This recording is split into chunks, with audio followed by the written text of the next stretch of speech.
was an outbreak. They killed everyone. You do what you gotta do in here. This place has a way of changing you.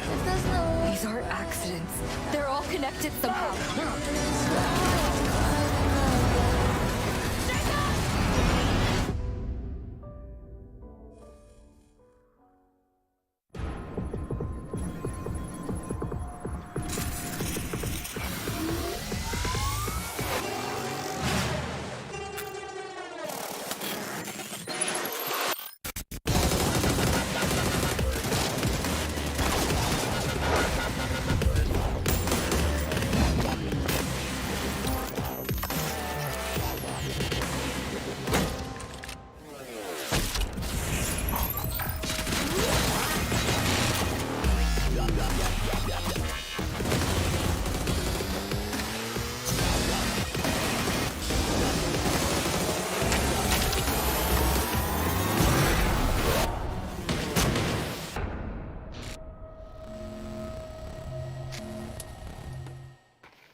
A new assault rifle, some balance adjustments to old favorites, and a few terrain changes to Destin.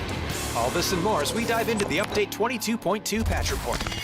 First up, a popular new French assault rifle is hitting the battlegrounds. The FAMAS is a 5.56 AR capable of single fire, burst, and full auto. You won't find this new weapon among normal loot, however, so check care packages and other special areas where powerful weapons spawn. We're also giving a couple tried and true ARs some balance adjustments, with the AUG, M416, M16, and the Mutant all receiving a few changes. Check out the patch notes for full details on these. Also, with the introduction of the FAMAS, the AUG will now spawn among normal Battlegrounds loot. Destin is also getting a few changes, with the addition of several hills between Barcliff and Tarita, to aid players making the long and perilous trek. There's also a new dirt track south of San Carno, to break up sightlines a bit and add some more interesting flavor to that area. And since the PUBG 6th anniversary is fast approaching, we're also putting up some festive decorations around Erangel, Miramar, and Sanhok. We've also updated the Hall of Fame on Erangel with special items to commemorate the PGC 2022 winners, so check it out on your next drop.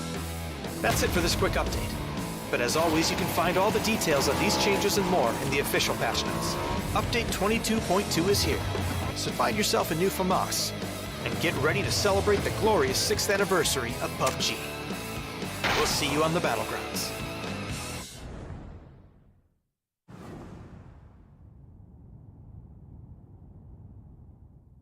What's going on, ladies and gentlemen? I'm joined with T-Sock from Funny Business. This squad made it through the opens, made it through the regional playoffs, and now we're playing in the finals, baby. T-Sock, let me just ask you right away, how does it feel, such a new team, to already find so much success at this level?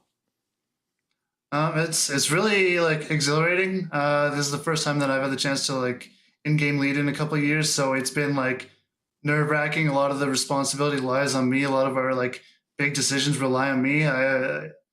It's been a learning curve for me again, but it's been a lot of fun to just like go out there and play PUBG against like the best in the Americas region. Heck yeah. So I got the IGL right now. I love to hear it because I want to spice things up here just a little bit. First of all, did you hear the news recently? News? I'm not sure I know what you're talking about. The news that Esports, we're not going to be adding one, we're not going to be adding two, but 3 new maps to the pool: Tego, Destin, and Vikendi. So I'm glad I got you here, the IGL, because I want to give you the chance to pick the drop spots. What we say here is carved in stone, man. Tell me the drop spots that everybody should be looking for the squad dropping when we start playing those maps. Man, we've been looking into it a little bit. I'm really liking Yongxion on Tego. It's one of the North Island POIs. A lot of bridge access, east and west, to get on and off the island. We got a few considerations on Destin. One being El Coro, just because of the name resemblance. And the other is Los Arcos. I think it's in the northwest part of the map. seems to have some pretty clean rotational lines. Vikendi's a little bit more up in the air. I've been working so much until recently that I haven't had much of a chance to look and play the new map out, but we're thinking something in the northern east part of the map. Heck yeah. And I know it's not ranked, but yes or no, just a yes or no, because I'm trying to send the email out here tonight. Polar bears on Vikendi and esports. Yes or no? Yes or no? Tell me. Polar bears, absolutely. And you know what? Maybe we can get some alligators in on the Wrangler or something, you know? Polar bears all day. I'm going to try to send that email here after this. Well, T-Sock, see you on the battlefield, my man. Best of luck on day number 2. Cheers. Thanks, Dave.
morning, good evening, good afternoon, wherever you're watching around the world. Welcome back. It is time for day 2 of the PUBG America series with 10 games left to play to decide who gets to go to the globals. It is going to be anyone's game. Let's get right into it. My name is Tobbies. I'm here to walk you through the events of the day, but I'm not doing it alone. I am joined at the desk today by my analysts. It is going to be Matchup and Godspeed starting us off, coming in to talk a little bit about the desert as we kick it off. Gentlemen, welcome back. Matchup, you ready for this? Dude, we gotta start off today with you. I'm super excited about that. Yesterday we didn't get a chance to interact with you too much until the end, so looking forward to having a fun time as we get to watch all of the craziness on Miramar together. Godspeed, you excited to just settle back and have a margarita, watch some battles in the desert? Is that allowed? Can I grab a margarita? Hello, production. Is that? I'm a little sad. I'm not casting Miramar, but you know what? It's totally fine. It happens to be my favorite map. But today should be a banger, simply because we're expecting a lot from the teams who didn't show up yesterday to show up today. All right, before we can talk about who is going to show up today, let's talk about who shows up here, the Big 16, and their journey to make it here in the first place. It started out with 64 teams dropping in, then open qualifier after open qualifier after open qualifier, until we had the Big 16 from North America as well as Latin America. They went to battle over 10 games to decide the top 8 from each side to come together for the big show. And they are going to play 15 matches to decide who gets that big money. If you're new to PUBG competitive, a quick refresher for you. We play 5 matches a day. We have 10 points for first, 9 and below gets nothing, and every kill is worth a point. That means the kill or the flush. So if one team knocks, another one steals, they get that point. What do you need the points for? We need it for the money. $95,000 in the prize pool, $25K on the line for first place, as well as, this is really, I think, not the cherry on top, but the meat and potatoes, the PGS 1 auto bid for 3 teams who make it into that top position. Now, let's take a look at who is currently in position to get those bids. It is Sonics, Luminosity, and Shoot to Kill. And I will remind you that because Sonics gets an automatic qualification, it'll be the top 3 teams that are not Sonics if they are in that grouping. Now that you've seen the leaderboard, let's get everyone back in here. We've got Mustache Dave joining us as well for the pre-show, because you can't have a pre-show without the stash. Mustache Dave, how you doing, buddy? Hey, thanks for the beautiful intro, fellas. I am looking forward to day number 2. I'm looking for the movers and the shakers on the overall leaderboard, so I'm happy to be here with all you. We're happy to have you as well, man. It's gonna get into Dave number 2 here in just a second. There's 16 teams taking the field, and that is a lot for a lot of our players, our viewers, to process. So what I want to do is have you guys drill down onto 3 teams that we sort of keep an eye out for today, or maybe impressed you over the last day of play. So let's start off, Matcham, with your team to focus on. Well, I'm going to start off with 00 Nation, not necessarily because they impressed me, but because they should be impressing me, and they're not. Gizera, Sparking, LFP1, VHZ, this is a team that we all know should perform quite well. But if we look back, most of their points come off of their very, very last game. They're presently sitting in 9th, 21 total points altogether. But whenever we look at it, they went out in 9th, 14th, 9th, 16th, and finally in the last game come up in 6th place with 11 kills. So if they can kind of carry over what they were doing in that very last game into today, they should be the team that we were expecting out of them. I just hope that we don't get another 4 stinkers in a row. True. Honestly, 00 Nation, it's been a little bit of a disappointment, especially bouncing off you, Matt, because they've only gotten 2 placement points. But the team I want to talk about is actually Funny Business. I think Funny Business has been an incredibly strong team overall. The thing that I've noticed the most when even just looking back at their games yesterday is just the way that they've rotated in circle and the decision making once they've gotten in circle, right? This is not a team that will just get in circle, they'll sit on the edge and then hope that they get circled. No, they've actually been very proactive, which is the one thing that we tend not to see very much with newer teams. And not only are they proactive in moving in circle or potentially even leapfrogging into better spots once they're in the edge, but they're winning their team fights, which is really, really impressive given this lobby. And I will say, I think T-Sock has probably been one of the biggest reasons they've been getting in such good positions. Obviously, he's had experience on previous teams, such as Wildcard and others. And I think that experience that he brings on top of the fact that they has a player like Tater, under him has just been absolutely immense. And I'm really enjoying what I'm seeing from Funny Business. And the fact of the matter is they very well may qualify for this event, or off of this event. Solid pick. So, Tater with the tater tot yesterday. I love that pick. But fellas, my pick today has to be Spam in the can. Right now, they're sitting at that midway point on the overall leaderboards. They won a bunch of kill points, so they were feeling themselves, but they didn't get any placement points. So chatting with Meisner, they recognized, hey, day 1, we were nervous. We had a lot of individual mistakes. So today, they know exactly what they need to correct. They're looking to tighten up, and the goal, they told me, top 5, baby. Top 5 on the overall. That's the plan for today. So what do you fellas think about Spam? I mean, I'm impressed. Usually a new team like this kind of freaks out, right? And especially on their first day of competitive play, whenever you merge the regions together, they just kind of are afraid. They kind of watch everything. Not Spam. Spam's coming in and sitting in the middle of the leaderboard on day one is astounding in and of itself. I'd like to argue that though, because they didn't really show anything until the last couple games, right? They have 2 placement points as well. They did. I mean, but points. I'm saying that happened in the last couple games, right? They still have yet to impress me with the way that their macro is in general, the rotations, and they've run into a lot of problems on those edge. Yes, they've been able to wipe Peak a few times, but I mean, Peak is also in 14th place having their own struggles, so it's not as impressive for me. But you know what? Here before Spam I get that, but Godspeed is a hard man to impress. I have karaoke'd in front of him 3 separate times and have never gotten a good job. So one day I will get you with my rendition of Toto's Africa. Let's talk about fantasy, because that is going on right now. Maybe it's a fantasy that I'm a good singer. Can't stop me though. 5 points for survival. Damage is 1 point per 100, 2 points per kill, and -3 if they go down early. For those of you keeping track at home. But let's give a little bit of a shout out to our top performers globally. Global leaderboard right now, Evil God is in first place and doing it in style with 9,000 Twire points, 198 actual performance points. Very, very nice. Let's actually take a look at his lineup so you guys at home can see what the perfect lineup is if you want to emulate that. He does it with Tig, he does it with Win, Vegas, and Thuraz, and does it with almost $9,500 unspent, Godspeed, which I think is pretty impressive. I'm curious who his coach sub is. That's what I want to know. Where's that other 10 grand going, Steve? But this is a very strong team regardless. Theraz and Hwin and Tig and Vega. I mean, I have Tig and Vegas on my team as well. So I mean, this is obviously, I would say solid picks, but he's winning. So clearly he knows something that we don't. Or they know something we don't. Maybe he'll let us. Maybe Dave knows it too, because he picked Spam. Let's take a look at the caster fantasy picks. I don't see any of them on Dave's page last time we were here, but we'll look shortly because he's on the 3rd page with me. Matchroom, you're bringing up the lead. Yep, but really by alphabetical order, Godspeed should be in first place right now. So I will say, though, I did a sneaky thing, and I changed my captain. So Godspeed and I won't have the same points at the end of the day. We didn't have the same captain anyways. We had different captains initially, because I chose simply Matt, and you had someone else. You mean you're talking subs? He says captains. Oh, excuse me, captains. Oh, my mistake. Well. No, I'm sticking with Kickstart. Nice. I just switched it over to Tig just so. That's fair. No, that's a fair choice. Right. I apologize. I was confused with by sub, but yeah, no, that's fine. I'm still gonna win now. And we're going to track that competition throughout the day. 4th place, yours truly, probably the most beautiful photo on here. That said, I don't know, man. Haven, I really thought this... I've been let down. But day 2, maybe there's a bounce back. Honey Badger has actually scored really well, so I'm going to leave it at that. Let's go over to Mustache Dave's team. 6th place, Justified.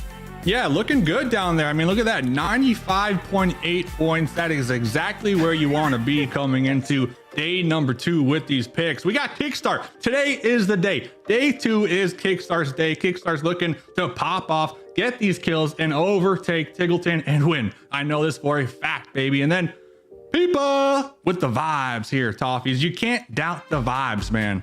I don't doubt the Pippa vibes. My worry for you is if your hinge is on Kickstart, everyone else has him too. Well, but they don't have Pippa. Even Cameron, there was an adjustment. He's got Kickstart this time around because he changed his team at the last second yesterday and doesn't actually have Tiggleton, which we thought he did. So it's all about Kick. We'll see if he does that. Now, if you guys have insights into fantasy, we're going to be playing it all year long. You can play PUBG on your fantasy at twire.gg. Test your PUBG knowledge against your friends and us, the experts. I'll use it loosely until after we win this whole thing and see if you can be top performing. In fact, we'll be giving away prizes throughout the entire year. So make sure you get on the game for every major event. Don't forget also to keep your eye on the stream because at the end of the day today, we're going to be giving away G-Coin codes. So stick around. We'll make sure that you get a little extra G-Coin in your account for some sweet skins or whatever else drives you. All right, let's get everybody back in here to talk a little bit more about what's going on. I'm going to start off by showing the match schedule, and then I'm going to do a follow-up on that one. So just so you guys know at home, we are switching it up. Yesterday, we started on the grassy pastures of Erangel. Today, we start in the dusty deserts of Miramar, play 3 games, and then swap on back. We'll also be trading out some analysts so you guys get a different perspective throughout the course of the day. Gentlemen, here's my question for you. Over in Europe, we've heard some conversations about there's teams like Polish Power, etc., that maybe thrive when the day starts on Erangel. Are there any teams here that you think are sort of in that boat where maybe a 3-game Miramar start might jumpstart their push back up to the top of the leaderboard? I would say there is the potential. If we look at United and Luminosity. Bad habits die hard, man. We're at the start of everything. So we've got, whenever we look at Luminosity and Sonics, I would say that depending on how the circles go on Miramar, like we tend to see the fact that, and this is just off the top of my head with this, it does feel like Luminosity does like to play the northern section with all the higher peaks more efficiently, whereas Sonics tends to benefit playing in the lower grounds to the south. Picking up momentum early with circles repeatedly popping into those locations, I think would be quite beneficial, giving them some, I guess, momentum and steam going into the last. Nice. Now, Godspeed, I wanted to ask you this because I know that you are the only person sitting here, as far as I know, that in the recent past has been in a competitive map swap situation.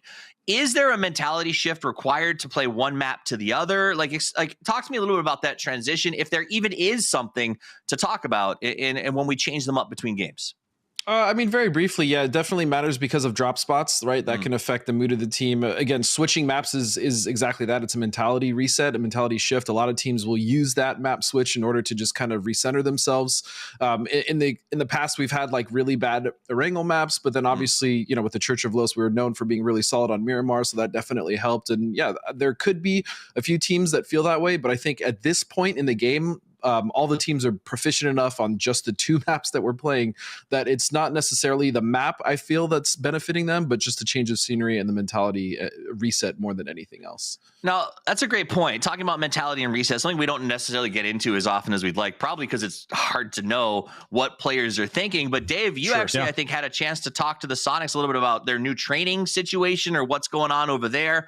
Give me some more insight into Sonics' life. Yeah, man, I got some insight for days here. So talking to Gunner before today, they mentioned that they recently implemented a new training session warm-up before game days here. And what that is just a straight up 2v2 in TDMs with the 4 players. And what they're trying to do is practice the trades, practice the team comms, and just warming up their fragging ability here before game day. So I love to see Gunner getting introduced to the team and already trying to change it up, spice it up, and help them improve here, you know. And first place after day 1. I'm looking at them here today, Toffees.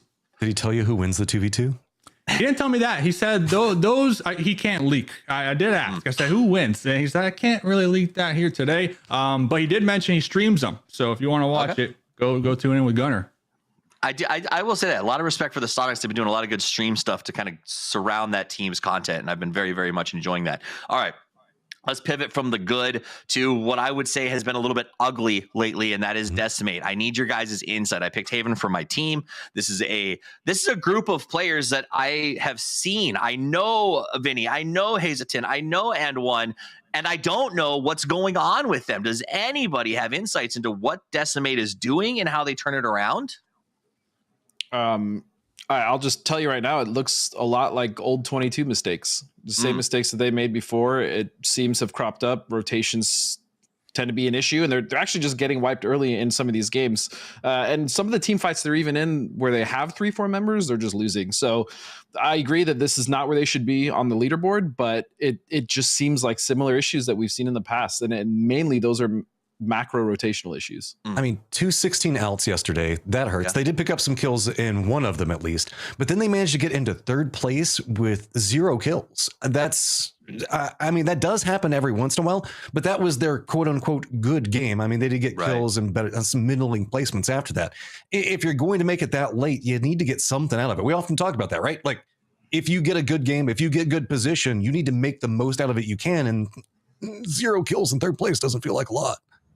On that note here, Toffees, I think it comes down to a lot of teams kind of having those nerves on day number 1, right? And Decimate, they're a little higher than when I spoke to Sharp Shot from Friendly Fire, but Godspeed already touched on this. Like day 2 with having 3 back-to-back Miramars, some of these teams are just looking for that full reset. And I love that word because Sharp Shot said that's exactly what they're doing. They're just going to forget about day number 1, full reset here today, and just go back to the fundamentals. And I loved reading that from Sharp Shot. By the way, great dude. But I think that's going to be the case for a lot of these bottom teams here today. Just full reset, new mental, and it's a new day to get these points. It seems like it's been a bit of a tale of feast and famine. So we talked a little about the famine just now. Let's go visit feast. I want to do a head-to-head between some of our top teams to see just how they've been performing in a comparison. And now part of this is these two teams have, honestly, I think it was Sonics has more points combined than the bottom 5 teams or something in that ballpark. And here they are head-to-head. I mean, can you look at this, Matt, and say like either of these teams is doing something wrong? I mean, I don't even know. I don't think so. I mean, really what we're looking at is a differential in play style in certain degrees, right? Sonics did have some, they were, I guess, benefit in the very first Erangel map, but then after that, it was much more complicated, specifically them trying to make it down the hillside, I believe in the game that we're looking at right now. Whereas on LG's side, they had a harder path in that first Pachinki game, but still were finding ways to get some pretty good kills out of it. It's just a difference of really what we're looking at is what? Kills versus placement points, right? Yeah. And we'll take a look at a couple of plays by them. This was an example of, I think, where Sonics found some trouble, gentlemen, and that was they got bogged down up there on the firing range game because it seems like they keep getting locked into fights with some of these teams on the outside that are slowing them a little, and they walk away with a bunch of kill points. And I think a lesser team might actually struggle to convert out of those, but it's the Sonics. Nothing bothers them. Note on that, though, I mean, day 1 bogged down for sure, but day 2, I was watching Tiggleton. The dude has been hitting the gym today, got them squats in, so he's got that extra additional power buff coming into day number 2 here, Toffees. Right? Never skip a leg day. It's true. Never skip a leg day. I think kind of go to both your points as well when we just talk about LG and Sonics in general. It's just they have the full on confidence to dominate their edge and just play the game that they want to play, right? We see that from other teams where they'll tend to back off in fights and they may not be as... I mean, look, this is a perfect example, right? You have LG coming across the field. I was casting this game. I said this is going to be a very difficult push for them. They're going to run into multiple teams. And then we see Snakers just Ferrari peek around this corner. He gets the knock. Yes, they're getting naded, but there's still, there's no panic. There doesn't seem to be any panic in this fight, right? Sonics does tend to help them out here, getting a few knocks on 0-0 Nation. But the fact of the matter remains is they're still very much coherent in that fight and making moves. And that is something that we don't see from teams that we talked about earlier, like Spam or some of the teams that are struggling on the bottom, like Decimate, right? And that's the biggest difference is confidence, experience, and just execution. Yeah, I mean, looking into this, Sonics actually had a worse game by comparison. I mean, when they both managed to walk away with 2 chicken dinners, but right, Sonics went out pretty early in one of their games with, I think, 11th in a 4th game. And on comparison to that, LG still went out in 7th. But with that, Sonics has just done such a good job in being consistent in their kill counts and finding ways to maintain their average that it's not quite so scary for them whenever they do hit one of those bad games. And that's really why we're only seeing that 5-point differential right now. And in terms of point differential, they're going to pivot back to sort of set this up for everyone as we get ready for day number 2 to start. You know, I think to say 15, you know, let's say 14 or 13 kills is doable in a game of PUBG with a chicken dinner. That means that a lot of these teams have the shot to get 23 points in any given match.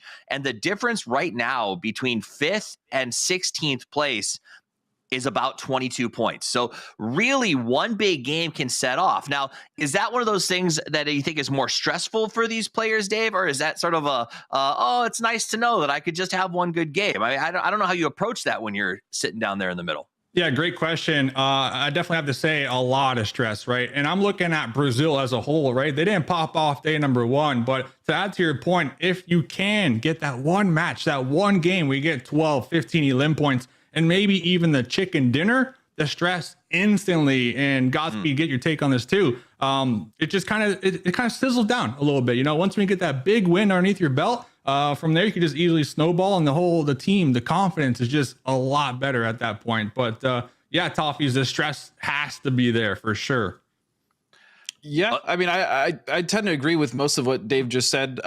He's absolutely right. If you do get the win, it's a big weight off of your shoulders. Being in that situation, though, I will say, knowing that you have 10 games and you're only one win away from top 5 also does somewhat give you a little bit of comfort in knowing that you're not that far behind, right? So you know that you're only one good game away from breaking into that top 8, and then you build upon that, as Dave is saying, whether you get that with a 20 kill win, whether you get that with finally a more consistent placing in the top 5. The comms afterwards tend to be much more like, okay, we did this good. What can we do to improve this now? What were our rotations? Can we do this better? What teams are around us? But ultimately, yes, knowing that you only have 1 or 2 games that you need to catch up is it can be stressful, but at the same time, it can also be a little, it can cause a little relief knowing that you're not that far behind. Well, you gotta hope, and these players are too, and the questions are about to be answered because game number 1 of day 2 of the PUBG America Series Grand Final is about to get underway. Let's send it over to our casting duo of Porosaurus and Cam. Thank you very much, gentlemen. Hello, ladies and gentlemen, boys and girls of all ages. We are here in the friendly confines of Miramar for your first 3 games of the day. I am Porosaurus. Joining me once again is Cameron Davis. Sir, are you ready for this one? I am absolutely ready for this. The players are as well. We saw a lot of tentative play, maybe some mistakes in the first couple of rounds. By the time we got to Miramar, though, yesterday, it looked like a lot of teams were starting to pick up the pace. Still not to the level that Sonics and LG were, but let's see if they can't carry that momentum even further while we continue on Miramar. It's going to be interesting to see where this first circle decides to go. Remember, yesterday in our final game of the day, we had that north to south straight line path in a circle that went all the way down south, which made for some very interesting early game rotations, some early interesting fights. And now we are headed back up to the north. So maybe we will see the same thing once again, checking in with Shoot to Kill in Los Leones. Synergy seems to have kind of given them a little bit more space now, Cam. Yeah, that's how it was on Miramar. They got scared away from all those scrims last week, and they're not going to start it once again, especially now that we're halfway through.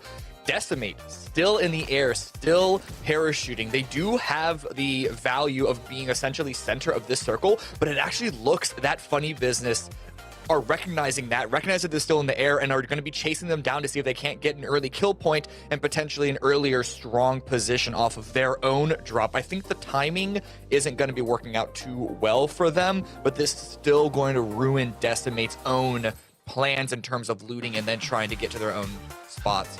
It does feel as though Funny Business, they may have had designs on seeing if they could catch Haven out of position, but more importantly than that is what you also said, that spot, that compound in particular in this circle, extremely strong. So Funny Business wanting to make sure to send 2 early to get a lockdown on that spot. And so far, it looks like they'll have that, although Isak only sitting with a shotgun. We'll see if he can get something else here. Listen, just a few lucky headshots. Like 7 pellets at that range. It's like, yeah, don't worry about it. Okay, this is a much better weapon. But I don't think Haven or anyone from Decimate's going to be. I mean, at range, it's at least a 2x on it. No, hey, I am always a fan of the M16 ever since the very beginning. I remember when we used to use the 8x M16 as basically a poor man's DMR, but that thing was a laser back in the day. I miss those days, to be honest. Here is another team that is in desperate need of some good fortune going their way. Friendly Fire, a very, very rough day 1, Cam. It was, but the thing is that when you look at the VODs, when you look at their play, their own play wasn't even that bad. It's not like they made so many major mistakes. They just couldn't seem to win a fight, and so many of those fights were like 1 frag away from it going into their favor. So I think you calling it unlucky is pretty accurate this time around, especially. They're coming into the circle. They have a pretty light edge from where they are, being on the north side, so hopefully that'll give them the space they need to get themselves in a solid position. Yes, this could set up to be something nice here. A few shots coming out from the Decimate boys. This might just be to scare off Elevate as you see the vehicles in rotation, and it looks like they'll pull away just a little bit. Delta, meanwhile, he's got some company in the form of Synergy just passing by. Maybe go for the last guy in the chain. This might be it. This could be a free point. Yeah, it will be. Benya gonna get spotted out. Delta coming up big for Dynamic. Yeah, you always want to go for the last vehicle, and the fact that the final vehicle here was a buggy, the easiest kill anyone could Even easier. expect. And so Delta, he's going to pick that one up. And the fact that SG just lost their closer when they're sitting in 12th place, that's going to hurt them even more starting off the day. The rest of the three, they can continue to go on. No one's holding any more camps in front of them. That was one that hopefully they have the mental fortitude with this experience that they have to just brush off and not, just focus up and play the rest of the game to their abilities. But that one, that's, it hurts. It's tough. I mean, we talk about Pippa and just how great he performed during the Latin American regional qualifiers, and even going back to last year, Pippa was dynamic. Not to be crass, but now the dynamic took one of their players. But Benny performed huge as well. Danny now gonna run into Vegas. Vegas will get the knock, and they will get the flush as well. They should be able to try to go for the res here. It looks like Synergy, they're in vehicles, but here you go. Good protection from Kurt, making sure that STK can get that res off. Yeah, this looked like another intended camp by SG. And so the fact that they lose someone to, I don't know if Dynamic intended or not, that could have just been happenstance, but they still lose one of their players and they still commit to the camp like this against a team as strong as STK. That takes bravery, and honestly, they're getting punished for it. Looks like Spam in a little bit of trouble here as they are hiding out around water treatment. I think maybe some long range fire from LG, just forcing Spam to keep their heads down as they continue to loot here through the, what are we going to call these? What are they? I don't know. It's water treatment plant. Are they, I don't even know. I'm not an engineer, man. I don't know this. You see, I just wasn't going to bring it up. Like I don't know. An X533 modulator. Yeah, just some letters and numbers. Who's going to check us? No one's going to fact check that, right? So, yeah. All right. Well, either way, Spam will be okay. LG just kind of using that high ground to scout out around what the situation is near them. 0-0 Nation. Matchroom talked about them during the opening desk. Definitely in need of some things going their way. Now, we did see some sparks of life from Sparking and the boys in the final game of the day. Maybe they can keep that momentum going here with 3 left on Miramar. Yeah. The problem is that Zero's not really the one picking up the numbers. I said at the start of the show yesterday, actually, that Zero's been their star fragger. The kill numbers between him and everyone else are the widest that we've seen in a while. And I asked the question of what's going to happen if he falls off. Is anyone going to be there to pick it up? There was one round that they were able to do so, but everything else is basically fell flat. I think it's LFP that has the most kills on their team, but everyone else is in like single digits. So they got to figure out something to try and pick this up. Well, we saw them kind of get things going to get now again. I think that last game yesterday, Gizera, I'm not sure if it was a disconnect or him going down early. Either way, he was not a part of most of their game there in that final game of the day. So Gizera maybe will pick up the pace here a little bit. As I still remember PCS 7. I mean, that was one of the all-time performances we've seen from an individual player from either North or Latin America.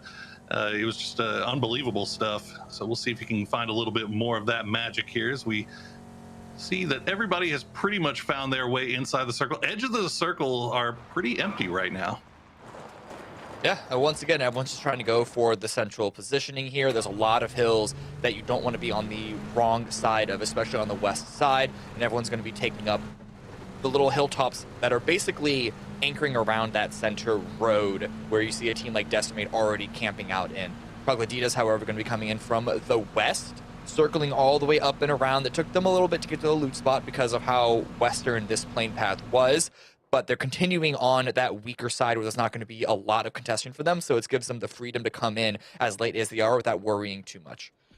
Yeah, Troglodytes, some really good performances yesterday on Erangel. Started to slow down a little bit on Miramar, but we know that is a very good Miramar team, so would not be at all surprised to see them kind of find their footing here at the beginning of the day as we check in with Third Eye. Adam, with that high ground positioning, we got so used to seeing the wild card boys do this same thing back in the day, and it looks like Adam may have taken those lessons to heart as he has taken over that spot and You can see just how much information you can gather from this this high range here. Yeah.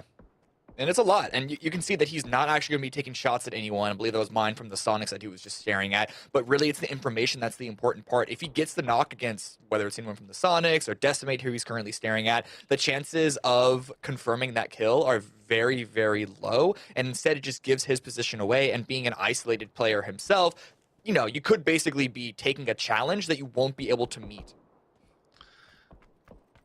He is definitely considering taking those shots. You always consider it. You always consider it. Absolutely. I mean, look, he's, oh my goodness. Okay, you want to go to Oasis Cam? Because that's where we're headed, centering up on Oasis. And now you can see all of our teams that are just off to the south of the circle already on the move. Everyone in vehicles, everyone's sending it. Sonics looks like they're going to get the priority on the center mountain there, just to the south of Oasis. A few teams headed to the north. But man, this southern side of the circle, I have a feeling we're going to see a lot of violence here very shortly. Absolutely. And you calling this out as the mountain that it is absolutely right. It's been a while since we had the Miramar change that added that mountainside on the bottom of Oasis, but we haven't seen Oasis all that much since then. So seeing how these teams are going to be interacting around it, it's not going to be as open as longtime viewers might be instinctually expecting it to be.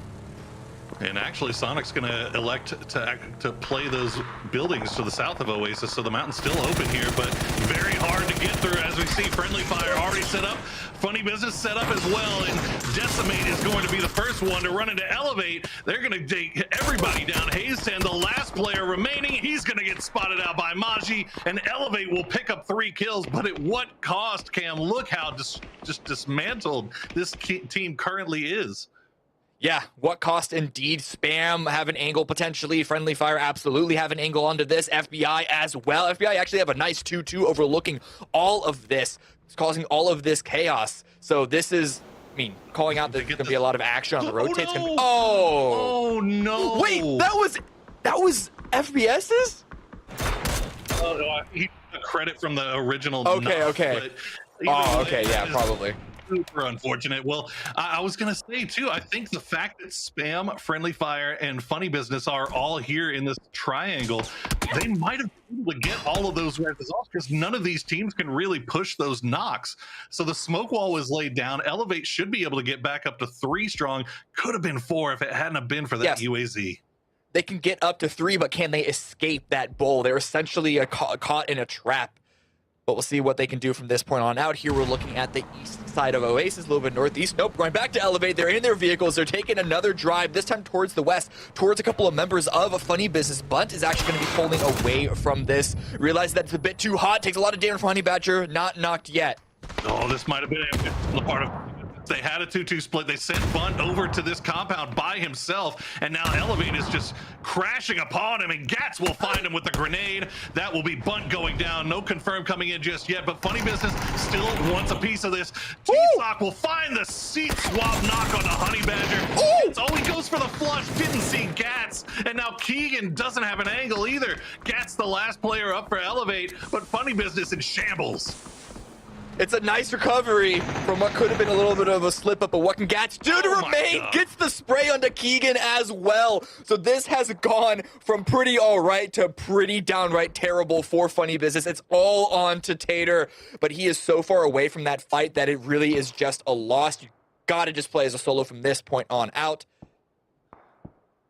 Goodness, I think everybody on Elevate might be on 2nd or 3rd knock by this point. They keep going down, but they can't knock them out. Elevate staying alive here, as they should be able to get the flushes on those 2 fallen Funny Business players. Yes, there's one coming through, I believe, and New Circle does pop, and it is going to center on that high ground just to the south of Oasis. Very empty right now, still open. Yeah. I think a lot of I mean, you see Sonics, they do a 2-1-1 split. They're taking up a lot of real estate, Camp. They are, because there are so many teams that are still on the southern edge of phase number 2. That just shows how hard it is to break across that northern road that FBI up until now were holding control control of, that friendly fire and spam in their own way are trying to hold control of. So we got LG that need to move, STS needs to move, Third Eye, they all need to move, SG needs to move to the north. And so teams like Dynamic and Sonics can just, you know, sit on these hilltops and try and capitalize on anyone driving through. It wasn't the cleanest line for STK, but somehow they managed to get through and stay 4 up and find a nice position for themselves in this next zone. Those vehicles are beaten and battered, but STK still 4 alive. As we check now with Systematicos, they have 4 inside, or 3 inside the US, or the Bronco rather. They're gonna try to avoid this compound from Third Eye. Looks like they should be able to, and as long as they don't go too far, Cameron, they should be all right. Yeah, they'll find a little bit of a spot, but it won't be great. But honestly, with a circle like this coming in from the angle that they were, you cannot complain. Beggars cannot be choosers in this situation. LG here holding out onto the edge. They like the edge, and they're actually in a bit of a spread themselves. Snakers and Rela are both fairly separated, not just from each other, but from the rest of the squad. But Snakers, he spots out SG. He understands how vulnerable of a position they're in, and so he's just going to be trying to lay as many shots that direction as possible.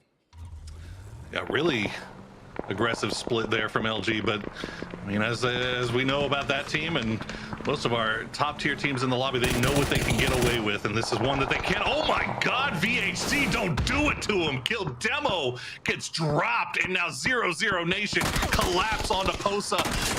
He's got some crates to hide behind, but he's gonna get taken down by Gizera. Now where is the rest of Troglodytes? They cannot get over here in time to prevent their teammates from being flushed out. Yep, Necro's just gonna have to go back down south and rejoin with Rusty Zera. What a dominant crash there from 0-0 Nation. Yeah, and they need it. They need that confidence to start building for them. Posa also gets confirmed by Sparking, but SG, oh boy, it's not working out. They have to get out of the vehicle before it goes up in flames. Then now on foot, they're just gonna be peppered down. They're not even in the zone. And Snakers, it's still Snakers has an angle. Oh, they are in so much trouble right now. As the heals coming through, the circle not doing too much damage, but I guess Pippo will just, he saw the writing on the wall and he will take care of themselves. SGK, meanwhile, will crash into the other remaining duo from Troglodytes. They will lose Purdy Curdy, but they will gain 2 more kills and a compound just outside of Oasis. New circle has popped and is going just off to the east. Yeah, that means STK's compound is pretty strong right now. Dynamic's position is obviously the best in relation to it being center of the circle, and as well as having high ground, some good soft terrain to play around. But oh man, STK, with the position that they're in regards to the circle swinging towards the east, they could gatekeep a fair number of players. They're not going to keep everyone out of it, but they can do a lot of damage from this position, peeking out of those windows. Yeah, they will be very tough to crack here, as 0-0 Nation is currently finding out. You can see Third Eye have regrouped. They have a big wide split on the southwest, but now they have to start worrying about where to go next as they make their way into circle. They'll spot out Elevate, who has taken another knock at Hikerman down on the other side of the road, and it does not look like they'll be able to get that res. So Gats and Honey Badger on the move once again under the eyes of Third Eye. Now, Third Eye does have to worry a little bit about off to their north and west. They have Systematicos and Sonics, but oh man, the prospect of just free farming damage onto spam, friendly fire, elevate is just too great. It is, but you know, you gotta put yourself in order of priority, right? Priority one, getting into a good spot, or at least opening it up an angle to get into a good spot. Which, but yeah, they're really called. They're salivating at this opportunity, and now that spam are 4 deep in a single vehicle, elevate 2 deep in one of their own.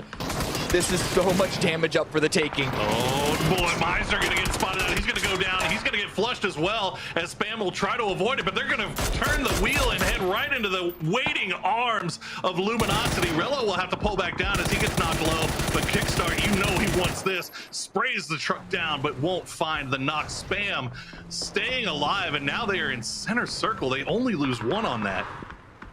That's a trade I will take any day. How in the world did they survive so much? They're going a bit deep. We'll see if they run into a dynamic, but Luminosity right now, they're not worrying about them because they have more prey right in front of them. Friendly fire, we do see an on a sharp shot. could be quite dangerous. We know how powerful, how strong that player is with any sort of ranged weaponry.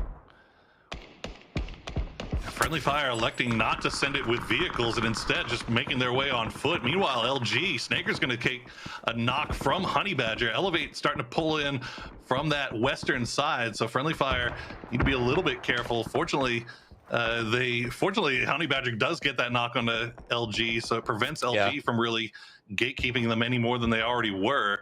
But Friendly Fire just trying to make their way on foot. And here we go, the fight between Sonics and Third Eye. Meanwhile, you've got that third wild card option of Casa Grande out in the blue here. Yano from Spam is pushing through, as well as Dynamic is getting picked apart. Yeah, what is this? Spam, they just want this compound. Even they lost a couple of players, but they're still pushing this. They get a number of kills against Dynamic, but Clemson is fighting back. Looking like a 1v1 right now. There us. Grenades come out. Oh, look at Fiumba. They are pushing onto this as well. They had to find somewhere, and I think they saw the fight going on. They decided to take this now while there was a little bit of distraction going on. But Theros will get the res on Yato. Emmy's going to get knocked, so that might put a pause on Fiumba's push, as I believe Dynamic, is eliminated. Yeah. How is Tater still... Tater is still alive as a solo from FBI and actually trying to get engaged in these situations to pick up even more points. Knocking on the door of top 4 right now. But now Capitan, with the revive onto Emmy, going to be trying to push ever forward into this compound. And Friendly Fire, they're able to skirt around LG, but they don't want to push it any more than they have to all in one vehicle. Just going to go the rest of the way on foot. So there's going to be even more teams coming this way onto this one saloon. We got Peak from the north as well getting involved. It is like 7th, 3rd, 5th, 7th chance saloon. We're getting up there in terms of that. So Yano will find the knock on him. Capitan will find Theros though, and there you go. Draft King will clean it up as Fiumba will take 2 knocks. Tater tried to come up over the top. He does get the knock on a Draft King, but immediately has to pull back away. So Fiumba looking to try to get the reset here. I mean, you can see Peak, they're pushing down, but they're not too close here.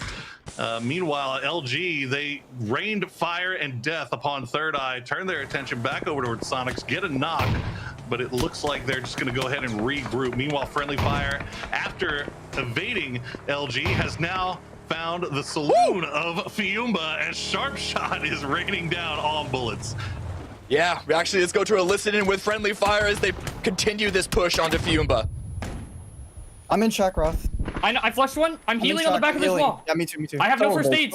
There's still 2 teams. Reset. Yeah, I'm scooping on you guys. Still 2 teams in there. Still guys, 2 teams in there. Listen to me. Do you have a first aid for me? I don't have none. Okay, I'm gonna bandage. Can you cover me real quick, please? I have one for you. Play in my building. We need to get my building.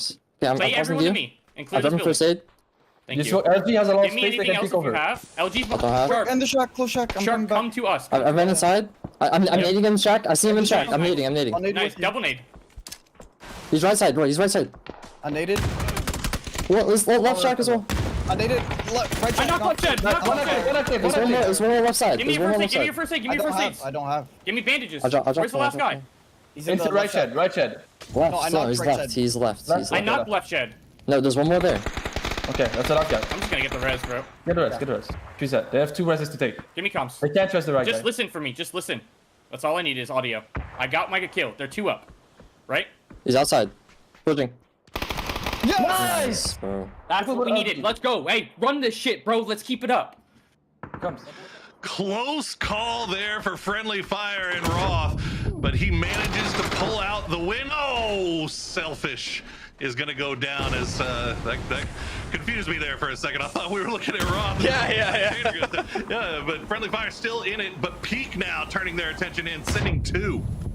Yeah, like I said, Friendly Fire, they're just barely losing out on these fights. This time around, they are able to keep hold on to it for now, but Peak is pushing in with Tater cleared. It's just these 2 teams remaining in this one compound. It's only 2 members of Peak, and that is a strong grenade pushing Roth into the fire. It's all up to Maji. Can they continue to chain these revives? Maji going to try to stick it onto Sharp Shot while Roth is listening for the footsteps. NV just on the other side of that window, but the smokes will keep Friendly Fire alive for the time being. Sharp Shot now up. MV still peeking around that window, but good work from the part of Friendly Fire to reset those smokes and get the Res back onto Roth. Can they get it? They're trying to stick it. It looks like they might have had to move. So Friendly Fire should be back up to 3 once again here shortly.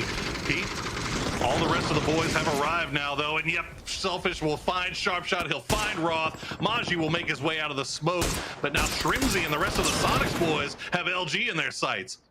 Oh, Friendly Fire do go down. It was a really, really hard fought fight, and they do fall. It's just, once again, ends to be just a little bit too much for them, but well attempted either way. And now we're looking at 5 teams remaining, and wouldn't you know, Sonics, LG, SDK, the top 3, they are still in this, but Kickstart trying to peek around the angle, peek around the smoke, trying to find the first knock against the Sonics. Yeah, this is a weird fight for both of these teams, really. LG had a very nice split going on, but now Kickstart, oh no, he's gonna get spotted by Laurent, and that's gonna be him going down. Opens up a door here for Sonics, but I don't know if they know that they can take this just yet. Flood will take some damage as well. Peak is just ruining LG's perfectly laid plans set up to destroy Sonics, and now Flood's gonna get spotted out by Shrimzy. Sonics finding a second lease on life here. Everyone is finding angles on everyone else. No one can take any of these fights in a confident, isolated way. 3 kills for the Sonics, but you can see every time they try and peek over, they get shot by SDK, they get shot by 0-0, they get shot by Peak, but they're at least dealing the damage to LG. Only 1 remaining for Luminosity right now. Oh, and while this is going on, STK finally leaves their compound. They try to force 0-0 Nation into a fight, but 0-0 Nation has plenty of room to back on up. There's still 3 alive. So it was a 3v3, 0-0. It looks like STK, they're going to pull away from this push now that they know that 0-0 Nation is going to wrap off to the east, and they'll turn their attention back towards the south where Sonics are starting to move in here. STK in a lot of trouble here if they can't do something about Sonics. 0 pushing in a vehicle, slows down for a second. And they're going to be trying to split up so they don't put all their eggs in one basket. At least the vehicle, Zera able to find just outside the zone. 8 HP, time to heal up, but they need to push over this ridge, and they have Peak eyeing them on this east side. But hopefully that ridge can keep them separated from STK, from Sonics, and then Snaker's the last member remaining for Luminosity. There's a little bit of a window opened there that shut as Peak got the res. They're back up to full strength. LFP, sparking so close to taking a knock right there, but just getting out of the line of fire as Gizera working around the edges of those hills. Oh, that's a nice grenade, but can't get the knock on HVZ's just yet. Selfish has that high ground position, and he is looking over in this direction, feeding that information over to his teammates, trying to let them know where to expect the push from. Sneakers at the moment is still just proning down. He knows that he can't take the fight, even if he were to want to. But a great grenade coming in from H-Twin drops Alo. He was the forward, aggressive, pitted player. And now that he's unable to find an opening, this could be SDK having to pull out the stops and push out this open field with the angles of Sonics holding them down. Very tough late game rotations here from Sonics as the circle pulled completely away from them. But they have managed somehow to keep all 4 players alive. Tiggleton will get knocked here from a Penta. Another nice grenade coming from the STK boys, something that we've gotten very used to seeing in the past. Shrimzy just trying to keep STK at bay while the smoke line is laid down. Penta will use the Murado to pull closer to Alo. They could still possibly get this res off, especially considering the fact that Snakers has shown 0 interest in getting involved in any of this yet. Yeah, he wants to wait to make sure that everyone is as weak as possible before he fights. The grenade by Vegas, hard to tell from this angle, but it might have done massive damage if it just wasn't cooked quite so long. But that one hits, that one does a lot. But it doesn't get the knock, though. Tiggleton was able to get the heal off, it looks like, before the grenade actually landed. And while all this is going on, 0-0 Nation did push through, and they managed to get the wipe and take control of this northeastern side. So they're starting to wrap down to the south. Now, Sonics have sent Mime over in that direction. He's by himself, though. He's got this high ground position, but if he gets knocked, Sonics will be in some trouble. Yeah, his job is to try and keep 0-0 out of this, but with the other members of Sonics distracted by STK, unable to keep them out, this could be opening a bit too much, and yeah, Mime getting taken down. This is a great opportunity now for 0-0 to take over because Sonics and STK, they're forced to fight each other, and 0-0 Nation, they can just sit and watch and pick up the pieces. That is exactly what they can do, and what they should do is just wait for this to come to a head. And third party at 0-0 Nation, we talked about they needed to have something go their way. They've showed signs of finding their rhythm again in the final game of yesterday, and today they are set and looking for their first win here. Shrimzy going to be the tip of the spear for Sonics, get some damage down, but he's going to take just as much in return, and just like that, Sonics is eliminated as Snakers finally shows his hand. Shrimzy will be taken out by him. Now Snakers trying to push onto STK. 0-0 Nation pushing right behind him. STK has no chance to reset, and Sparking will find the opening knock on a Penta. It's down to just Alo. The grenades are coming through. Alo down to next to no HP. He's going to try to wrap low, but 0-0 Nation are collapsing on top of him as Alo cannot even stop down to get this heal. The flashes come through, the Molotov will go down, but LFP will make sure he gets that point, and 0-0 Nation with a 9-kill victory. Really, really solid. Pushing peak initially, and then just as we said, picking up the scraps against STK and Sonics. That fight on the West lasted quite a while. And I will say, there was a brief moment that I thought that Snakers could have did massive damage, but it was just a blind throw on where that grenade should have gone. So we don't want to count anything about that against him, but just what a wild game. We called it halfway through. Once it swung over towards Oasis, it was going to be chaotic, and it maintained that way essentially the entire time. I mean, 0-0 Nation took control of the north side of Oasis very early on. We saw them with a fantastic push onto Troglodytes. They do lose one early, but from that point on with 3, they just showed such a great amount of patience and a perfect timing as far as their pushes go. We didn't end up getting to see the fight where they cleared the compound of Peak. That was a straight up 3v3, and I think 0-0 Nation took one knock in that whole thing. So fantastic work by them. Well, we're getting ready to throw to break, but before we do, guys, we wanted to remind you that Battlegrounds is marking its 6th anniversary this month, and we are celebrating the occasion with our community in style, including a new dev talk, a fun collaboration with artist Tristan Eaton, special in-game item drops, new background music, and more. Whether you're a new player dropping in for the first time or you've been eating chicken dinners for a while now, it's never been a better time to check out PUBG Battlegrounds. Guys, we're going to take a quick break. When we come back, the analyst desk will break down game number 1.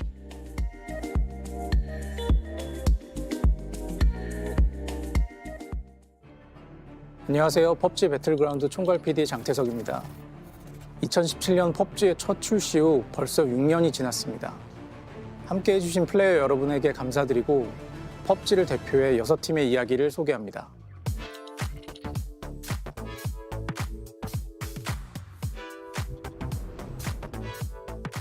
It's been 6 years. I just wanted to personally thank you for helping make PUBG what it is today. Your insight, your passion, your headshots, they all come together, and we've made a cool game together. And I cannot wait to show you what the next year is going to bring and beyond.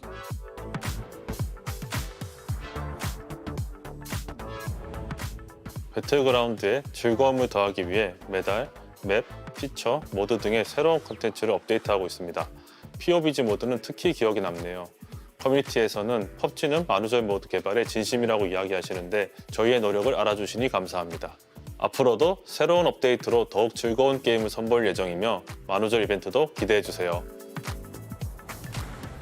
매년 배틀그라운드 출시 기념일마다 플레이어분들에게 감사의 마음을 전하고자 다양한 이벤트와 보상을 준비하고 있습니다. 작년에는 PUBG 레거시를 살린 노란 트레이닝 슈트를 이벤트 리워드로 선보였으며 이번에는 그 슈트를 미래지향적으로 해석한 스킨을 특별 보급 이벤트로 제공할 예정입니다. 이 이벤트는 6주년 업데이트 기간에만 받을 수 있으니 꼭 참여해보세요.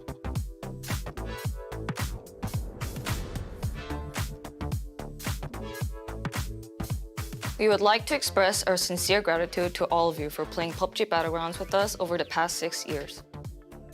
We want you to know that we always listen to your feedback, discuss it internally, and make every effort to incorporate it into the game. We look forward to creating new experiences together in the future.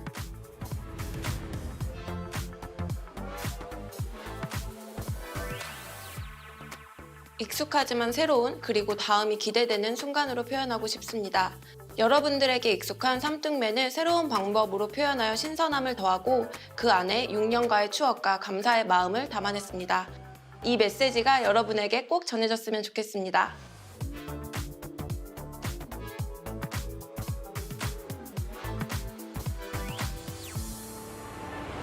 지난 6년을 돌이켜보면 게임 시장뿐만 아니라 플레이어들의 플레이 성향 등 많은 것이 변화하고 있음을 느낍니다. 우리는 계속해서 펍지의 오리지널리티와 코어를 유지할 것이며 필요한 것에서는 적극적이고 긍정적인 변화를 만들어 나갈 것입니다. 펍지의 6주년, 앞으로의 6년, 그리고 66년 후도 잘 부탁드립니다. 그때가 되면 게임도 그리고 우리도 좀 더 나이를 먹겠지만 여전히 서바이버로서 치열하게 전장을 누비고 있기를 기대해 봅니다.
Will be taken out by him. Now Snaker's trying to push onto SDK. 0-0 Nation pushing right behind him. SDK has no chance to reset, and Sparking will find the opening knock on a Penta. It's down to just Alo. The grenades are coming through.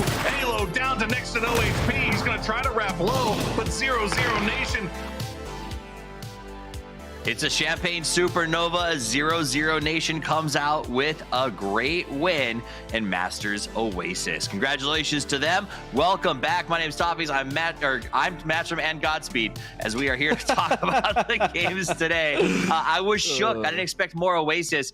And I'll open with that, Godspeed. Is that a place that teams train to play in? Because it feels so rare that we see something like that happen.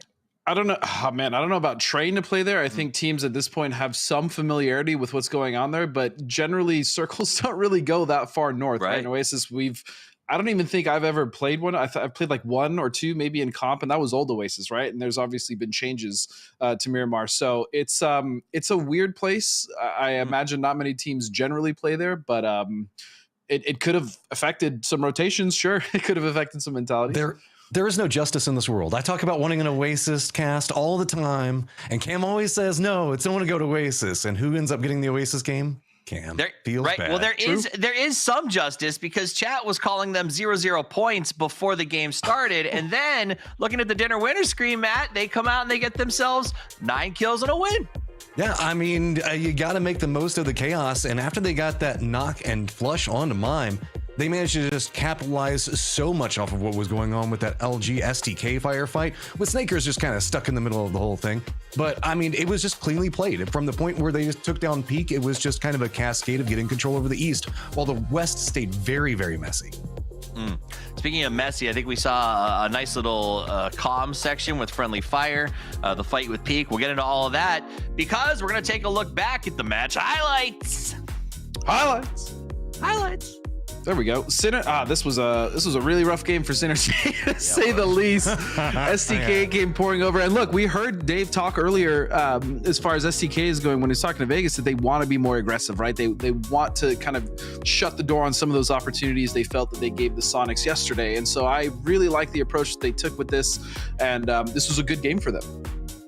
I mean, look at just it is just so fast and efficient. This spin background, Haston should have been able to get something there, but it was just instantly denied. That was just ridiculous how fast Elevate handled it. And then after all that work, man, RNG does RNG things. I mean, but this is exactly what I was talking about when we were at the top of the show talking about Decimate. You want examples? Here's a perfect example. They are just dying early in rotation. This team, whether it's 22 or Decimate, and it's still the same core of 3, they've just added N1 FPS, is still having issues with the rotations and macro. And this is something that at this point, I would really like to see fixed or at least improved upon.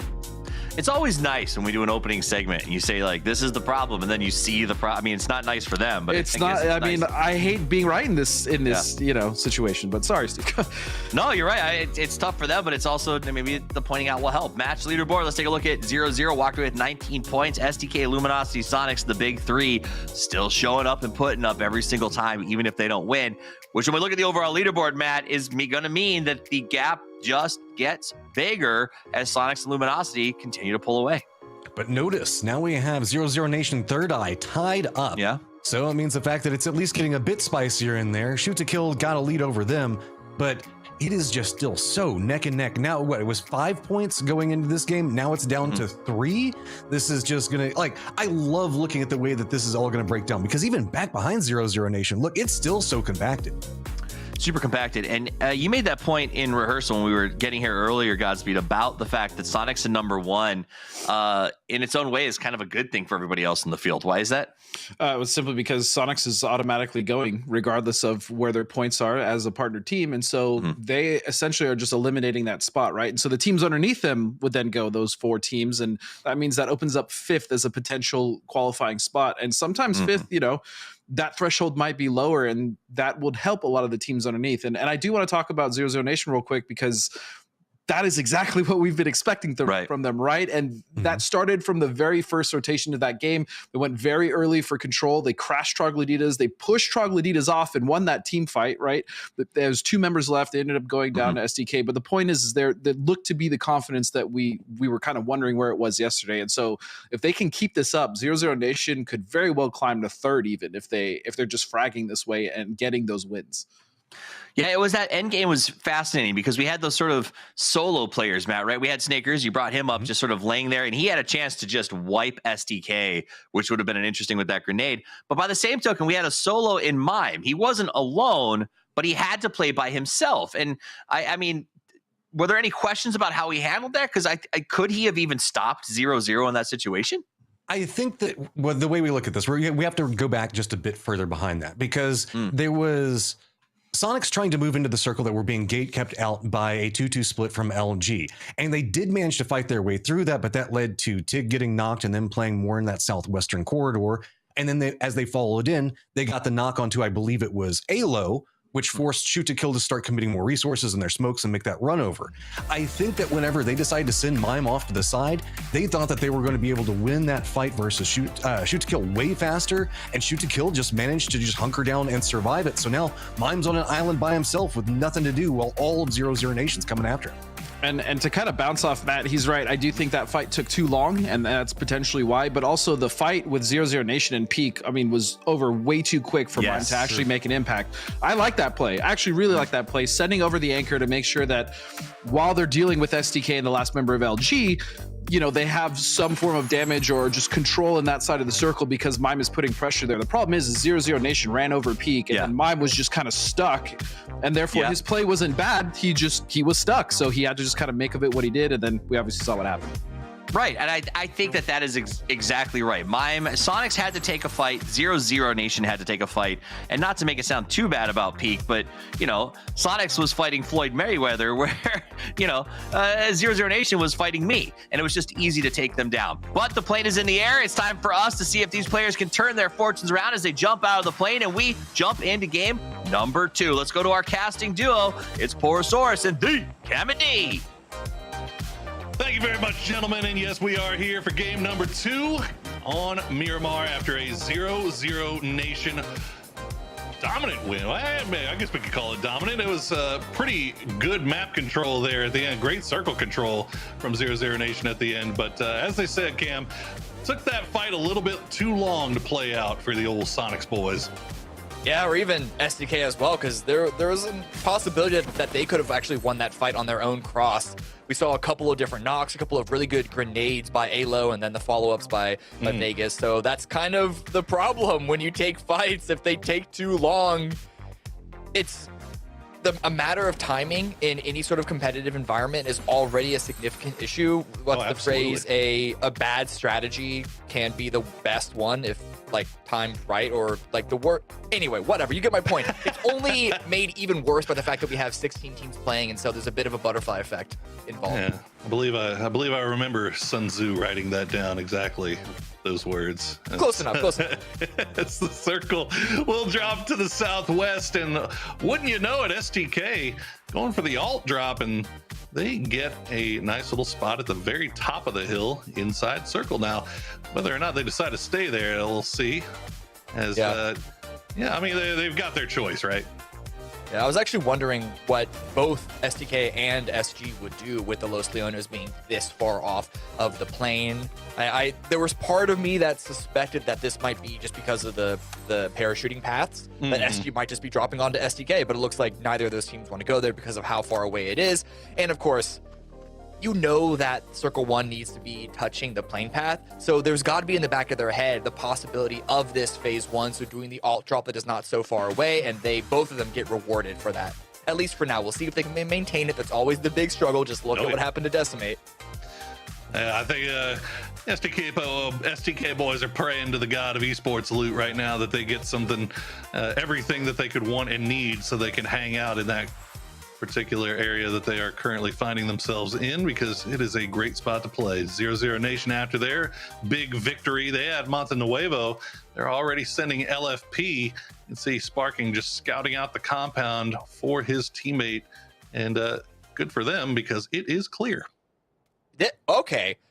I didn't expect 0-0 Nation to skyrocket themselves up so that's pretty big come up off of one good game. Yeah, they had the all right game yesterday as well, but to be up in 5th, if anything, it just shows how, because Sonics and LG have been soaking up so many points over the entirety of the past 6 games, every single point for everyone else is just that much more efficient in terms of pumping themselves up there, because they are tied for 4th with Third Eye now.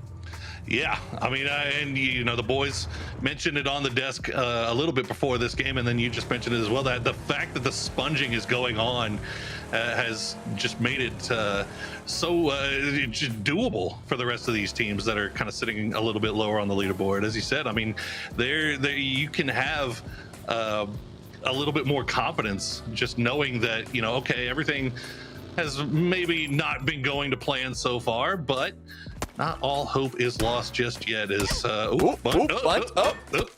Pippa gonna send Bunt a few tickling shots from range there as he vaults out of the window, but should be okay for the time being, as Bunt being the tip of the spear here for Funny Business after they finish up looting down to the south. Keegan, though, he might be in some trouble here. Funny Business are pretty split right now, and they're trying to drip feed their way into where SDK are hiding out, SG are hiding out, and this means that, Danny had an opportunity there to deal some massive damage to Keegan, but fortunately, the angle wasn't the best, and it was only a UMP, so at that range wouldn't have been the most damage per bullet anyway. But it does make me worry for FBI going into this one, but SDK, you could already see looking for an opportunity there. Well, we talked about the loot situation, and we did. And look at this. Kurt rocking the 8X Car9. What is this, 2017? I love it. Vegas does find the knock on the Bunt, but it doesn't look like he's able to get the flush. So Keegan should be there to get a revive on his fallen teammate. Kurt, oh man, you can tell he wants to do it so bad. Oh, just off to the left here. T-Sock, he's gonna hear a nice 7.62 round whiz past his ear as well. Tater might be scouting out this compound. They might be interested in taking this. They heard the shots from the UMP.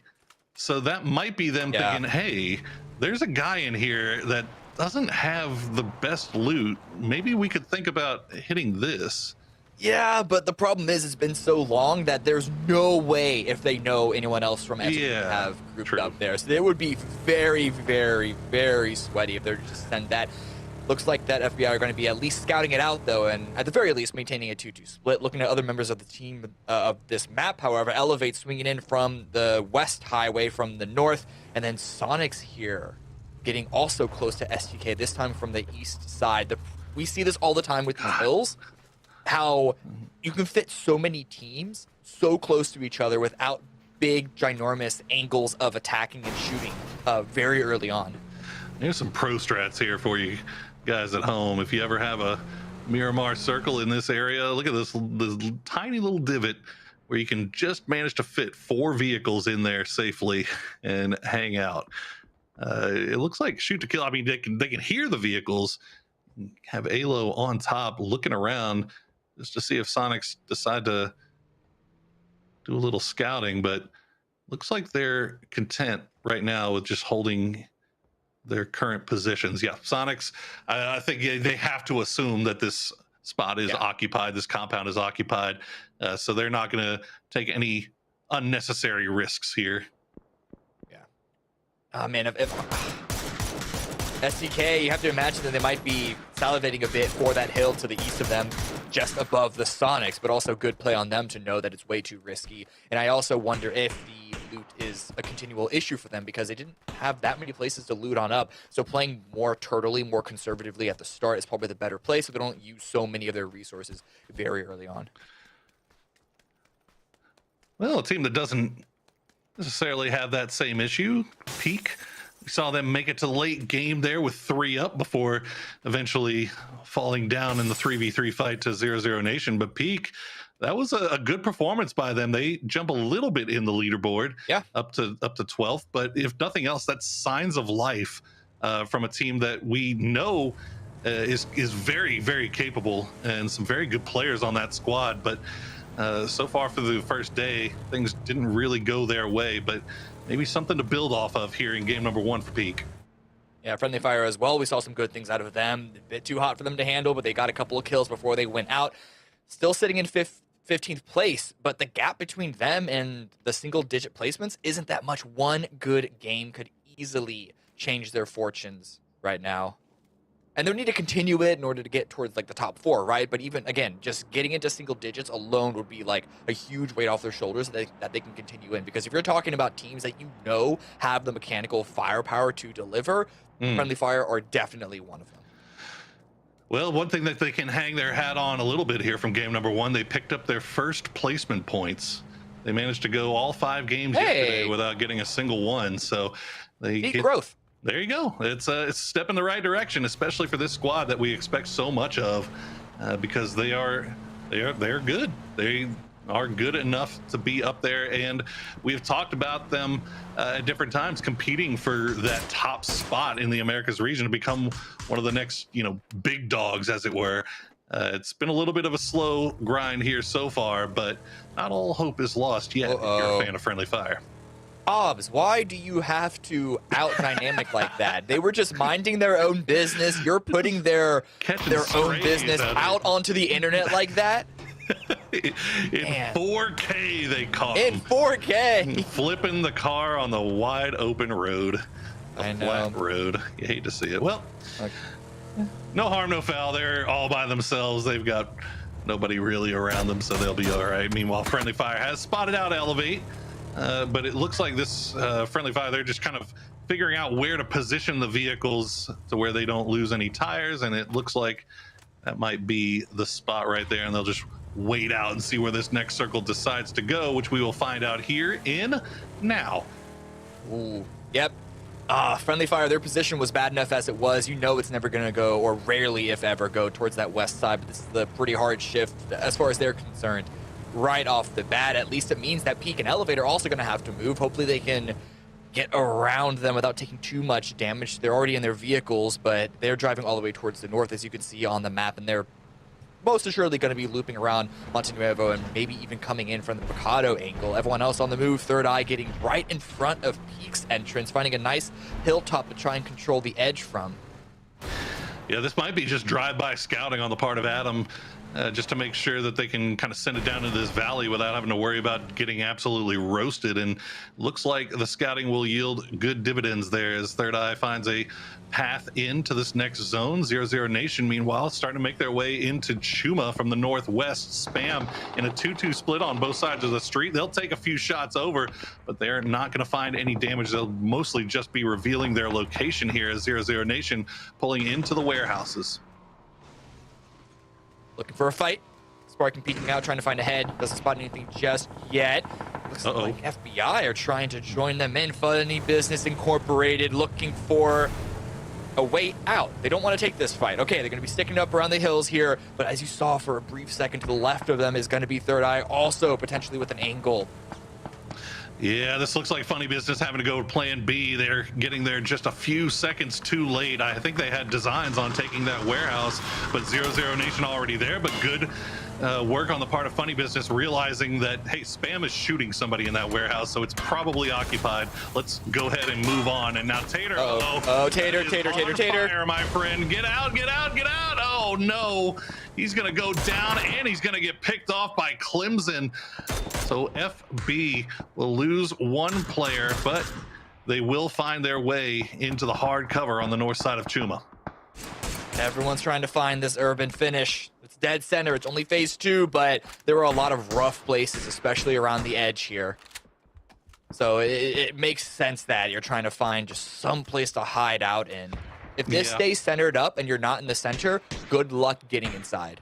And remember, that was plan B for Funny Business, or maybe as well. Even C, honestly. It could have been. You know, we weren't in their comms. We're not 100% sure. All we know is that most likely that was not the place that they were originally intending to go. Either way, they make it in. They have 3 up, and they will have to play that from here. Friendly Fire, meanwhile, do the wrap back around on the north side. They're going to still hug this northern edge. You can see them looking off into the distance. The closest team to them would be Decimate, but Decimate in a 2-1-1 split. So we'll see what Funny Business is able to, what kind of information they're able to pick off of this. This is a pretty wide spread by Troglodytes on Upper Chuma. And we also see a couple of members of LG who are in a bit of a 2-2 split of their own, 2 just outside of Chuma and 2 further outside of Chuma. So we'll see if any of these splits are recognized and sort of cracked open by a team barging through. Zero eyes on Funny Business and Elevate.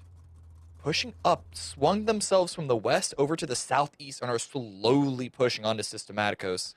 Yeah, Systematicos heard the vehicles. You can see them staring off into this direction. Ribeiro just kind of still looking off to the north, just making sure that nobody comes around. But now Systematicos just putting all their attention down here towards Elevate. Now, I'm not sure if STS was taking shots and revealing their position. And oh no, Funny Business, you can't get those crosses across the road for free. No smokes laid down. They might be a little bit loot poor here. They're going to lose 1 in the process, but 2 will make it across to the other side of the road. Meanwhile, Elevate, they're going to lose Honey Badger as that fight break out on the south side. 1 kill for 0-0 Nation, and they are wanting more. Spam have backfilled where Funny Business have retreated from, and now Friendly Fire pushing in, swinging through like a hot rod onto Troglodytes territory. Necro is backing away, though. The angle from Posta and the rest of the teammates isn't confident enough for him to hold. And this is going to give Friendly Fire a tiny little corner to hide out in. That grenade just off the mark as Friendly Fire managed to avoid most of that damage. They do manage to keep all 4 alive. They've found their way to the high ground here in Chuma. Troglodytes will have to pull back from their split as LG pulled back from their split as well. Or I think we remember 2 members of Luminosity were up there right where Friendly Fire was. They pull away in time, so they will be on the outside looking in. Meanwhile, Vegas, the rest of the Shoot to Kill boys, remember, they were in that compound. They still haven't left it. They've been just watching everything kind of pass them by here from this good high ground position. And right now, their current target is Synergy. Getting a little bit of damage to Danny, but nothing too heavy. Let's look at this Elevate versus Systematicos fight. A lot of smokes already out. Whether that is Elevate smokes to try and get some territory, or Systematicos smokes to keep them back. Probably a mixture of the 2, but you see Sig priming a frag. Ethan's going to do the same. Yeah, these blind grenades are being sent over. That one might have gotten a little bit closer. Oh, no, Anzera just out of distance, but a lot of utility being spent here by Elevate when they don't really have a good idea, a good read about where these guys might be. But Systematicos, for their part, they're just continuing to pull back, keep using that hard cover, using that the hills to their advantage as Elevate pushes forward, but they just don't find the opening that they're looking for. Part of it is because they're not finding any of the openings, and any sort of dry 4v4 push is very, very risky, but it's also because they're on the edge, and the chances of them being inside the zone when the next circle pops is very, very low, and there's no reason to waste resources for what's essentially going to be a dead zone, a dead spot to play from. But they can't necessarily leave either because there's a big field right in front of them. Instead, they're just going to be staring each other down. While we do see Menage a Trois there in Chuma Sarah between Friendly Fire, Chocolatitas, and SG, and that circle shift, ooh, you guys can't see it yet, doesn't really favor anyone but one team. One team only gets favored by this. I can tell you right now, Upper Chuma, they're going to have to leave. Oh, the haters are going to love this once they see this circle. But yeah, Upper Chuma is a mess right now. But meanwhile, Elevate, they finally start to push back into Systematicos. I think they may have baited Systematicos into thinking that they were leaving by getting into the vehicles. And you can see they've now caught the Systematicos boys off in a little bit of a splits here. So Anzera has been picked out. He'll get spotted. He'll go down. Zig has been left behind to support his teammate, but he's going to get taken low as well. Ribeiro and Casagrande have already taken the hard cover. So Zig just kind of running at this point. And there you have it. LG dead center of this circle. And Fiumba already kind of sending it over in that direction as well. To find something to play with, because there's not a lot surrounding LG. It's a bowl down there. And so it's not even like you have hills to hide behind. LG are going to have more or less open firing range on anyone approaching them. Speaking of firing range, though, Clemson takes the shots, gets the knock and the confirm onto LFP1. 0-0, able to find the schoolyard to the north edge of this zone. But they're going to have to hold this out against Dynamic from the north, and quite potentially, just looking at the minimap there, Dynamic from the east, Decimate from the east, and Spam from the west. Yeah, I mean, it's not a horrible spot for them. The only unfortunate part is Gizera has been left behind in Chuma Serra. So somehow Gizera going to have to find his way to join the rest of his teammates. They've already lost a player as well, so they're down to 3, and now Dynamic is just going to crash onto this school. Let's see if 0-0 Nation, the duo, is in a spot where they can kind of defend against this. Now, they may get some third-party help, though, as you can see Peak starting to make that wrap, and that hearing those engines pass by has put Dynamic on pause. Pause for a brief moment, but they were able to figure out pretty quickly that it wasn't going to come their direction. They can eye back onto 0-0. Grenade, though, is going to stall them out for just another moment further. We see Adidas do go out in the kill feed, out in 16th place, while Clemson's just looking for the angle. He's got teammates swinging around from the opposite side. The flash is going to give 0-0 a little bit of support, but the timing a little bit off. He flashed himself, unfortunately, there. And he's actually going to find Camberghini. He's going to find 2 as Clemson has to come back in the nick of time. He's going to get flashed as well. And look at the push. That's so aggressive, but BHC. He almost pulls off the hero play for 0-0 Nation as Dynamic now has to rush to get these reses off. Yeah, and Spam was swinging on in. They might be able to get them off in time, but then they have to medkit, and Spam are just going to be looking for all the angles and keeping them boxed. And fortunately, it's only a few members. Being a little curious from the prepared luncheon meat team. Sonic's now west side, pitted below SG. They're going to have to continue to push in towards LG's territory. Look, again, this is what I was talking about. There's nowhere to play. It is so dead empty around the moat that is LG's compound. This is a horrible shift here for Sonics, but what a shot there from Tiggleton. He's going to find Danny on the high ground. Immediate knock coming through. It's going to get stolen away by Sharpshot, but job done. They've managed to weaken Synergy here a little bit. They would love to get the point, obviously, but having that team above you just be a little bit weaker is good enough for the time being. Keegan, the last player alive for Funny Business, he's trailing this fight. Third Eye has just been running roughshod through here. They managed to clean up Troglodytes. Now they've turned their attention towards Friendly Fire, but Friendly Fire is proving a little bit tougher to crack here as the knock has come through. Only 2 up now for Third Eye. Oh, look at this. Keegan. Hey, he's finding something. That's finally That's a point for Funny Business. Can he get a second? Gonna confirm this one onto Ali RV. Oh, Picking Ali up had no something. idea. He had no idea, and Keegan just eats him alive. And now he's looking to see if he can find anything else. He sees Corsac. Oh, God, he gets him so low, but the knock doesn't come through. SG down to just Pippa, and that actually opens up a door for Sonics. Roth will finally dispatch of Keegan, and Sonics is now starting to make their way up to the high ground. Meanwhile, Fiumba holding out Peak on the eastern edge of this zone. If they can win this fight, they might be in a good spot here. They have a small locker to play in, and they can't peek out too aggressively or else LG's eyes of doom are going to be upon them. Same thing for Peak, and it's going to be Peak's responsibility to push over, rush down that Lion King style. But, like, how can they find the angles? Do they have enough utility to try and get another knock in order to make that push easier? Yeah, the problem for Peak there as well is LG had an angle on them. As you can see, the knock coming through onto HVZ. H-Win, they started to creep up a little bit closer. They see that Friendly Fire. I'm not sure if they got a read that they're at full strength, but they know it's a pretty healthy team up there. So Sonic's just going to pull back down here a little bit, keep their eyes over onto Friendly Fire, but just secure themselves a spot inside this zone. And look at this Tig. The vision on these guys is just absolutely insane. So far away, even the Observer didn't load that name badge. But Friendly Fire, where can they go? They're sending it downhill, taking a bit of damage, but they're going to try and trade some back in return. But oh my lord, Meisner. One-man army does get traded out. This gives an opportunity for the revive, but Jabari going to try and keep Friendly Fire pinned in outside the zone. It barely counts as in by my mark. They're so close to the blue, but Corsac with another great angle.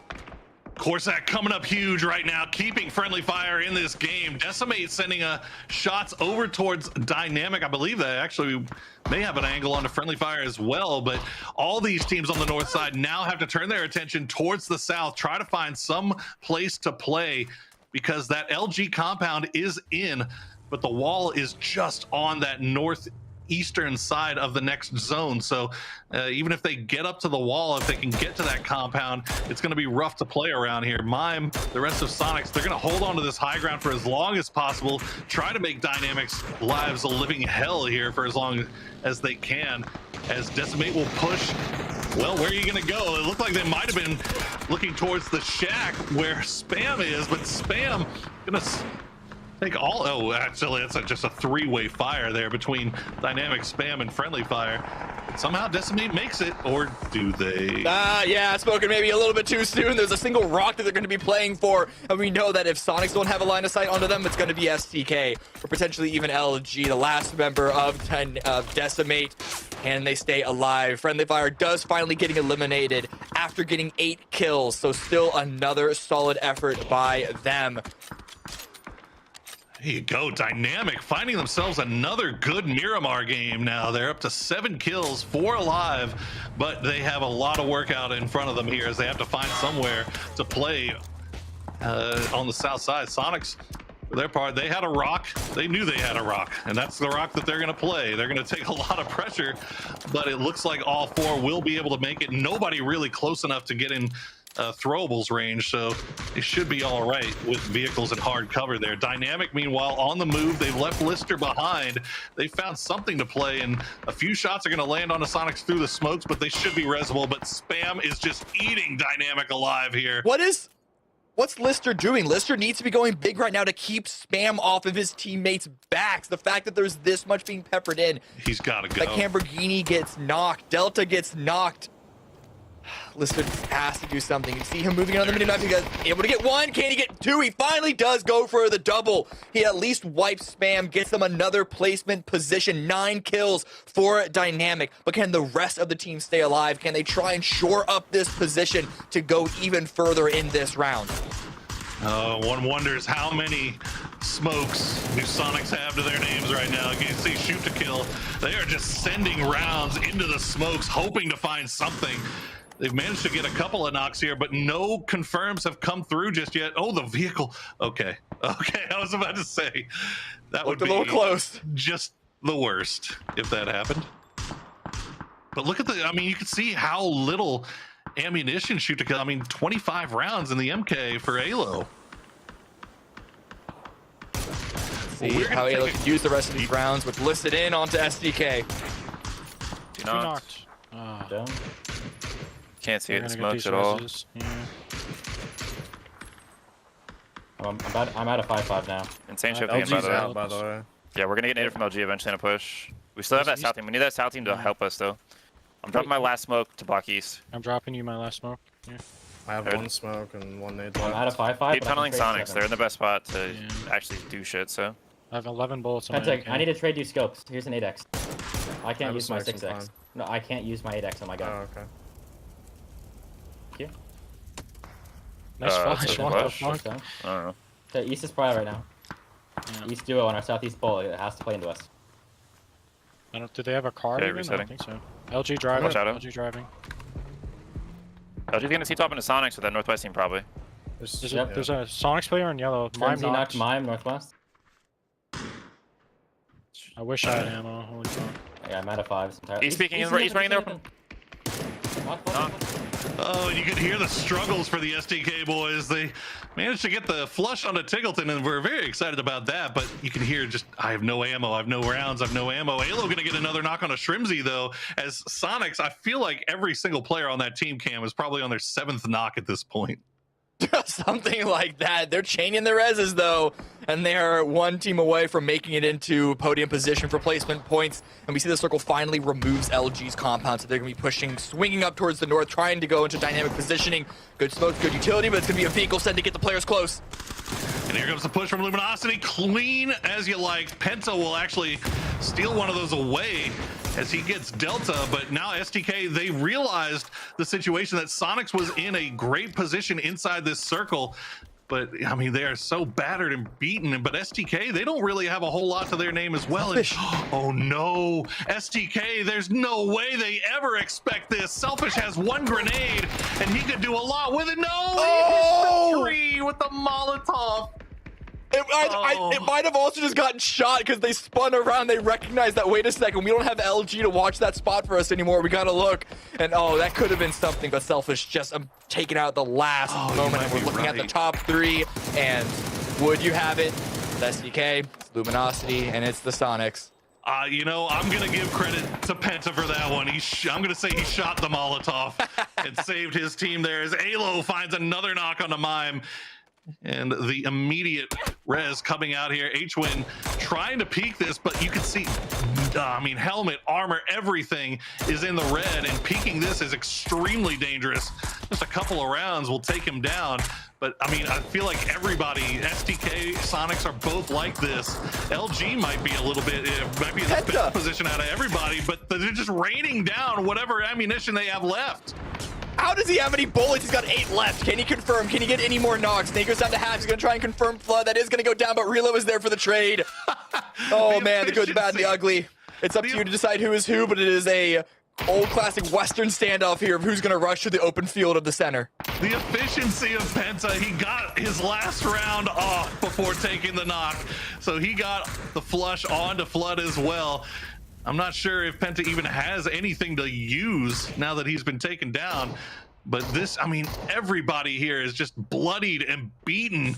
I'm not sure how many armors or helmets are left. I mean, you look at Sonics, I don't think there's a single helmet to be found. H-Win has one, but we know it is pretty much destroyed. And now the blue has arrived. Shrimsy going to try to do as much damage, and he will find the knock onto Snakers. H-Win going to get spotted by Vegas, and Mime just... Well, looks like Sonics will just go ahead and go down to the blue. Yeah. Now STK has left their compound. They're going to try to take the fight to LG. 3-on-3, and STK got another knock with 9 kills. Can they pull that to double digits, and by doing so, secure the win here? Revive is going to be coming through on LG, and neither of these teams really have any space to play with. They're being tickled by the blue, and a shot by Kickstart. It's going to knock Kurt out. Oh, unfortunately, these grenades just a hair off for LG. And they, I mean, you can see them, they have them in hand, but they just can't get close enough to get the angle because Vegas is just raining fire down upon them. Snakers managing to get out on the outside. Kickstart will find Kurt. Snakers managed to avoid Vegas's line of sight just long enough to get into range. And now Vegas, the last player up for SDK. The spray coming through for Snakers. Not going to find him. Vegas has a grenade in hand. He's waiting for the push to come. The Molotov will land. Snakers wants to take the fight, and he will. LG get the win with 8 kills. That final fight was a game of milliseconds, of millimoments, really, of who was going to find the opening, find the window to push out towards the center. And it was Snakers, it was LG, and they were able to finally swing that fight into their victory. But this was not an easy one for anyone. You could maybe say LG had an easy time with their circle shifts, but to survive as long as they did once we hit the late game and to pick up those kills, that also was still a challenge in its own. I mean, LG made the call, right? They had the 2-2 split going from that compound and the high ground in Chuma. When Friendly Fire made the push to the high ground, LG called them back. They end up playing from that compound on the far northwest of that circle. They get a little bit of circle luck in their favor as they just basically the circle just falls on top of their compound and they play it from there. But eventually they had to leave. They had to move away, and they won all of those fights. They secured their spot on the northeast side of the circle and the northeast side of the zone, and they managed to somehow getting Snakers to avoid Vegas's line of sight. Like, SDK was asking Vegas to do a lot there, and he was delivering for the most part, but Snakers somehow just managed to get away.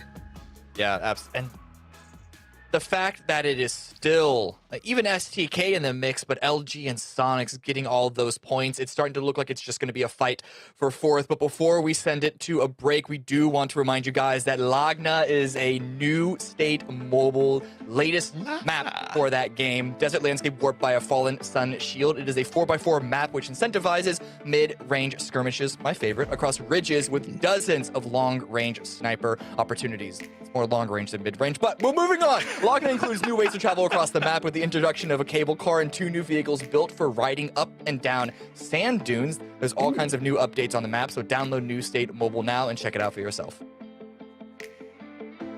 I'm going to a break. See you next time. Next map.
managed to avoid Vegas's line of sight just long enough to get into range. And now Vegas, the last player up for SDK. The spray coming through for Snakers, not going to find him. Vegas has a grenade in hand. He's waiting for the push to come. The Molotov will land. Snakers wants to take the fight, and he will. With that, Luminosity gets another chicken dinner and gets dangerously close to taking home a family pack. Now, if you guys want to take something home today, remember to stick around. At the end of the day, we will be putting a code up on the screen for you to get some free G coins. So if you like free stuff, stick around. Now, if we talk about free stuff, I got to bring back my analyst to talk about what was far from a free win, and it was Luminosity walking away in one of the hardest final circles I've seen in a minute. Welcome back, Matchroom, and Godspeed. That was a toughie, man. Oh, dude, I don't even know what we like. It's so hard to talk about because the premise is, hey, nobody can move. There's no cover. Godspeed, you were like talking about how just atrocious it would be to try to play through. I mean, how many times did we see those Sonics members get knocked? That was just hell in Miramar. Yeah, I mean, seeing the Sonics in their position, like that's normally in a late circle, you see like one team struggling with their back against the circle. But this is, I mean, I was even saying while we're watching it, it's been a while since I've seen a circle, whether it's on Miramar or Wrangle, where there's literally nothing to play in the center, like nothing, like not even a little ridge or a tree or a rock that was barren. And the fact that it was Sonics, LG, and STK made it even more entertaining because that was a hell of a fight between those three teams. There was actually a tree that was in one of the earlier circles because remember Selfish died next to it. Sure, yeah. A single tree. a single tree. Let's take a look at the dinner winner. I want to look at the dinner winner screen because I think that we're going to see smokes came into play a lot in this one. There we go. Luminosity with 20 smokes in that match. And that's what you get, though, Matt, when all you got is a tree and maybe a bump in the ground. Yeah, I mean, look at those damage numbers with the amount of kills. That just lets you know how much smoke was down, how much everybody was just chain rezzing. 2,000 damage, 8 kills. And what, Snakers is the kill leader with 3? It was just, I don't even know, man. Like it was just survival of the fittest in that style of situation. And by fittest, it means the person that had to move last. Yeah, I mean, it seemed like the wheels kind of came off on that game for a lot of teams, Godspeed, and it seemed like the story of the send and the send nots, as teams just didn't have a lot of options on where to go. Highlights. Yeah, as we look at the highlights, there's actually one very telling thing. Oh, this was actually a really insane attempt here by, I think it was VHZ, right? The last member of 00 Nation. Man, hell of an attempt. He gets 3, almost gets all 4. Excuse me, he gets 2. He gets 2, almost got 3. The point is, 00 Nation is now starting to fight somewhat more confidently in these situations. Still got wiped, but hoping for more for them. STK though, Matt, they were awesome all the way through this game. I mean, this is what you wanted to pick up Vegas for, right? This is like exactly what his role is supposed to be. And oh my God, this moment right here with Pinta, 4 bullets left and still trying to make sure he picks up somebody before he goes down. Got to get that KP, man. Yeah, and it was a STAOK game as they come away with 18 points, or sorry, 15 points off of that one. And at the end of the day, though, when I look at it, Godspeed, yes, Luminosity got the chicken, but it just felt like a toss-up there at the end of like neither team had a lot to work with. So I think it could have gone either way. Yeah, it could have. I do want to give Dynamic some flowers, though. They had a really good game for themselves there, as well as we saw them wiping VHC. But the one point I forgot I was actually going to make was, it was very telling if you looked at that circle early in that game, which teams actually decided to send it into the city and which teams decided to stay on the outskirts and stay outside. The teams that were the final 3 were the ones that decided not to send it early into Chuma there. Yeah, if you guys, we'll actually go over to the overall leaderboard, and I'll tell you the teams that sent to the middle of Chuma were Spam, Peak, Trog, Friendly Fire, and Decimate. So I mean, if you want to look at the screen while I read that, I think that answers a lot of questions in terms of some decision making. Though overall, Luminosity does have the lead at 96 points. Sonics on their tails at 89. Shoot to Kill is slowly but surely grinding their way up that rope into to contest maybe for a second place, Matt. Well, that's the whole problem is it's like, dude, when are they going to win a game? Yeah. Whenever we look at this, there's been 4 teams that have won chicken dinner so far. Sonics, LG, Third Eye, and 00 Nation. STK can repeatedly get in the end game. and it feels like it's so elusive. It's got to be frustrating at this point. Yeah. It's got to be frustrating for them, but it's got to be exciting, Godspeed, for everyone else, because you look at that leaderboard over there. Third Eye is at 42. The drop off, even down to Decimate, is 23. So literally, I mean, everybody is within 20 points of being able to get back into that mix for the globals. Yeah, that fight for fourth place is still very much alive. I mean, even technically the fight for third, but I feel like SDK is starting to close that door with the way that they came in today, especially after talking to Vegas with Dave and what he was saying. So I think at this point, it's just a fight for that top 4. I said top 5 earlier. Sorry about that, guys. Yeah, it's a fight for that top 4. Third Eye is holding on to that. But the one thing that also seems apparent looking at this lobby is that Sonic's, LG, and SDK are kind of just outclassing everyone else, like pretty consistently now, which is a little worrying. Yeah, it's worrying in a couple of ways. First off, it's worrying because you don't want to see maybe you do if you're a fan of the two teams, but I don't want to see total dominance for the entire season. Yeah. And it stresses me out for globals, Matt, because as much as we hate to admit it, NA has a terrible history of sending dominant teams that then get decimated when they go to the international. What works necessarily in, I guess, the Americas region and the play style doesn't always work whenever you evolve it to that next stage, right? If you spend a whole year just doing whatever you want and feeling like you can assert authority in every aspect of the game, and now suddenly have to play against teams that do the same thing, it's a lot scarier. It is. Well, you know what else is scary? It's time for my new favorite segment, and I hope it's not candid footage of me. It's Dave Rates. I learned that from Dave. Hey, love the intro. Listen, I have over 700 hours played with a 1.8 KD, so I know a thing or two. That one's for the chat. So let's cue the clips. This is kind of a combo wombo from games 1 and 2, the struggles of Miramar. NA driving at its finest. As we're going to be looking at Systematicos, you can see if you zoom in the pain in their eyes right here. Missing a tire, not exactly sure what's going on, just straight up sending it. Then Synergy, they're gonna have their car blow up. I'm bringing this up because we had so many just car fumbles. There's a kaboom right there. Now they're stuck up there at the top. Car fumbles is what I'm gonna call it. Then you got Spam going for a wild ride. The comms have to be like, listen, boys, hop in the car. Let's just go. YOLO, send it. I don't know, fellas. It's just not working out for me here. And then Elevate doing some Elevate things. We're going to see Tater here in a little bit, letting it cook just a little too long. The point being, I'm pointing this out because every team needs at least one solid driver, an underrated skill that many overlook in competitive PUBG.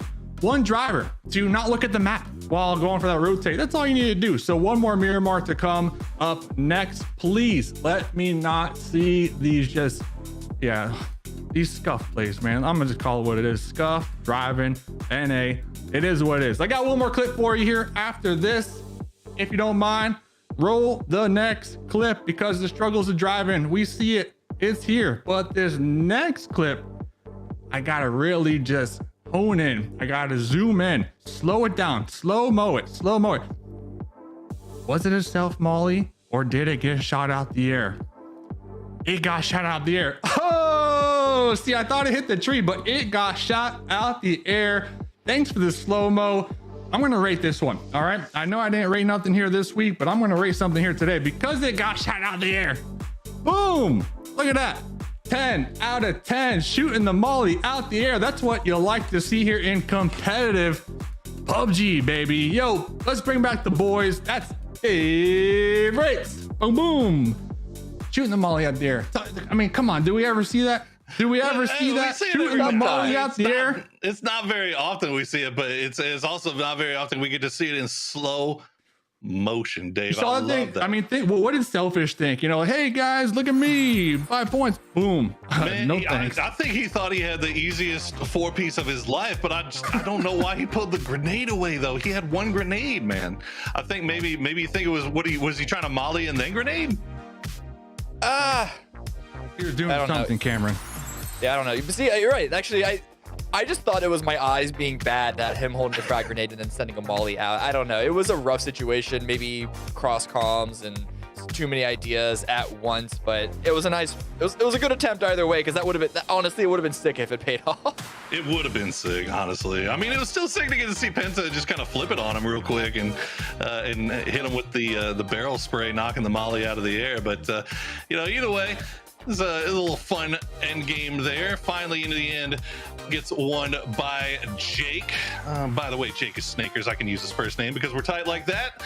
I know top players, but it's not a big deal to me, Cameron. And we are ready for our final game here on Miramar before we send it to our final two on Erangel, where Godspeed and Matrim will close out the day, and we'll be on desk analyzing all of their performances. Yeah, analyzing Matt and Godspeed's performances. No, this Miramar map. Judging. As always.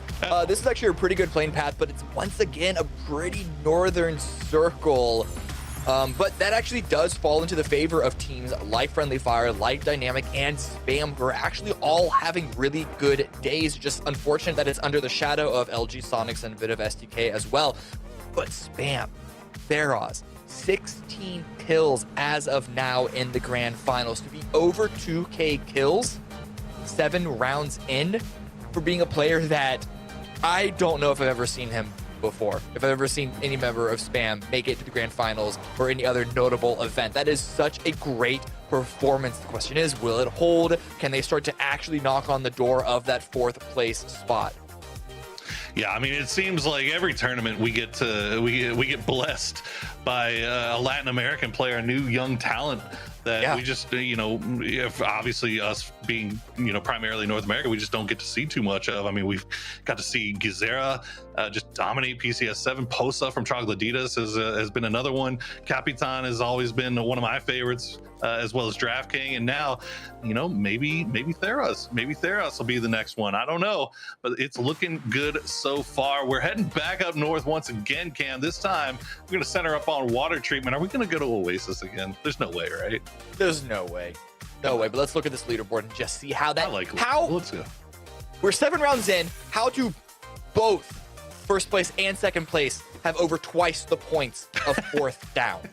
That is an absolutely not just insane performances, insane, consistently insane performances by LG and Sonics, and then even a gap of 26 points of 3rd to 4th. It is looking stupid.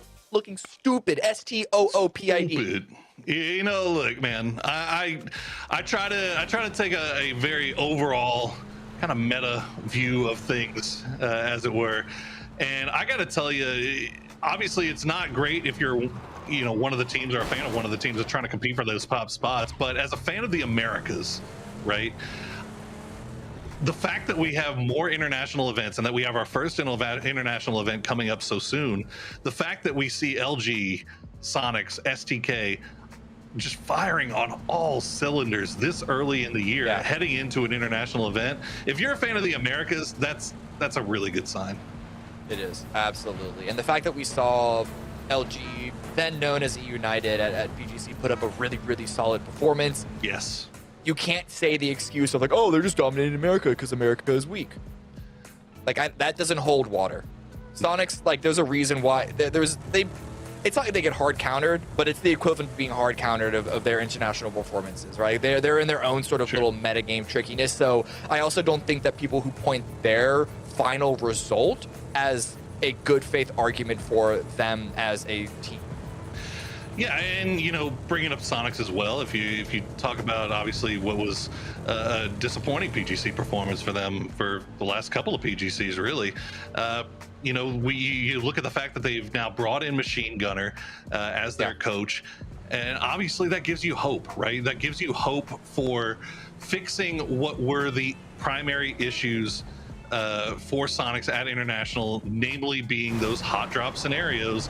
Now they're going to have options. They're going to have somebody who's used to coming up with options in the form of Gunner. As 00 Nation, I think they may have been interested, but I think they might have spotted out Adam on that high ground. So good on them for pulling away. But either way, obviously, if you're a Sonics fan, you watch the boys, you kind of know what their issues were at PGC. But I'm excited now. I'm excited to see Sonics at the next international competition.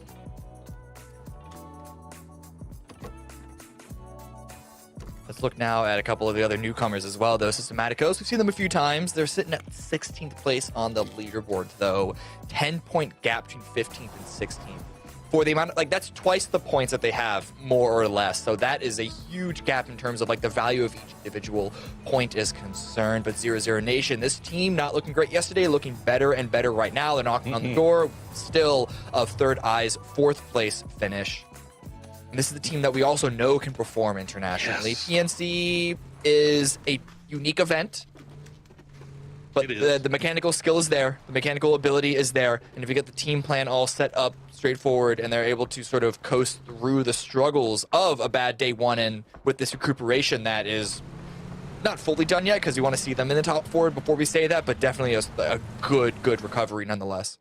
No, absolutely. I think, obviously I'd love to see 0-0 Nation, this squad in particular, make it to land, get to play on land, not have to worry about all those ping issues, as right now they have to worry about it as they're crashing onto Third Eye. Oldless will take a few shots. That's going to let 0-0 Nation know that they are not alone. They're going to get the initial knock. Third Eye holding strong here. 2 down for 0-0 Nation as they push through. 3 down as it's down to 1. Oldless holding the line here as Vox has been taken out. There's only 1 left remaining. They're going to flush these kills, make sure they get their points. The spray comes through from Oldless. He's going to not find it. They're trading back and forth. Sparking will find the toes, but now Richie B has arrived to provide support. Now that Oldless is taken out, that does give Sparking the opportunity to get a first aid kit, but the fire licking at his toes. He's barely standing on something. He's standing on something. Yeah, I don't know what it is. But all of his teammates have been confirmed. Everyone has been wiped out. No chance for a revive. And Oldless has been crawling towards Richie Beef, so Sparking has a decision to make. Do you want to continue this fight? You want to maybe try and retreat and play for some placements this round? It looks like a retreat is not in the cards right now. He's been blown to bits in the vehicle driving away, so he's just got to go for the fight. Now, has a good idea of where Richie B is on that second story. And he's going to find Oldless and get the confirm on the knock. Adam was trying to go for the res, but didn't get there in time. And fortunately for Adam, he's not going to go down to that grenade, but very well done there by Sparking, making sure to at least get the 1 point. Yeah. As Richie and Adam just waiting for Sparking to make the move here. Yeah. At least puts it into a 1 versus 2, which is loads easier than a 1-on-3. Now there's a real chance of him being able to win this fight if he can find isolated 1v1s, but Third Eye, they play their best behavior. They're not going to give him that. The smoke does miss, so it means that they can still peek out of the top floor window and no more smokes remaining, and now no more grenades remaining in general, other than a couple of flashes perhaps in his back pocket, though. Picks up 2 more smokes, so still has the utility to block off those windows. This might be Sparking just pushing Third Eye into the smokes so that they're not going to be able to hear his footsteps through the flashbangs. He's going to use that to reposition. And now you can hear he's just kind of walking around. He lost track of them. He hasn't seen them since he saw Richie on the second story. So Sparking just using those flashbangs, those smokes to mask his footsteps while he goes for the reposition. And you can see Adam and Richie, they're not playing the game. They're just going to wait for Sparking to make the move here. I feel there's a big chance that all 3 of these players are just going to wait right now, which is terrible for Third Eye, considering they felt like they had a dominating hold against 0-0 Nation's push. But if the circle stays on this position, we're going to see what happens in the next 30 seconds when phase number 2 is going to be shown. But if it stays here, they're not going to be able to defend. Any team, like Elevate aren't far away, Troglodytes aren't far away. If they crash onto this position, it's going to be a relatively easy push because they're going to be torn between a couple of different angles, a couple of different directions of holding. And so now there's really no control for Third Eye here. Yeah, there's no real... I mean, there's no good side about this for Third Eye. I mean, obviously, you want to keep your 2 players up, obviously. Sparking really is the one that just has nothing to play for here, but he'd love to be able to get some points here for 0-0 Nation, but he doesn't want to give his life away for free. The new circle does pop, and they will still be in this. So we'll see if any of these teams off to the south are looking at Synergy, Troglodytes, if they have eyes on this building, if they're considering maybe sending out over in this direction. That might be the only thing that would push this fight on to the next level. Yeah, the one thing that could maybe catch a team off is if they're scouting it, they don't see anyone peeking in windows because everyone's just holding strong. They think that it's free, and they get caught off guard. But it's such a strong position in this circle, you have to know, and especially seeing what happened to the kill feed, there's a real, you can make some estimated guesses there. Troglodytes now, though, they are not interested in that compound. They're sending it past, and they might even be going so far ahead as to challenge Decimate just in front of them, dead center. It's on the low ground. It's essentially a little bit of a turtle spot, which we know Decimate like to favor, but Troglodytes, we know that they usually like to go for fights. Yeah, Decimate being pretty aggressive trying to hold this Y22 split. They may end up paying for it, but Peak actually going to spot out Posa, and he's going to get picked out and finished off by MV. So Troglodytes lose one as they pull into the side, the western side of this 2-2 Decimate split. They're going to hold it for the time being, but the problem with Decimate for Decimate as far as the split goes right now is that neither duo can defend the other. So Sparking still listening for those footsteps. Oh, the pre-fire almost gets him. And Adam having to pull back. Richie, though, they know where he is. You can see the grenade in hand. We're trying to follow it up, and Sparking, he's too smart for that. He's going to get on the move. Why need more loot? Hey, look at that. It's a little bit more gear to play with. That's a bike as well. If opportunity arises, you could maybe try and skedaddle out of there. But you want to make sure that you're not going into a trap, that you're just coming in last, hopefully wait for the circle to go away from you and backfill someone else. But right now, Third Eye's just, their existence is keeping him distracted, keeping him stuck here. Yeah, they just not willing to take the risk of losing somebody just to get this point, and I don't blame them. So Sparking will just hold his angles for the time being. It doesn't look like anybody is too terribly interested in this compound either. I mean, Synergy has kind of a 2-2 split. Oh, the push now coming out. Adam, they got tired of him. The Sparry will come in through Sparking. Oh, he's going to get damage from Peak from range, and that's going to be him going down. A valiant effort on the part of Sparking, but Third Eye gets to keep their two players alive. Yeah, for now, they're surrounded by SG, but let's look at some other teams that are going to start to get in the mix themselves. Fiumba now rotating in from the far north side, doing a wide wrapping rotation of their own. They don't want to go through the death trap that is that road that swings up through water treatment, where there's a number of teams with their own little crossfire setups there. So instead, they're going to be swinging in through Oasis, take some of the high ground on the north side of the road, and play for phase 3 that we're going to see in 15 or so seconds. And STK kind of mirroring Fiumba on the south side here as they slow play their way in. They'll stop down here on the plane crash on the high ground. They're going to spot out, I believe that's Synergy. It's either Ali RV. Yeah, it's Ali RV from range. The shots are going to land too, and Ali, he's going to dip out, but Alo's going to land it. And that'll be Ali RV picked down. Can they flush him as well? Of course they can. Shoot of to course kill. They can. Get a free kill there. And yeah, a new circle popped. That's the power of team shooting. They're going to even try and take out the tires of that vehicle as well. That's going to make it even easier for them to push on in and at least make it difficult for SG to try and maneuver themselves. But Friendly Fire chasing down Luminosity, able to take Snakers out. That is the top fragger of Luminosity right now. And they're pushing it on to Roth. What is going on here? Shotgun in hands. 2 shells.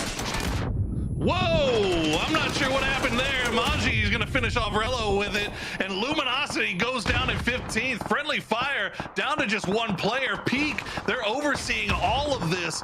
You see the utility coming through, but it's not landing. I believe that's Decimate from the low ground are forcing Peak back by taking shots uphill, and inadvertently might be defending Friendly Fire here. It's Funny Business now trying to crash onto Troglodytes. Tater gets taken down. Bunt going down. T-Sock next to no HP. Keegan will push in. He gets immediately spotted out, and Troglodytes clean up Funny Business just like that.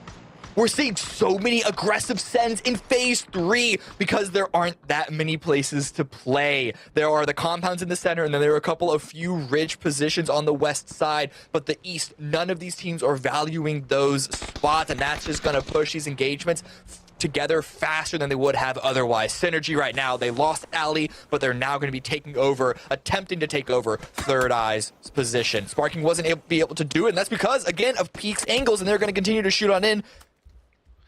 It's not just Peak, it's STK having an angle on this from the south side as well. So SG, they don't have the time or the ability really to set this up from the outside. They have to come in to the hard cover. They know that somebody else is here, but you can see Penta just kind of having eyes on that. The rest of STK looking over in that direction as well.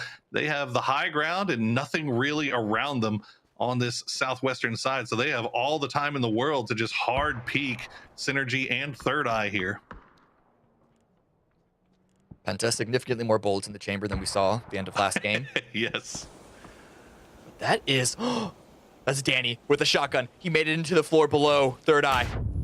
A lot of shotguns in play here, though. And the grenades aren't finding their marks. And Richie, you can see, he's just thirsting for it. The flash turns away from it, but still gets blinded.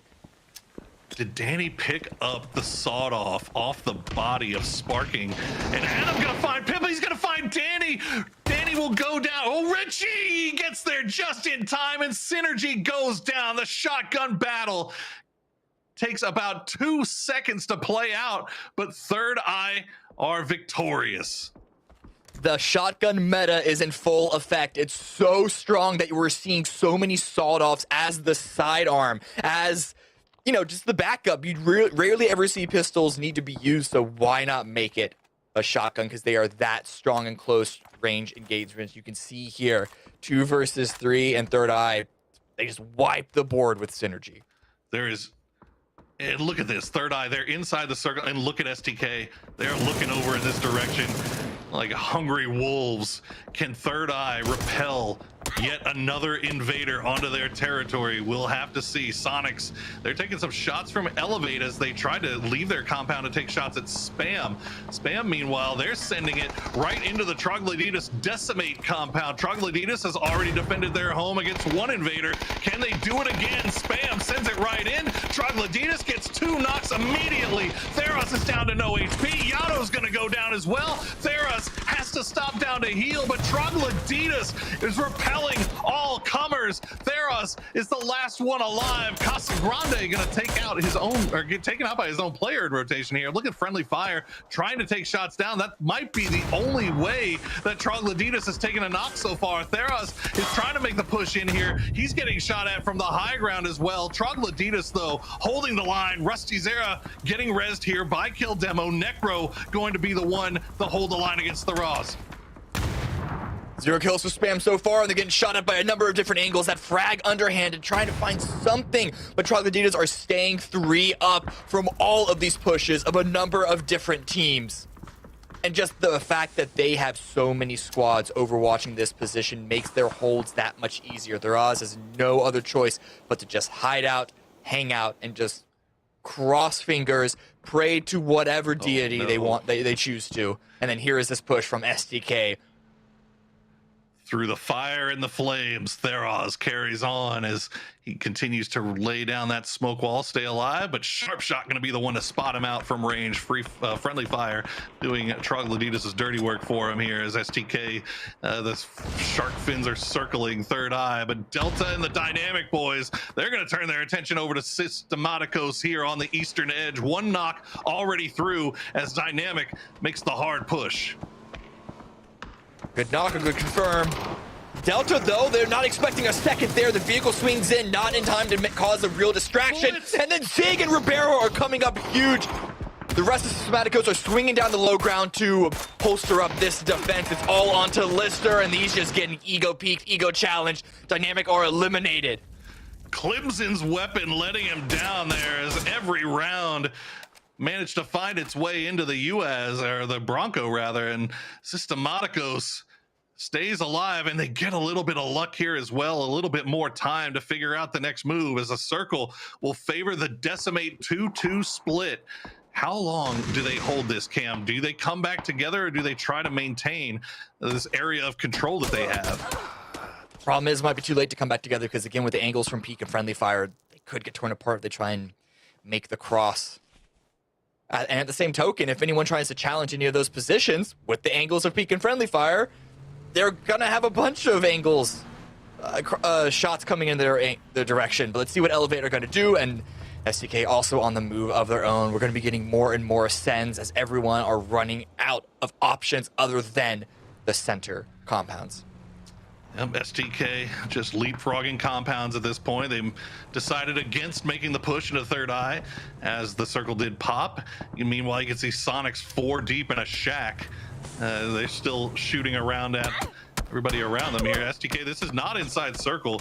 They're just gonna lay down a smoke wall, try to open up a door here by getting a knock if they can onto Friendly Fire.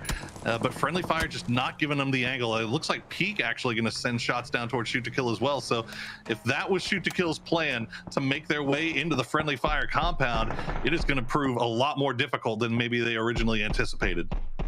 Got to shoot and run. Got to shoot and run. Fiumba probably saying the same thing, but at least this pressure from the squad could alleviate the other members of Peak's angles down to the low ground elsewhere. Selfish is prone, popping a kit, heal himself back up.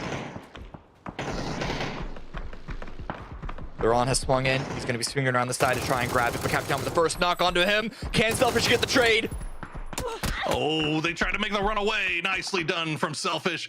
And it's just to get the knock, doesn't get the flush.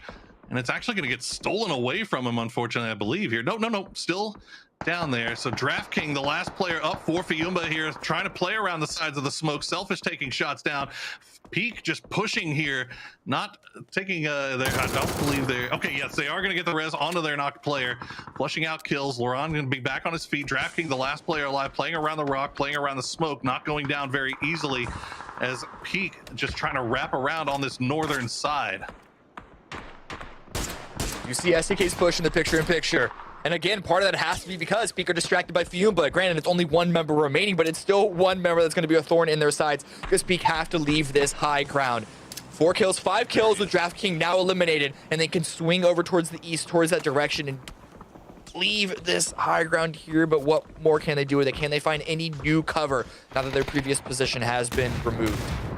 Yeah, that's the problem. Systematicos has an angle onto them. They're just making their lives hell here. Sonic try to leave their compound, try to leave their little shanty, the shack, but it is proving a little bit difficult there now. Each with the last player alive. Shrimzy is bleeding out quickly as the shot comes through. Shrimzy's going to go down, I imagine here. Yep, Maji will get credit for that one. Singleton, meanwhile, is just, I'm not getting shot right now. I'm in smoke. I'm just going to stay still. But Elevate, they're not wasting any time. They're going to crash onto the smoke wall, throw the grenades inside. H1 playing around the edges. He's gonna find Gats. Honey Badger gets taken down as well by Corsac as now Sonic's down to 2, but they are holding their own. A lot of grenades come on in. This could finish Elevate off with one rock. Blocks the frag. The revives, they're attempted, but only one is gonna get confirmed. And with that Molotov having well faded, they can get back inside the shack. But how much more utility is there available? The smokes do come out at least to keep them from getting torn to pieces from Elevate. Look at that. The buggy just somehow sticking on the side of that building. Oh! The Cats will get flushed out.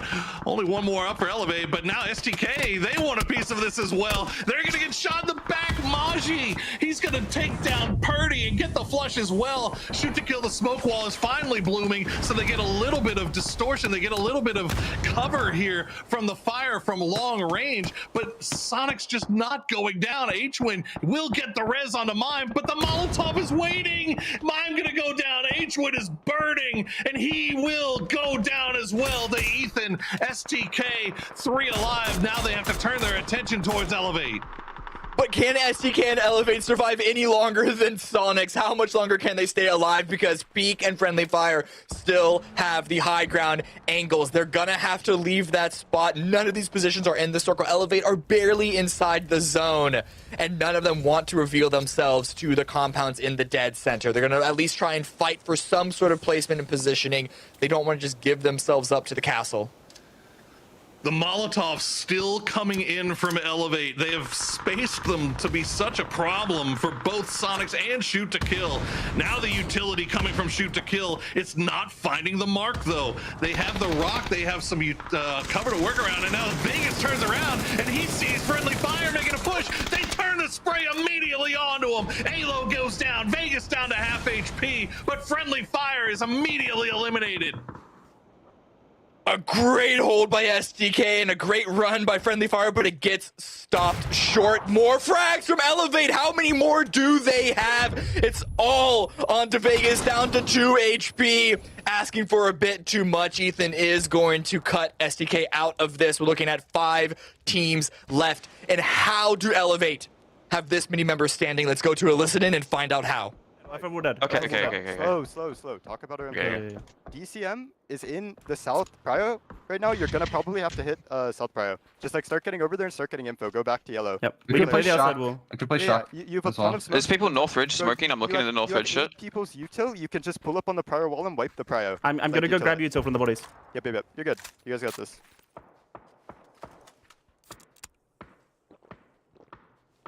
I'm gonna go check out this North Ridge and see if there are a couple of people. Okay, res me. People running in the open north. You headshot him? He's 1 HP. He got knocked. There's one smoke on that body. It's like fully gettable. I just fucked up. I like beautiful long. Nice. Other knocks back. Alright, you don't have a ton of time, guys. So you want to start getting over and gain this. Are we playable on orange or are we crashing blue I think, yeah. Orange is playable. You're full playable. Yeah, we play shack. We play shack. Yeah, Wait, did a guy just shoot at the shack? Yeah, there's a guy in there, I think. Okay. So you guys are gonna have to kill orange. Work together. I can anchor a pull up. If there's 2 cars, I can anchor I can go far right to blue right now. I have a car. I'm gonna take 1 car right now to blue. Yeah, I think you guys get this. I don't think it's in. I think you just wait. I think you just wait. I can anchor you into check. I can anchor you into check if you want to drive. If you 2 want to sync up and drive it. I think I have a good right ridge there. But yeah, okay. I think your ridge is like full open a compound. Comms. You can smoke your. I'm gonna try. I think I can do it. Okay. Yeah, he's in check. He's prone in check. Trog and fuck Trog. Fuck Trog. Let's focus on up labor. Yeah. Are we ready? Are we ready to hit shed? Ethan, get in your car. Yeah. Get in your car. Hit shed. He's prone in shed at the moment. I'm driving it right now. I'm driving it right now. I'm driving it right now. Okay, we're just gonna do it. I'm just watching for his speed. He hasn't stood up. Nothing. I've got a molly. Give me time. Just wait. Molly spreads out. They hit the door. Okay, it's spreading. Okay, I thought. Okay, no. Clear right with me. He could be prone right. Okay. I'm not with you. Okay, Elevate, try to make that rotation in. They a little bit of miscommunication. We're thinking that somebody might have been in that shack, but they do clear it out. It is empty. So far, they've managed to avoid the utility coming from Decimate. So we're going to cut over to Peak versus Systematicos Zig, the last player. Dave's only fantasy hope is holding the line right now against the push from Peak. And that's another shotgun in hand. S12K can't get the piece of the utility though to try and stall out the revive though. Laron is back up, healing back up, and HVZ with a shotgun of their own, making sure that Zig can't just rush them down. They're gonna try and swing to the west side, try and gatekeep him out and get to the circle and the zone themselves. But honestly, just looking at the state of the game right now, this is gonna be Decimate's round to lose. But HVZ opening it up, that's certainly a start.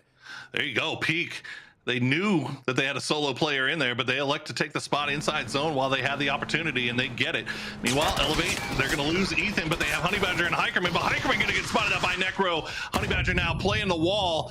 He has got Decimate just on the other side. You can see the utility is starting to come through, but Decimate don't really have a good idea of where this man is. They're going to try to maybe peek Vinny, just jump peeking it to try to get some information, but he's just not seeing anything. Elevate, or rather Honey Badger, can kind of stay here for as long as he wants, I think. Unless Decimate really wants to go for this. It's not a bad spot, but Zig swinging out from the side takes a lot of damage, but deals even more in return, and is able to confirm the kill. No, runs out of ammo before the final bullets meet. But Necro's gonna... HVZ is staying alive!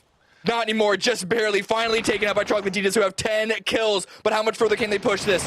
Oh, Troglodytes looking so good, and now Decimate decides that they want to try to take out Honey Badger. They pushed out. Honey Badger does some damage, but doesn't get any knocks. The shotgun blast will take him out in the end. Actually, it's going to be Haven with the M4, and now Troglodytes has managed to get their revive off. Kill Demo has been sent closer to center circle, but it's 4v3. Decimate versus Troglodytes. Troglodytes, as you saw, 10 kills already, Cam, and Decimate, they're looking pretty healthy. Yeah. able to get on the roof now that Honey Badger has been taken out. This can give them some nice angles. And their compound is going to have the priority over the center. We know where the game is going to finish. It's going to be just to the north. However, Trogloditas, the potential with the cover that they do have to have a nice crossfire. So we'll see which one comes out on top because of it. Oh, I love this camera angle. You can see the center dot is just on the outside of Decimate's wall. I've got to wonder how much or who is kind of ahead in the battle of utility. Trogloditas actually using their smokes offensively. They're going to make Decimate make their way, push their way out of the smokes. And they're actually going to find the opening knock on a Hazentank killed Demo with a nicely placed grenade. They've got time to go for this res if they want to. Rusty Zera going to send it again with another grenade. It's going to find another knock. Kill Demo will find another one with Vinny going down to a grenade. Haven has that high ground, and one SPS is going to try to play the wall before the smoke can bloom. Rusty's going to get taken down. Smokes are out in play, but they just cannot make the push. Even with the few knocks that they have, Vinny does get bled out, but that's a Groza that Trogloditas now know is in play, but the revives are getting traded. Oh my goodness. Going to be a 3-on-3, and Haven with the flashes to keep them stalled out, but they've been pushed into a corner. Trogloditas have gained some ground out in the middle of the open field. I cannot believe the Trogloditas is able to get the res onto Rusty Zera. Kill Demo will be the one holding the wall. That smoke's going to go away, and one will find him with that Groza spray. Gets the knock, gets the flush. A 3v2. Necro has come up to the wall as well to take the spot away from Kill Demo. Rusty Zera trying to make his way through the smokes, and one listening for those footsteps, looking for any shadow, anything he can see with that Groza. He's going to get blinded, almost gets taken down by Necro, but knocked down to 35 HP. He's going to duck down into the smokes and try to... The molly! Oh, the molly doesn't hit! Haven goes down. Hazen is starting to burn Rusty Zera, waiting for the blue zone right up against the edge. He's playing against these smokes. The last player alive as one FPS... Oh my God. And the blue! Watch out for the blue! Fire. He's got the double, the sawed off. Switch back over to the Groza. The spray comes through. No! And one FPS. The spray with the Groza will get Decimate their first win with 8 kills. Ooh, still doesn't match his Trogloditas kills, but what a finish there for Decimate. What a finish by both of these squads. And man, what a chaotic round once again. All that open space, all that open area. You had Peak and Free Fire just keeping options so limited for the majority of these teams, and Trogloditas and Decimate.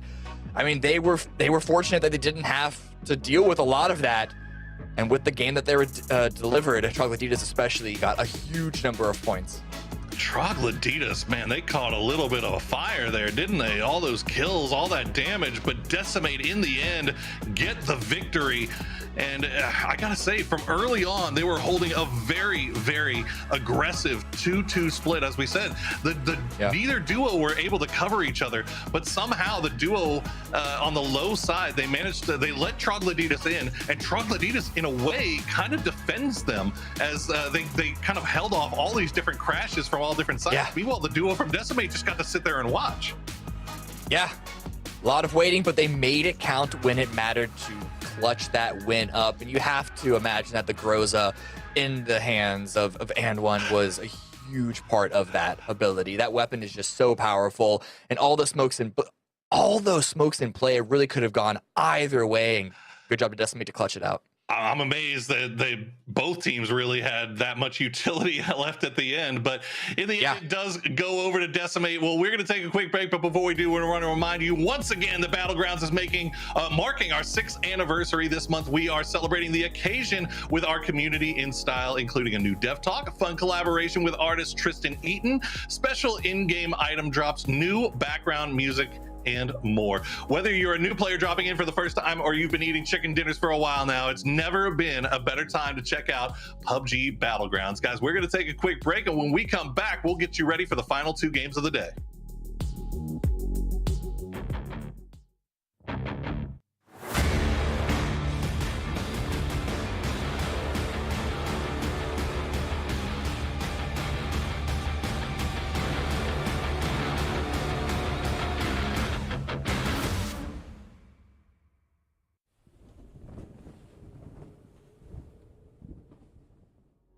Hey guys, it's Toffees, and I know we're on break, but we thought it'd be fun to try out a new segment where we let players toss questions at us for a change. So we caught up with 2 players to see what they wanted to ask the analysts. I'm really just wondering what you guys think is the best, the most meta item that's going to be coming to competitive PUBG. The emergency parachute, you know, the blue zone grenade, the M79 smoke launcher, heck, the folded shield. I'm just going to speak for everyone. I think it's blue zone grenades. I think blue zone grenades are going to be absolutely ridiculous, especially when it comes to pushing buildings, just pushing any position against the edge. Blue zone grenades are nuts, man. That's going to be probably the most interesting for me. I gotta say, whenever I'm looking at it, I'm thinking the smoke launcher, man. We see smokes be such a pivotal section of what we're looking at in every section of PUBG. Being able to place them just a little bit further out, being able to like create cleaner walls, being able to just drop smoke on your opponent instead of like having to just drop 30 of them right in front of you to block vision. I think that's gonna have a lot of impact. Hey man, I'm going with the emergency pickup, man. Shoot that thing up, let the plane pick you up, and just go right into that zone. No need to worry about the perfect vehicle rotate anymore here, fellas. All right, let's see what the next question is. Who's up? Who do you guys think is the most replaceable player on Sonics, and why is it Tickleton?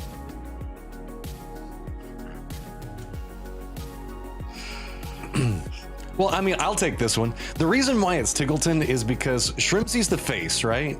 I mean, he's pretty. True. You got to have him for all of your like PR stuff. True. H-Win, he's the leader guy, right? You just let Tickleton just go become a streamer, and then we all know that Mime can't stream because he'll just get banned. I mean, yeah, it's got to be Tig, right? He's the worst player on that team, so it makes sense. It just makes sense. It's my answer. Let's just call it what it is here, fellas. Vegas wants to be picked up for Sonic, so we're just gonna do a plastic swap. Tickleton goes to STK, Vegas goes to Sonics. That's what is really going down right now.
the edge. He's playing against these smokes, the last player alive as and 1 FPS.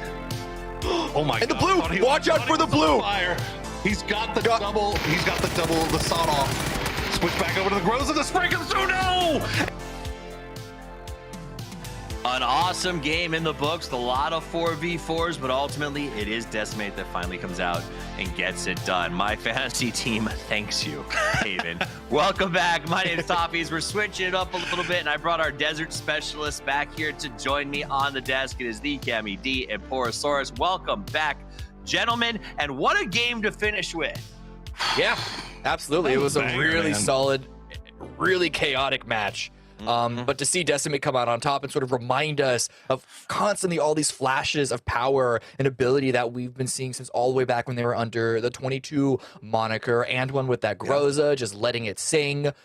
We just need to see it more often. I love the mental imagery of a Groza singing. We'll also talk about boom tubes and shot funds that happened in the mid game. But first, let's take a look back at the dinner winner screen and see just exactly how many kills and how much utility Decimate used here. They had a good spot, Poro, for most of the game, but they played it good. No, they did really well. I mean, they got aided a little bit about from the fact that they were so. I mean, it was just non-stop fighting that game. I mean, from the Third Eye versus 00 Nation to STK, Sonics Elevate, and Friendly Fire even getting involved there for a very short time, unfortunately for them. It was just nonstop action that whole game long. I'm still trying to catch my breath, still trying to lower my heart rate, but fortunately for Decimate, they got to be the cool, calm, and collected customers in the end there. They did. They worked it out. Yeah, you say Friendly Fire only for a short time. That was like a short time with their send from the high ground, but they did a lot of stuff on that high ground. This Friendly Fire, all kills, no placements, is actually starting to have a real positive upside. All kills, no wheels. And honestly, they also helped drop Luminosity, which opened the door for a lot of mid-pack teams to pick up some points. Let's look at the highlights. Oh man, there's so many of them though, Toffees. I mean, Sparking did his best there. I mean, it's super unfortunate for 00 Nation that they end up kind of losing a bunch to Oldless right off the initial part of that crash. And then Troglodytes, I mean, this is how you defend your house, Cameron. Yeah, they defended very well. And again, I want to see how much damage Friendly Fire and Peak especially did onto the teams that pushed Troglodytes. This was a nice, very well played individual, like isolated fight by Systematicos, completely shutting Dynamic down. You know, I thought Sonics was going to be. This is the problem, right? When you have teams like Sonics and STK, that they are so damn good at surviving, and it's just it takes so long to clean them out. I mean, Elevate was just sitting up there for so long, forever, trying to finish off these teams, and they just refused to die. Elevate does come out in third place at the end of that with 11 total points. Decimate gets 18 at a chicken dinner and a good boost for them. And I want to give flowers to Troglodytes, Cameron, because it was a war out there, and these guys were in the middle of most of it. 12 kills. Yes, they had a lot of teams pushing onto them. Defender advantage. They didn't have to move too much once you hit the mid game with the circle shifts, but to defend against that many sends, that many pushes, getting 12 kills and only losing one player before the final fight. They handled that very, very well and got more points than you could reasonably expect from that spot.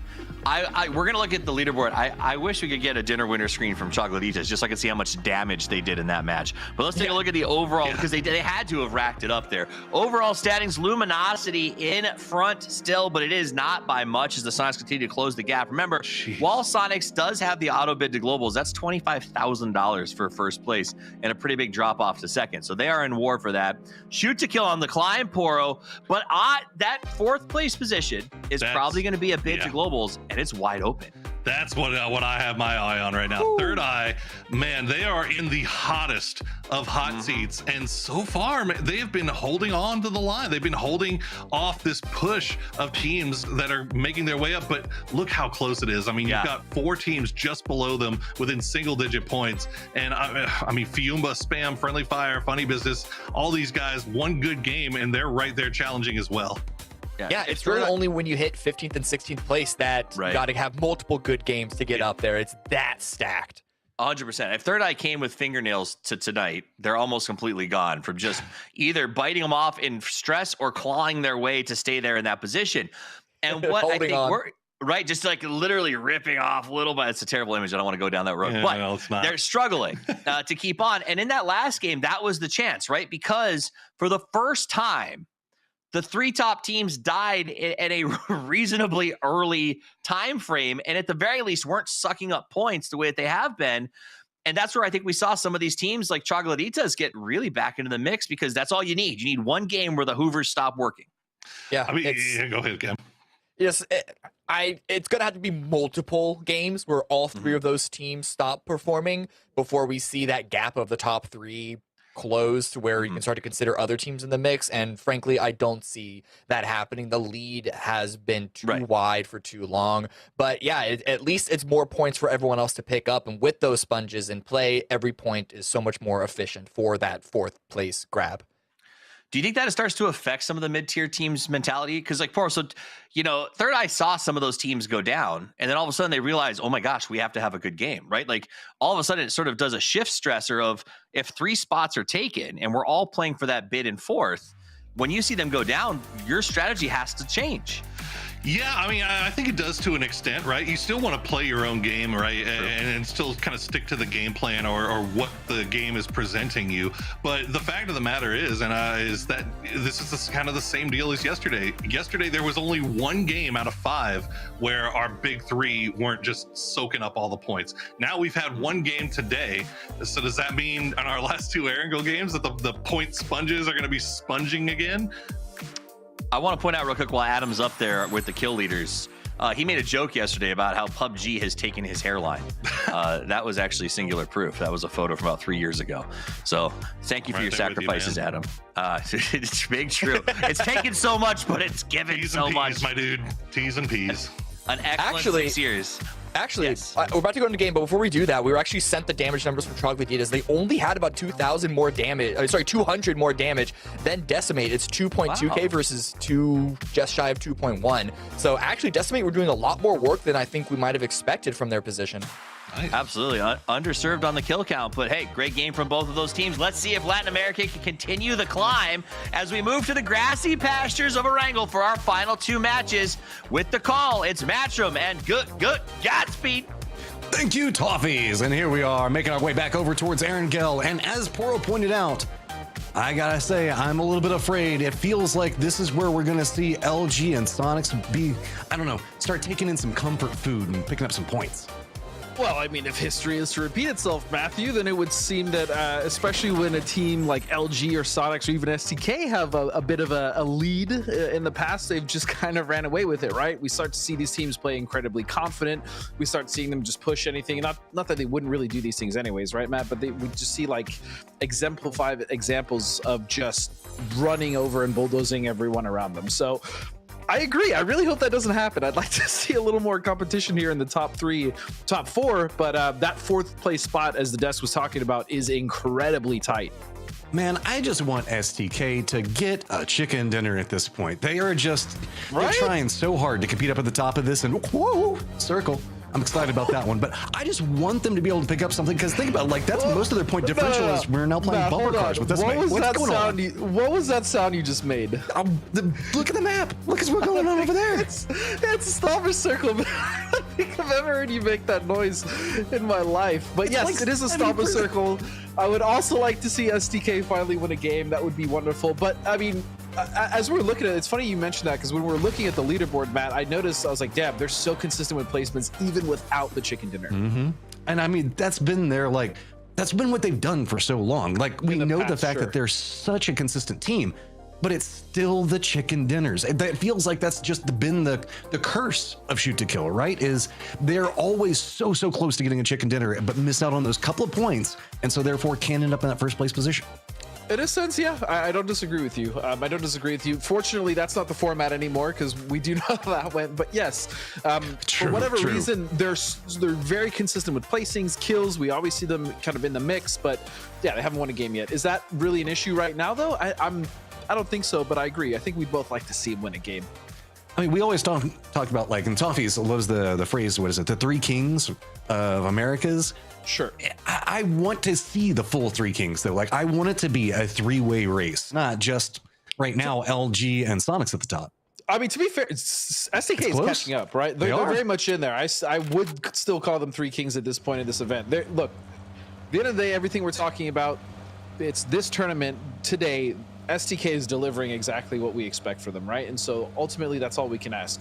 Getting a dinner in there, sure. I think we both want that, just so they at least have a dinner. But I mean, they are closing that gap between third and second pretty quickly here. Look, I'm a greedy man. I want my shoot to kill to get themselves a chicken dinner at some point. I say that like, I love all of the players. Like, it's just, I don't know. It's just one of those things that I want to see it happen at some point. And we're now starting to see the rotations come into play as, this is one of those circles got to be what? Do you rotate early into this one? Or is this one that you kind of like play edge and see where the hell it goes? Normally, like North circles don't necessarily need like a crazy quick response in rotations, but this one I would say rotations early are massive because of the water, right? If there wasn't that much water in and Severity was more edge or even just a little bit closer to being towards that north side, it wouldn't be an issue. But this has just cut out so much playable area, and as we know, these north circles, we saw shooting range yesterday, how difficult they can be when there's all this wide open space and there's not that much to play. We're seeing a big push come into specifically those, like, I guess the foothills of Stalbert to the west, as multiple teams are now already jockeying for that position. But it is not the usual suspects that are making it into our later stages. Really only Third Eye, the only one that's coming in there. We can see the fact that it is, what, FF, Decimate, Dynamic, and Spam. Spam's been, they were doing good yesterday. But again, maybe that was just the Aragale bias. Look, I said earlier, Spam, was mainly farming teams like Pekin on the bottom. They definitely showed at the end of yesterday how strong they could be, right? Some really great performances. But coming into this now, I still kind of want to see more, right? They're still just hovering around that 10th place spot. And with this circle specifically, you want to talk about your top teams. Sonics normally plays this just under Stalbor, right? On that ridge, they have that road. I'm curious if another team is going to contest them or if Sonics even bothers going that route anyways because of how late they are at this point, because they're usually the first ones over there.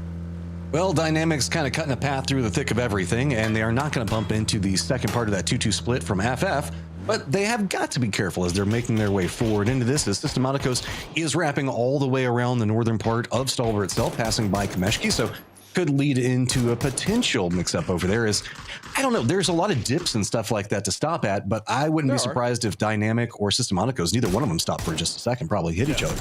Well, we'll have to see. I mean, Friendly Fire is doing a job of pushing them away right now, and then even looking back to Fumba, who is just kind of caught in the center here. Have to be very careful rotating around this junkyard, this Alamo position, which is so strong to hold and can be as long as the circle keeps shifting here. Is Third Eye have complete control of that area. And looking at Sonics, yeah, they've actually opted to go where they went yesterday in a similar circle, which is right below shooting range. It's a great spot for them to scout from, and they're going to be just fine there. And I really like this from Third Eye. I do worry, though, with the circle shifting off, that vehicles may be an issue if they start losing tires. So they're obviously trying to park those as best as you can see to protect those assets.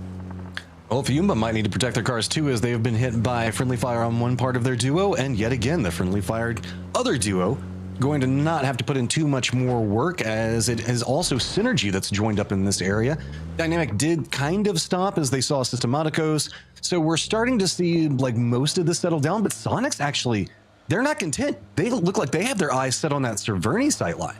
Yeah, I mean, this is a good rotation, right? If they take the east side of this, or excuse me, the west side of this, they'll be able to take a lot of control over what's happening down south, not only in Severny with this barn compound, but as well as, around shooting range in the area on that hill just to their west. And so they can also pivot off this, right? If they want to rotate backwards and wrap around, they absolutely can. So, I mean, I don't need to tell you guys it's a great decision from Sonics. I mean, they generally make those early game, and we very rarely see them with hiccups there.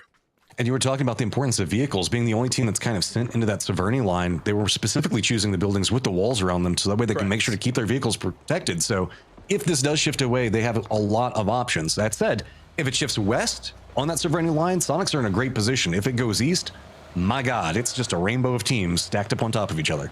Yeah, I mean, I'm pretty sure they just play edge and just work their way in and killing those teams, right? That's what Sonics do so well, is just getting in team fights, strategic team fights, and just picking apart the teams on the edge. So we'll look for that as we see Dynamic, another team that's actually kind of had an okay day, I guess, but these rotation moves still just are plaguing them.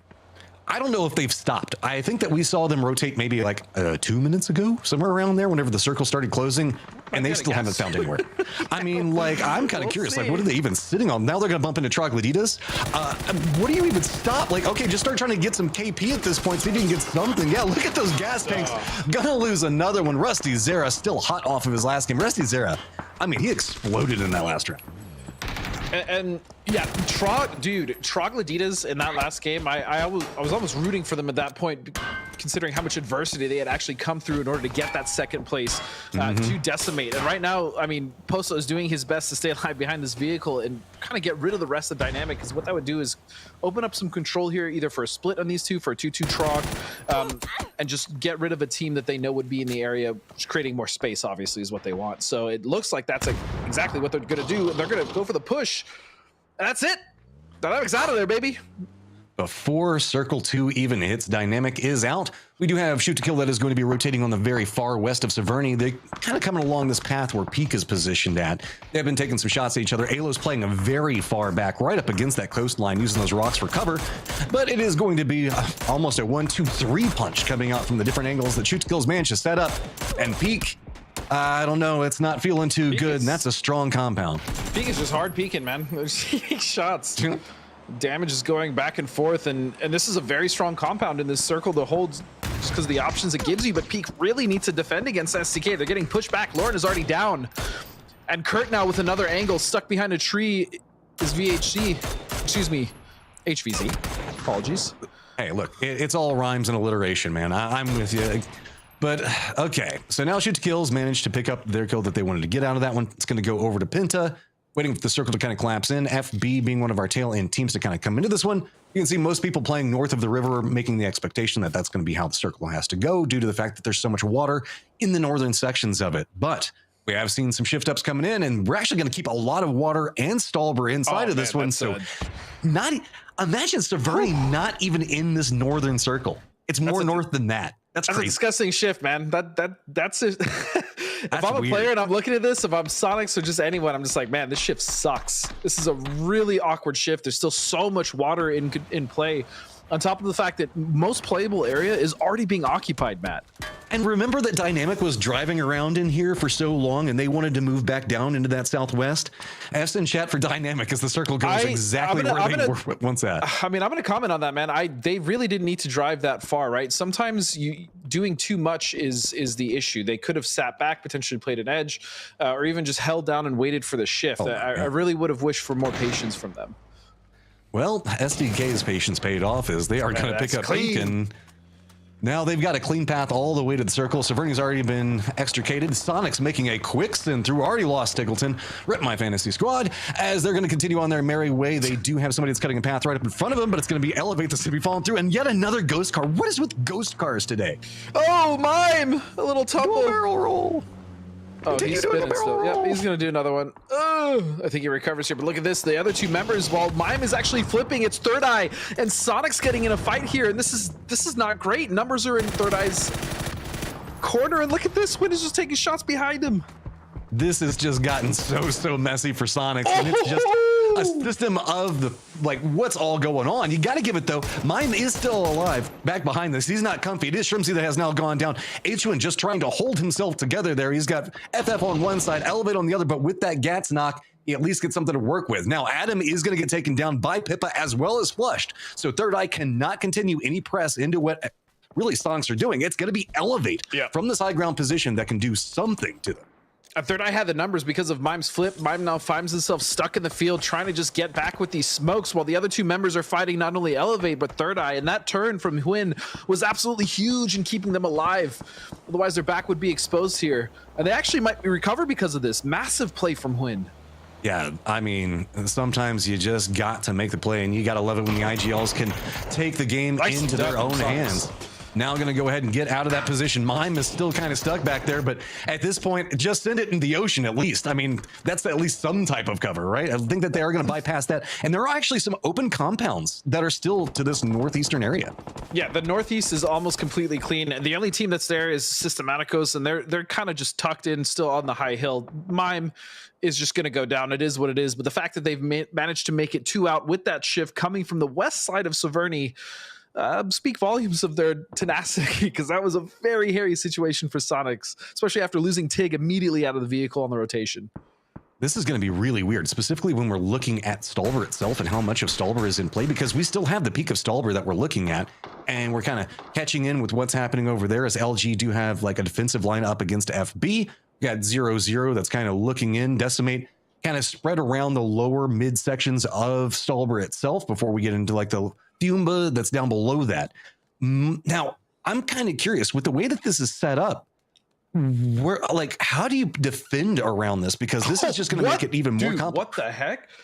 Look at the shift. The apps will help. Like, the circle follows, and right now, Shrimsy and Hwin are the center of the circle. What is happening today? I don't know what in the HE double hockey sticks is going on here, Matthew, but this is wild. This is a wild shift all the way north, absolutely devastating any playable area just to the south of Stolber. I mean, that has all completely come out. Stolber's not even in the circle anymore, right? So all these teams in the back line are going to flood on the south side. Dude, this is ridiculous. We deserve this. We gave up Miramar. We deserve this circle. We did give up Miramar in some really good games. I didn't get Oasis, so this is what I get in return. All right, Spam, you're going to send it in, and it looks like you're going to be running right into the duo for Sonics. We do have Elevate that's over here with the remnants of Third Eye, but nobody really taking any shots into that one. We do have a very hard gate kept position with this, so Spam managed to make it in, getting into this point, finding themselves a very good point that they can defend up front. Yeah, if Spam can actually, they can play underneath Sonics, right? There's this massive ridge near the beach where they can just take their time. They don't necessarily need to push Sonics. I would like for them to realize it's a duo and put that pressure on just so they can take complete control. But for the time being, they're okay. Sonics is not going to push out of that unless they see a knock or unless they hear something or see an opportunity, right? So they're actually, both those teams are going to be all right. SDK rotating in right now. They're going to have to deal with a lot of that kind of tumultuous area in that southwest, Matt.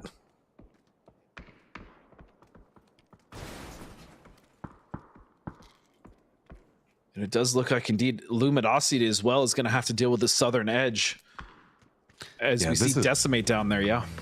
Yeah, I mean, SDK trying to make the path through there, maybe hoping the fact that LG will distract Decimate. But, I mean, this is a precarious path that they're going to have to try to go through. They're still going to even be what? I mean, 0-0 has some players. Fiumba, yeah. Trigus even come up now. There's no choice at this point. All these teams stuck on the southern edge are just going to have to fight, Matt, and it's going to come down to who wants it more. Well, SDK has been hungry today. Let's see if they can find themselves something to nom on as Fiumba now taking shots into Trogloditas. Trogloditas bolts a path right next to FF and Fiumba. They have lost one in Rusty Zera. He's already been flushed out, but did manage to at least get by that. Elevate is going to go ahead and spot out Oldless, so Third Eye is going to be eliminated. Their hunt up after Trogloditas is going to be problematic now. Okay, here we go. It is going to be problematic, I agree, but this is also problematic for the Sonics. If Spam actually decide to push this and coordinate this well enough to get the trades, they should be able to clean up Sonics fairly easily and take control of the north side. And that next shift is still going to be in, right? Because even with water getting cut out, they're still going to have playable area and they're still going to be inside circle. So many massive fights about to break out right now. As you can see that it is going to be shoot to kill, trying to make the press in. You can see that they've gotten very good at trying to do these split positions, but Purdy's already going to go down. Pinta does at least get some vision, but there's nowhere to really hide. Alo's taken so much damage. Shoot to kill just trying to cling to life over here, and it's going to be friendly fire that's just taking some shots right into their backside. But with this, STK is starting to manage to right the ship. They're getting their health back up into a better position. It's Fiumba on the receiving end of it. Now with just one member up, the circle continued to shift up into the north. So after this firefight, STK has still got to move, but it is going to be 0-0 that's coming down on an opposite flank. Vegas has got to see this with shoot to kill now making this reposition around. They have got to have some type of awareness. What's going to go? No, it's going to be Gizera that gets the knock on to Pinta. Vegas trying to hold it out. He's going to go down. Now it is just Alo and the two teams that were lined up against each other now being pounced on as FF is coming up back behind this. The Sonics fight still going to be going on while we still have also LG taking a fight into, I believe that is Decimate. Yeah, and look at this. Friendly Fire, who has showed aggression in the past, is pushing up on the back of this, and they desperately need these kills. They need to take this position, and they need to take it away from 0-0 Nation, who just, as you said, clean wiped STK off of the fight that they just had with Fumba. So now, Fumba crunched in the middle, and they're still not in. It's just VHC who holds the foothold in the circle down to the southwest. As we now move over towards the south, it's Decimate, it's Luminosity. The numbers seem to be in Decimate's favor. One down, Flood already out of there. Kickstart, can he make the play? He sees some heads, he's taking some shots. Matt, it's a bad spot for Kick. He's got to be in a hero position, and he's already blinded up. He gets spotted. Snickers drops at the same time. It looks like all of our top 3 teams are about to go down. Rillo gives it a hero's try, but he's going to get eliminated. So with this, LG, Sonics, STK all drop. Troglodytes in some trouble as well. All of our middle-of-the-pack teams now seeing the opportunity, and it's a matter of who can seize it.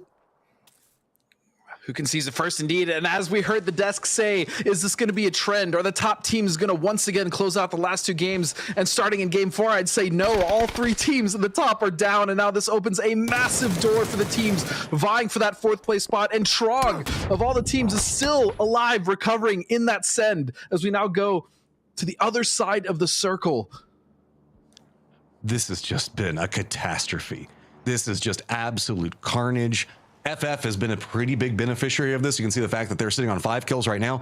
They've been kind of tail ending behind everything. I believe that Emmy is still up. He's inside the zone for Fiumba right now, just hoping, waiting for these guys to move. But I mean, FF, now you've got to deal with the Troglodytes line, and Troglodytes, this is your opportunity. 30 points to try to catch up to STK. You've got kills being delivered to you on a silver platter, but Necro's already gone down. Oza spots it out, but he's going to get dropped as well. Are we going to lose the entirety of our top 5? I think we are. It's just down to 1 member now. It's 1 member for Trog. And FF with 7 kills. They have control, finally some semblance of control on this western edge. And Spam above them is starting to split, but it's Kill Demo, and he's out. The top 5 is out of there. The door's wide open, Matt. Corsac making it work right now. Elevate, living up to their name, looking back down at everybody that's down below them, don't have the cleanest of sightlines. They're at least hearing and following everything that's going to be going on. New Circle is going to land right on top of them. So now that means the fact that Decimate's going to have to move. You can see 0-0 going to have to make a move, but Synergy in a gatekeeping position. Meanwhile, Fumba, look at that. Emmy's just kind of creeping up right back behind what's going on with FF. And finally, Corsac does go down, but I wouldn't be surprised. Maybe they can get a res on him. It's hard to tell, to be completely honest. Maybe if they have some smokes utility, they might be able to get the res on him. But I actually really like this proactivity from Spam. They're really starting to show that they can actually do well in an endgame and form some semblance of control against the other teams. Putting pressure on FF is definitely a start, but they're going to eventually have to deal with Elevate having the high ground on them, and I want to see how they adjust to that. Decimate now prepping their run, and it looks like it's just going to be a full-on send, man. And across the Stalber hillside, that's not a comfortable way to do it. So they might be wrapping around to the south. Synergy is going to be along this pathing, down a little bit below them, but FB as well is a little bit late in their rotation, just after Synergy. So even if they do manage to make it past Synergy, there is going to be FB that they have to deal with. I'm curious if they scouted this, if they knew, and this is what I want to see from Decimate, okay? I want to see them leapfrogging. I want to see them take their time and have a little bit of patience. I don't want to see this team just get in a car and send it down and hope that it works out. Last game, they did very well, but they were also given 6 shifts, so I want to see what they can do in this situation. Now, I mean, it's a matter of everybody having to chase circles this time, it feels like. So, funny business, seeing what's spotted. Got an idea on what's going on. I don't know if T-Sock realizes exactly how close Pippa is to him, because Pippa is just right on the opposite side of that rock over there. So yeah, and he's not even prone either. So, I mean, he's just over that ridge. And that Molly is going to catch Lear right in the face. He's going to get knocked, and Gizera now going for the second one. He should find it, but just at the end. All right, Decimate decides that they're going to roll down into this FB position. Goes right by Pippa as well, so that's going to be their backsides just entirely open up as And1 already down, but they're trying to clean the life. Haven's going to go down as well. Looks like Pippa did decide to reveal himself, but he gets instantly dropped. Decimate now down to just 2 members. They're going to have the zone coming back behind him, and FB still sitting with 3. Know exactly where they are. Yeah, but FB doing a really great job here of holding that eastern edge, putting the pressure on them and backing up when they needed to. That's the most important thing here. FB could have kind of pushed over and tried to take that fight a little bit more on that mound, but they backed up and they let their position do most of the work for them, which is wonderful. And this is, again, just a desperate send to try to get out. 0-0, 4 kills, make it 5. LFP is down, but that should be pretty risible. While this is going on, FF did hear this. Now moving in, they're wanting to continue their kill streak. They are 9 now and realize the fact that they have an opportunity for more. They left Roth back behind to keep an eye on what's going on with Elevate. Now it is just going to be friendly fire, throwing some friendly bullets over to 0-0, seeing if maybe they can get some more kills out of it. But finally, we also do see Spam and FB having to chase the circles and not inside this next one, as they're going to have to walk into Elevate's sightlines. This is what I'm worried about, though, Matt. Spam had an entire zone to figure out how they wanted to approach or maybe get a foothold onto Elevate in case that circle shifted off to them. And although they kind of shift a little bit towards the east, they're still on the edge. They've really made no forward progression, and this is now going to be the challenge. Elevate with the high ground should be able to pick them off fairly easily, but also you have Funny Business just off to their south with full angles. Tater's been knocked, but they're going to have to deal with Elevate eventually at some point. Elevate, and you can see the position where they're looking down into where Spam is. They keep hearing the firefights up the hillside as well, so they have to make sure that they're keeping at least their posteriors as clear as possible with where we see a 0-0 coming out from it. All right, Spam, how are you wanting to move through this? Smoke's now down. Vehicles have been prepped. They're trying to bypass. Elevate does have some vision into this, but not the cleanest of sightlines. With what's going to be happening, looks like they're going to be trying to move right up next to where FB is, but FB is kind of caught up in their own drama at the time. It's going to be friendly fire, getting the knock on Honey Badger. That could be the opportunity that Spam desperately needs. Absolutely. This is huge. Friendly fire with the ones in that rear position there from Elevate, giving Spam a potential window, but they're still not out of the clear yet, as we see Maji taking shots down towards 0-0 Nation as well. Elevate now have been pinched, and that's kind of the risk of holding that middle circle position so early, especially when it's this far north in a hillside. See, the Gizera has moved forward. They're going to go ahead and finish out Funny Business Incorporated. So that should allow them to have a better pathing into this. They also do have to deal with the fact that they have VHC that's been down back behind them, but I think that they're just going to leave that one be. Now then, eyes are going to be set. How are they going to assault this? Because you can see that Spam has managed to at least make it into the foothills. Yeah. Most of their members now inside the safe zone, but it is going to be Elevate that they're all stacked up on top of each other in this little bitty cubby, and they really just can't control everything that's going on. The sightlines are just really peculiar. Yeah, they're just not there. And like I said, I was worried about Spam, but that opportunity was given to them by Friendly Fire, and they took it. I mean, credit to them. They absolutely took it. They got in a circle. So what I was worried about clearly wasn't an issue. And now with 6 kills, I mean, they're doing it. This is a great game for Spam and something that we've wanted to see off of yesterday's success.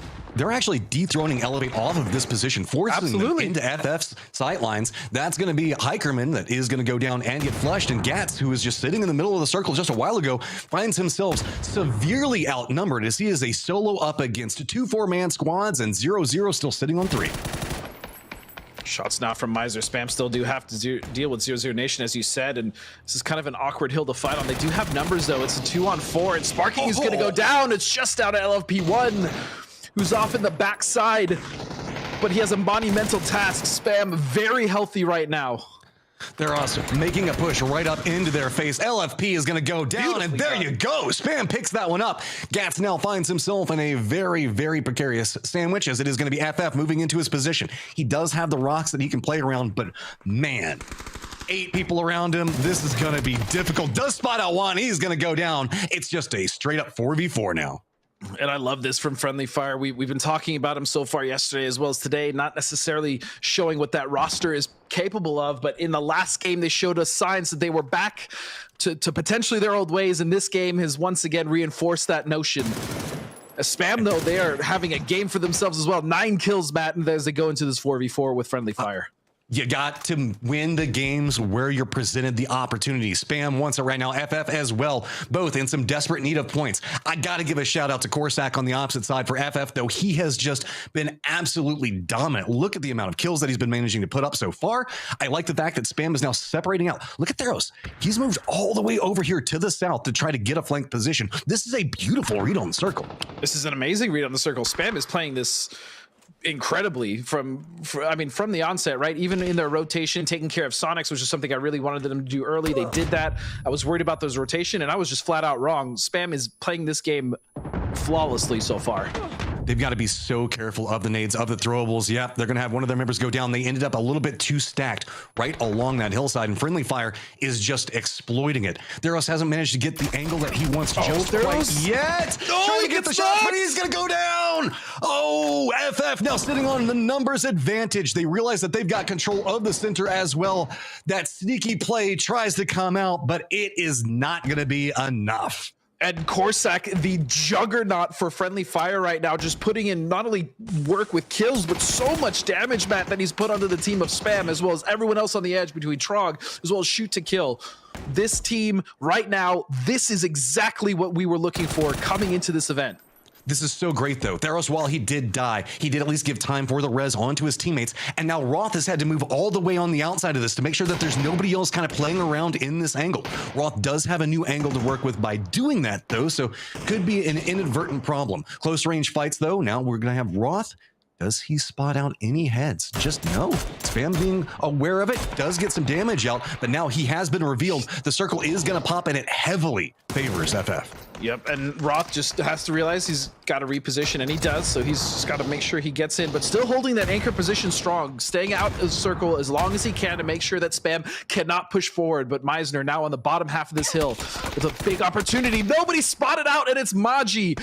And all of a sudden, not only does the position advantage go towards Friendly Fire, as well as the numbers.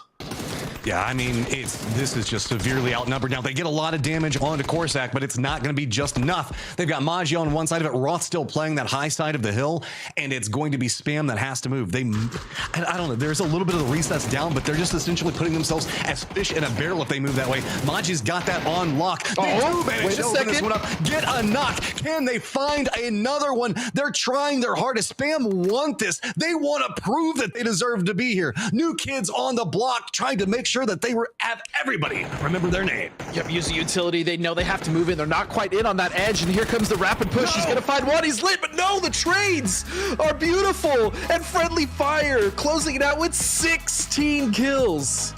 Damn, Friendly Fire, I like it. This is what we're talking about. I mean, I gotta say, they were in control of so much of that game. 2,585 damage, 16 kills. I mean, they were playing Edge for so long. You can't say that they got circle favor in this. No, not at all. They absolutely worked for that one.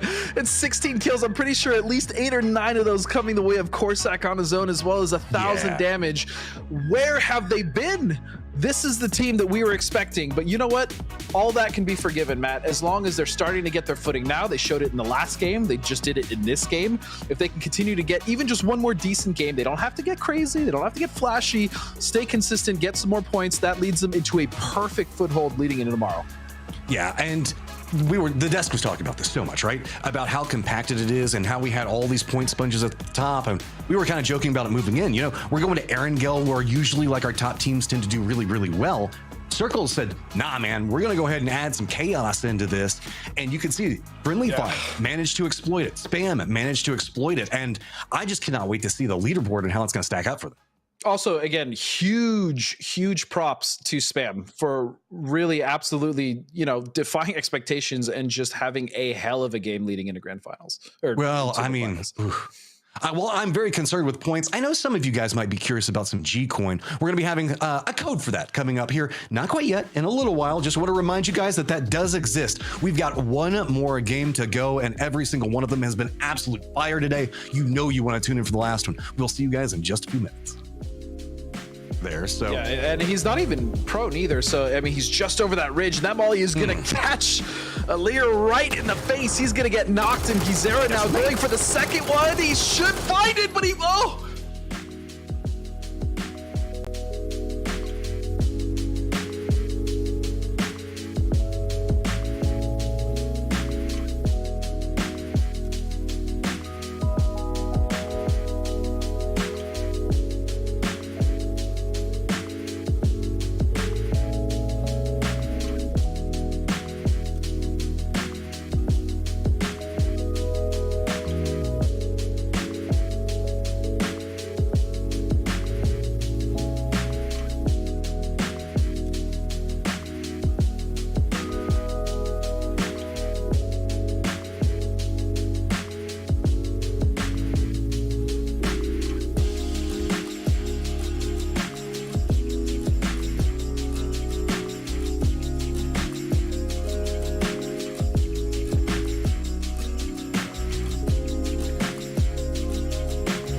Spam want this. They want to prove that they deserve to be here. New kids on the block trying to make sure that they were at everybody. Remember their name. Yep, use the utility. They know they have to move in. They're not quite in on that edge, and here comes the rapid push. He's going to find one. He's lit, but no, the trades are beautiful. Welcome back. Our penultimate game has wrapped up. We started the day saying, where is Friendly Fire? And they say, right here. With this game and 16 kills, they take that win. But before we talk about that awesome victory, let's give you what you've been waiting for, that G-Coin code. Get your fingers ready. It's about to pop up. 8D9WWXUMGESL. Get it down, write it down. It's about to disappear. So if you've got a cell phone, take a picture or hit the screenshot button if you're not a boomer like me. Let's bring in our analyst team. Cameron loves calling me a boomer, and he is back to do it to my face. And Porosaurus on the other side, looking tropical, my friend. Boomer. Now, boomer. I put the boom in boomer. All right, let's talk about that game, though, because that's a team that went boom. Friendly Fire started the day in what place, Cameron? 15th. 15th. They started the last game in what place, Poro? 11th. Right? I'm so happy you guys know this, because this would have been really terrible if we didn't. And here they go, all the way up that leaderboard. Let's look at the winner dinner winner, the Friendly Fire screen. 16K club. 16K club. 9 of them going to Korosak himself. Dang. Like, they had been getting the kills the first couple of rounds today, and they finally get the placements to match. They call him the Belgian Boogeyman. Shout out to Gibson, I think. That's his nickname for Corsac. Well, he's definitely earning that nickname here tonight. 9 kills. He had that AUG singing. And, I mean, you got to give credit where credit is due. Also, though, 00 Nation managed to jump up very high. I think they were in 4th place at one point. But all told, it's just the case once again. If the big 3 go down, everything just opens up. Highlights. Yeah, I mean, Shoot to Kill even got 5 kills, which for most teams is pretty good average, but for them is on the lower side of things. So that gap is, it's not so much about closing the gap between the top 3, because that's a long way away if it ever does happen. It's more so options, opportunities for the other teams to really climb up. And the top 4 is still going to be neck and neck and neck, but we might finally be seeing some separation from like the bottom half of the pack.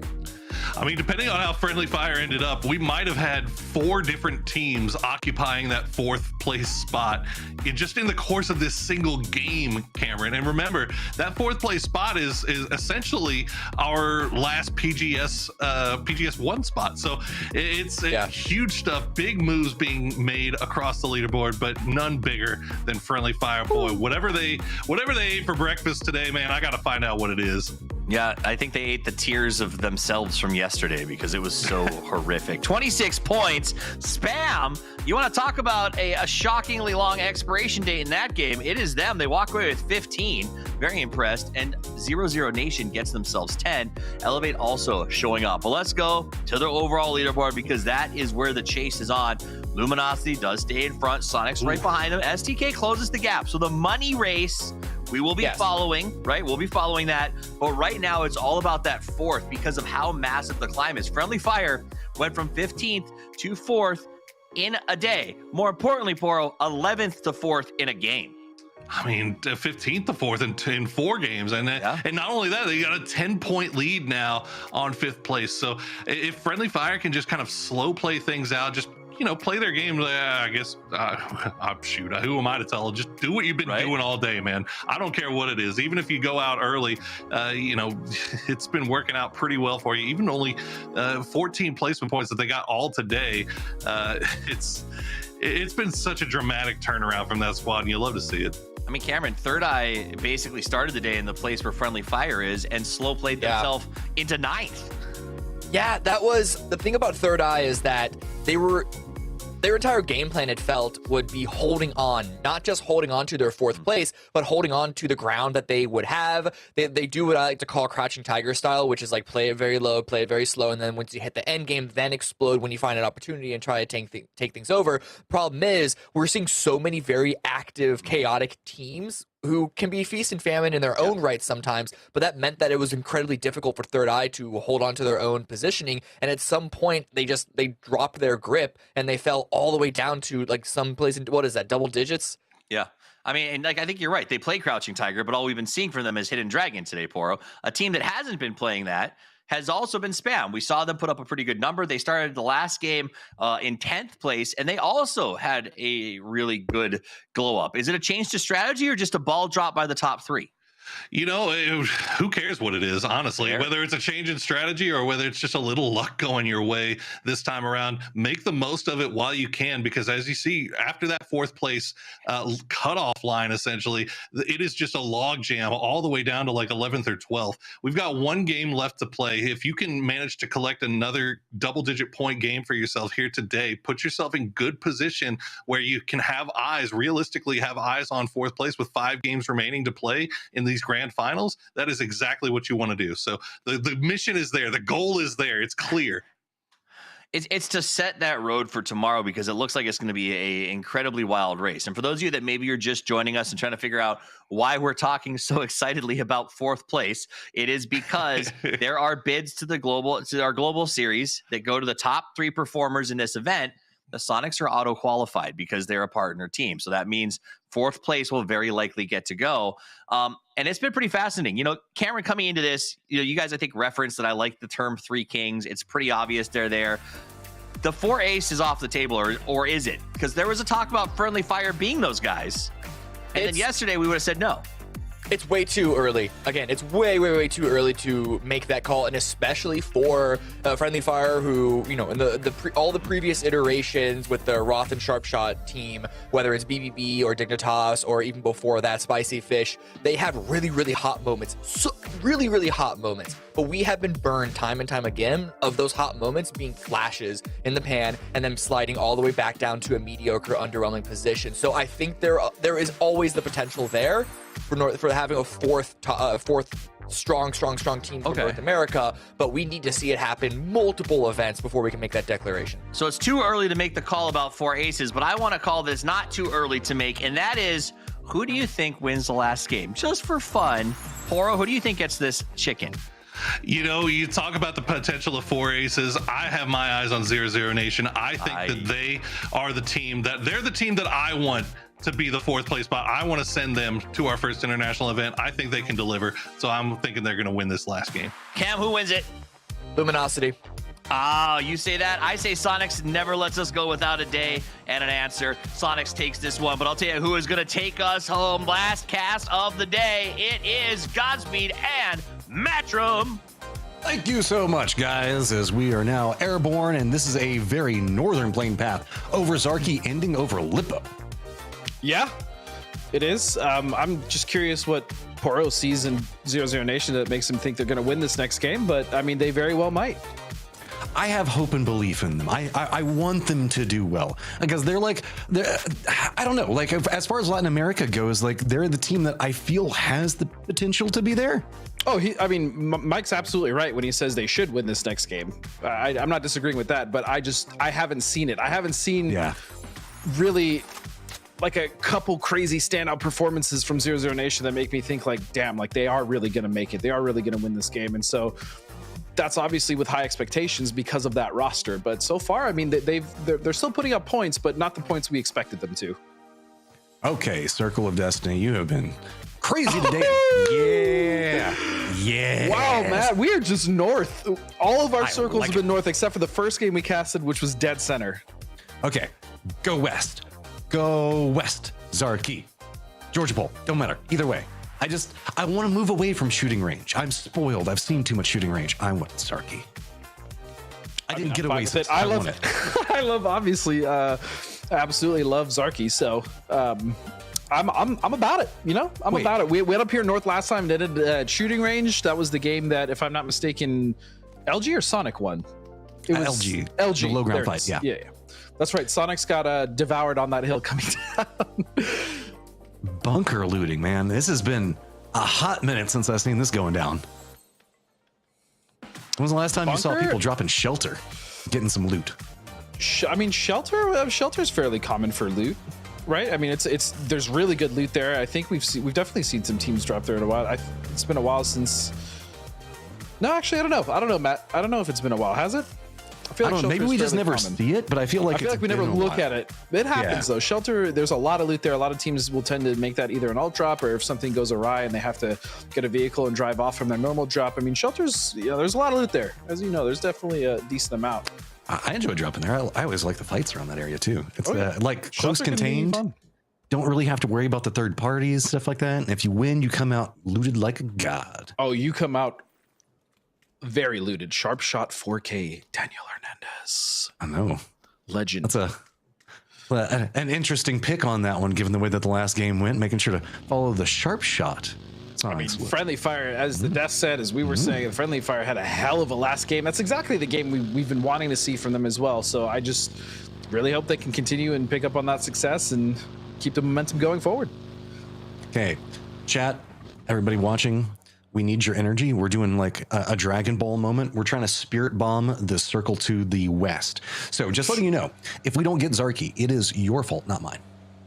That's a lot of pressure to put on some people out there in chat, Matt. But you know what? Man, That's you know fair. that they want it. They need to get involved with us. I would also love for that circle to simply go because Funny Business is there, right? I really still appreciate the way Funny Business is playing. They've obviously slipped on the leaderboard a little bit here. That's because of stand-up performances from some of the other teams, but they're still in the mix. They're still getting some kills here or there, and their positioning and their rotations are still solid. That's the one thing I'm still very impressed about. Yes, they may be getting wiped early, or running into a team fight they're not winning, but the fact of the matter is that their general gameplay and early game calls are still getting them to good positions.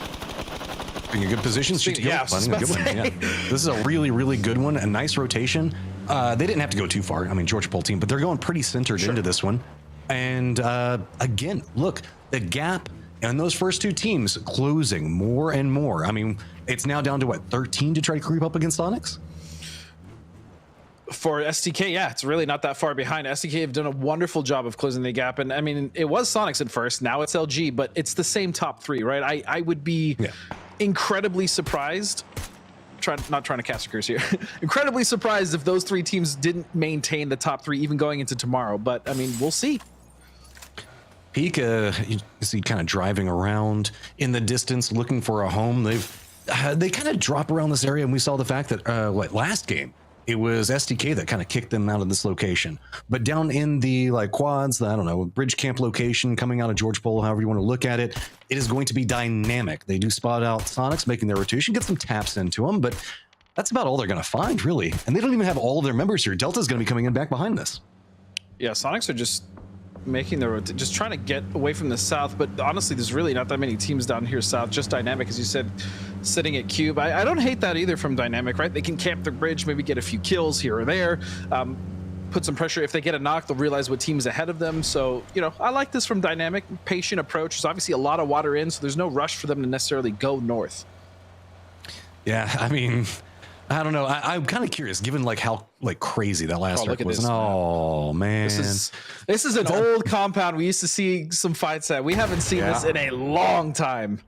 Yeah, man. You remember back whenever everybody did those big northern raps? Yep. Well, yep. Peak. You are just not having the best of days today. It's just they're just not having a good event. It's been rough sledding for them the entire event. I mean, we talk about some teams are feasting. Well, this is a team that is definitely on the famine side of it. Everybody else is kind of using them for their breakfast, lunch, and dinner. And that's a really good analogy because it's always been on the edge, right? They're just constantly, at this point it's in the center, but they're just getting crushed by Systematico and they're just losing this fight. They shouldn't be losing this fight, especially with the compound. In hand. I trust, I believe. HVZ, what you gonna do? Okay, have a soda first. That's important. Systematicos, though, this is big for them. They needed something, man. And even if it's just a moral victory of winning this firefight, team in last place, that just feels good now. It's a confidence booster, right? They are, as you said, sitting in last place. They really haven't been able to get much going at all. So coming in, wiping another team, regardless of who it is on the leaderboard, that's a big boost, right? They can use that momentum, maybe make some better calls, maybe start climbing the leaderboard a little bit, and then going into tomorrow, I mean, make something incredible happen. But it starts with this wipe, keeping 4 alive. So good on Systematicos. Yeah, and looking in, we can see that it is Synergy, LG, elevate. The last team's trying to make their way into the circle. LG taking that safe path that's going to be going north of Yasnaya, just around the lake itself, and not too much along their sight lines. Potentially, though, FF they could be bumping into. Yeah, FF is just to the east side of Severny, and they're in that barn just on the top of that hill, that warehouse, and so they don't really have to make any moves. I do worry about a lot of the teams on FF sides, including themselves, SG, LG. I'm not really worried about. They'll figure it out on the east, but if that circle shifts west, Matt, that is going to be an absolute hellscape in the center of this circle. Glorious. It's going to be amazing.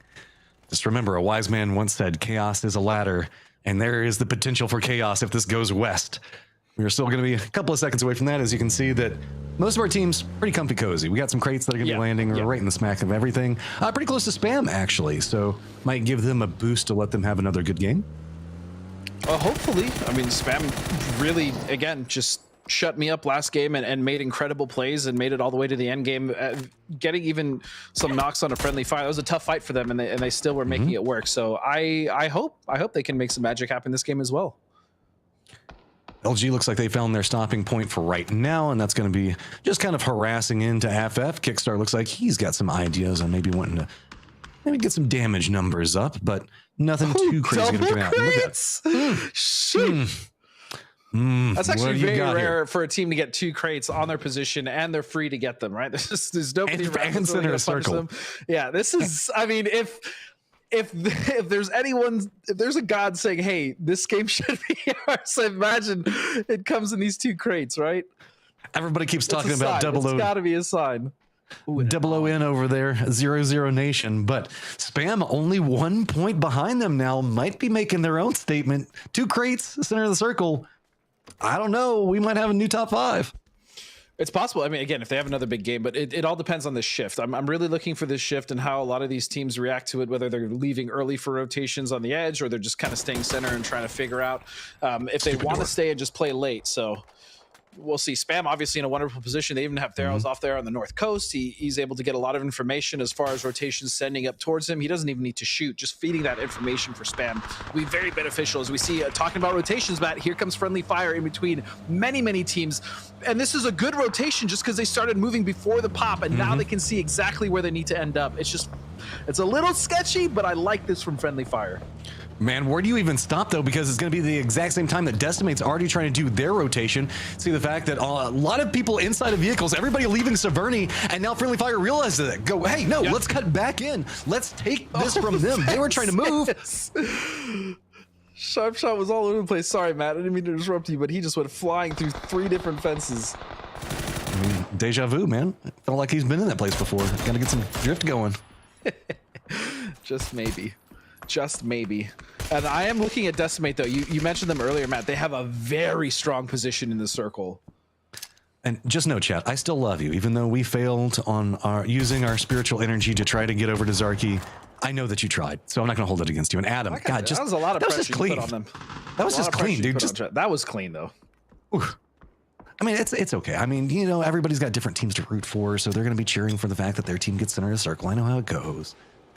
If he hits another one, just no look, trying to be caught up in what's going on, man. Okay. I mean, he almost did a decent amount of damage. Yep. As we now see him spin around and try to take shots at Dynamic Lister in this vehicle and Delta, and he gets hit by the cart, slows them down. That's going to be his life. Oh, not like this. Lamborghini, no. And Delta even died immediately afterwards. Oh, well, and so that was not the most dynamic of entries right there. No, the slowdown, and yeah, it is what it is. Unfortunate rotation. I mean, they still have Clemson, right? So, and he's had some hero moments. They can get a couple points. Yeah, it's not completely out of the realm of possibility, although it's unlikely. But we'll see. Hopefully, Clemson can make something happen. I'm rooting for him. Well, he's got some friends close by. Is 0-0 in some trouble. 2 members already down, and a lot of people wanting to feast off of this. Sonics playing more east than the last time that we saw them taking this hillside. We're just getting a lot of nades chunked back and forth. Those people are far closer to each other than they want to. Just, I guess, maybe a 1/10 of a second too overcooked there? Yeah, just a little bit. But, I mean, it's really hard for them to tell, right? We have the God's Eye. We can see exactly how close those nades are. It's really difficult for Hiker Men to see. But I mean, we've seen some miracle nades before, and just to touch on Sonics, they absolutely love playing just to the south of the shooting range. This is somewhere that they often pick in this circle, and they do very well from it. In fact, that first game of yesterday, this is where they decided to end up, or the second game, excuse me, of yesterday. Well, Elevate decided that they wanted to come and provide some reinforcements, and they did. Didn't necessarily go as well as they wanted to, but it's going to be Hikerman going down, and it's going to be Tater up on that high ground. Just a headshot with a bolty, man. You got to put in the work when you can. Honey Badger still roaming around this low ground. Ooh, now it is just Keegan. Last one up, watching his friends slowly die. See if maybe he can pick up something there. Yeah, go ahead. Get that over to bot. Ooh, Keegan got a kill. We like to see that, don't we, Matt? We do like quite a bit, I believe, as he's on my fantasy roster. Keegan has actually been putting in so much work, as he's worth more than what I paid. I'll just say that. Much more than I paid. He is a good value, to say the least. I'm still amazed that Vegas was as cheap as he was for this one. Yeah, so, also surprised about that. Swiped him up after the group stage. That just messed me up. I was like, okay, yeah, I'll go ahead and take him up again. That just messed me right up. I was like, I had some plans of what I was going to do, and I saw Vegas' price. I was like, oh, okay, this is how it's going to go. All right, so now looking at this circle though, Matt. Friendly fire is basically where I want them to be. I'd love for them to have a little more control on that hill on the north side, but they can't. Decimate is there. It's going to be tough for them to do. So they're actually just going to hunker down in the shack. Which, if they get the shifts, great. Otherwise, I mean, this is basically where they're laying their nest. This is where they're going to play for the rest of this game, regardless of where the circle goes, because there's no getting out of that position. Don't you go near that crate, Clemson. You know that that's a trap. Do not go over there. He went out that direction, decided that he wanted to see what he could see, and now he realized that he's seeing a lot of bullets. Unfortunately, he does have Fuma that's coming up back behind him, and I feel like that shack is about to be his house. Yep. I don't know if he's going to make it in the shack. Oh, no.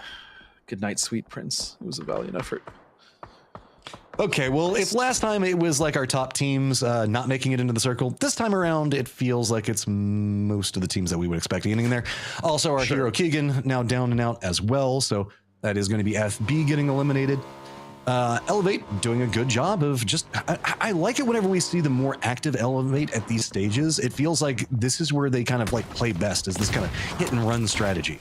I do too, but they're very much glass cannon to me, right? They have the ability to just blow something up or just get blown up. Realistically, that's kind of been the story with them so far this weekend, but they still have 6 games and they're in a decent position here. They just have to get control of that western edge, and it's tough though because of the high ground, because of Trog's position. They got Posa at least, so that's a start, but they're also getting dangerously close to Spam. And remember, Spam is what you would call kitted.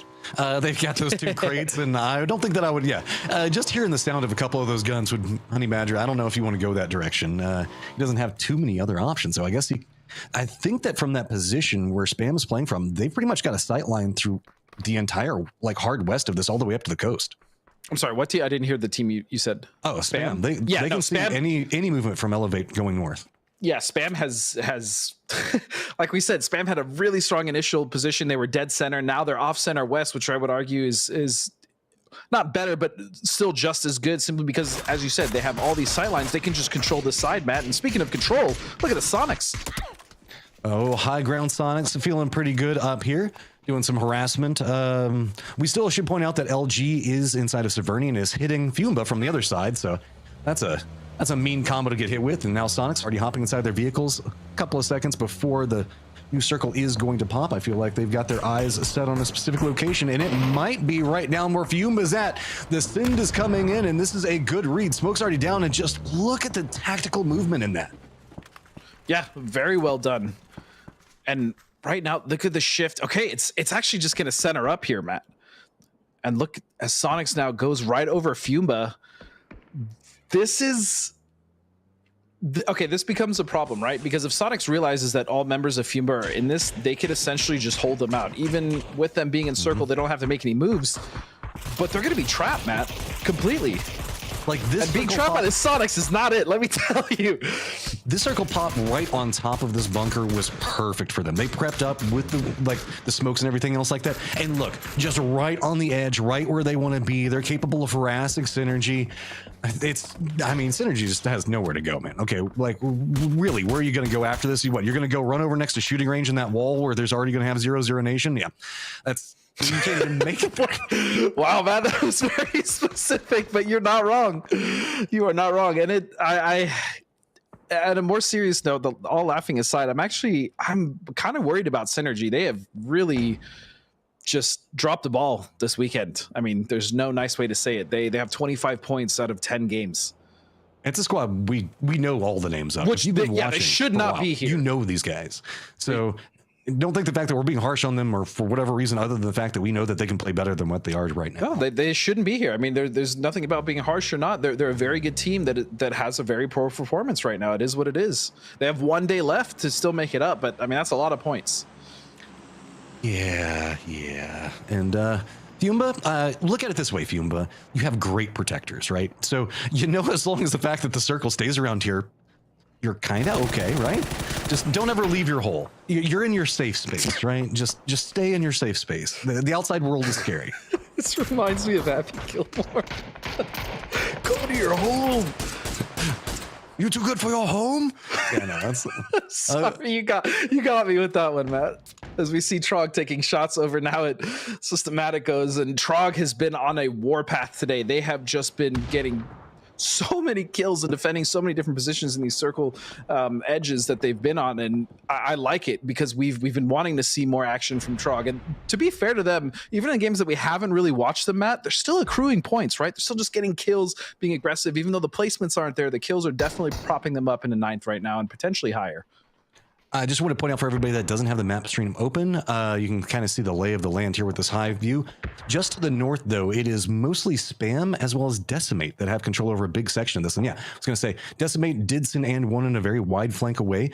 Spam is trying to move out and get more control, and they're kind of running a 2-1-1. It looks like they're going to finally regroup into this as the circle is starting to close. Their pathing is pretty good inside of this. Really just Decimate the closest one to them, and the weakened Elevate that we kind of saw hiding out at the time. But this is, I like the scouting in. Where's the circle going to go? It's going to still keep most of that kind of like, I guess, bouncy lands off to the west of shooting range and play.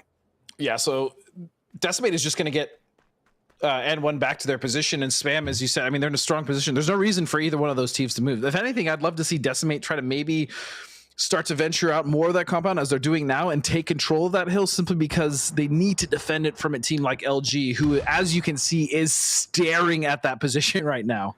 So here's my question. STK's 2-2 split. Keep it, regroup.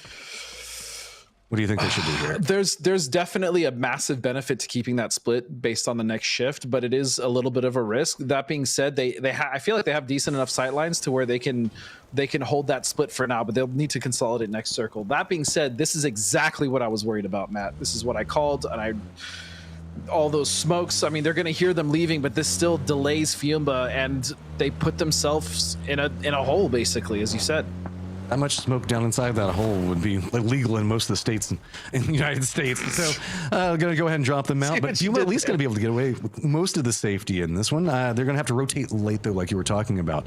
I mean, Sonics, again, good tactical movement, gets up next to that wall. Fiumba now, they're coming out, and they know nothing. They're going to wrap near, they're going to wrap near friendly fire and potentially Decimate here. They're just going to drive right by Sonics in the middle. Where are they going to stop, though?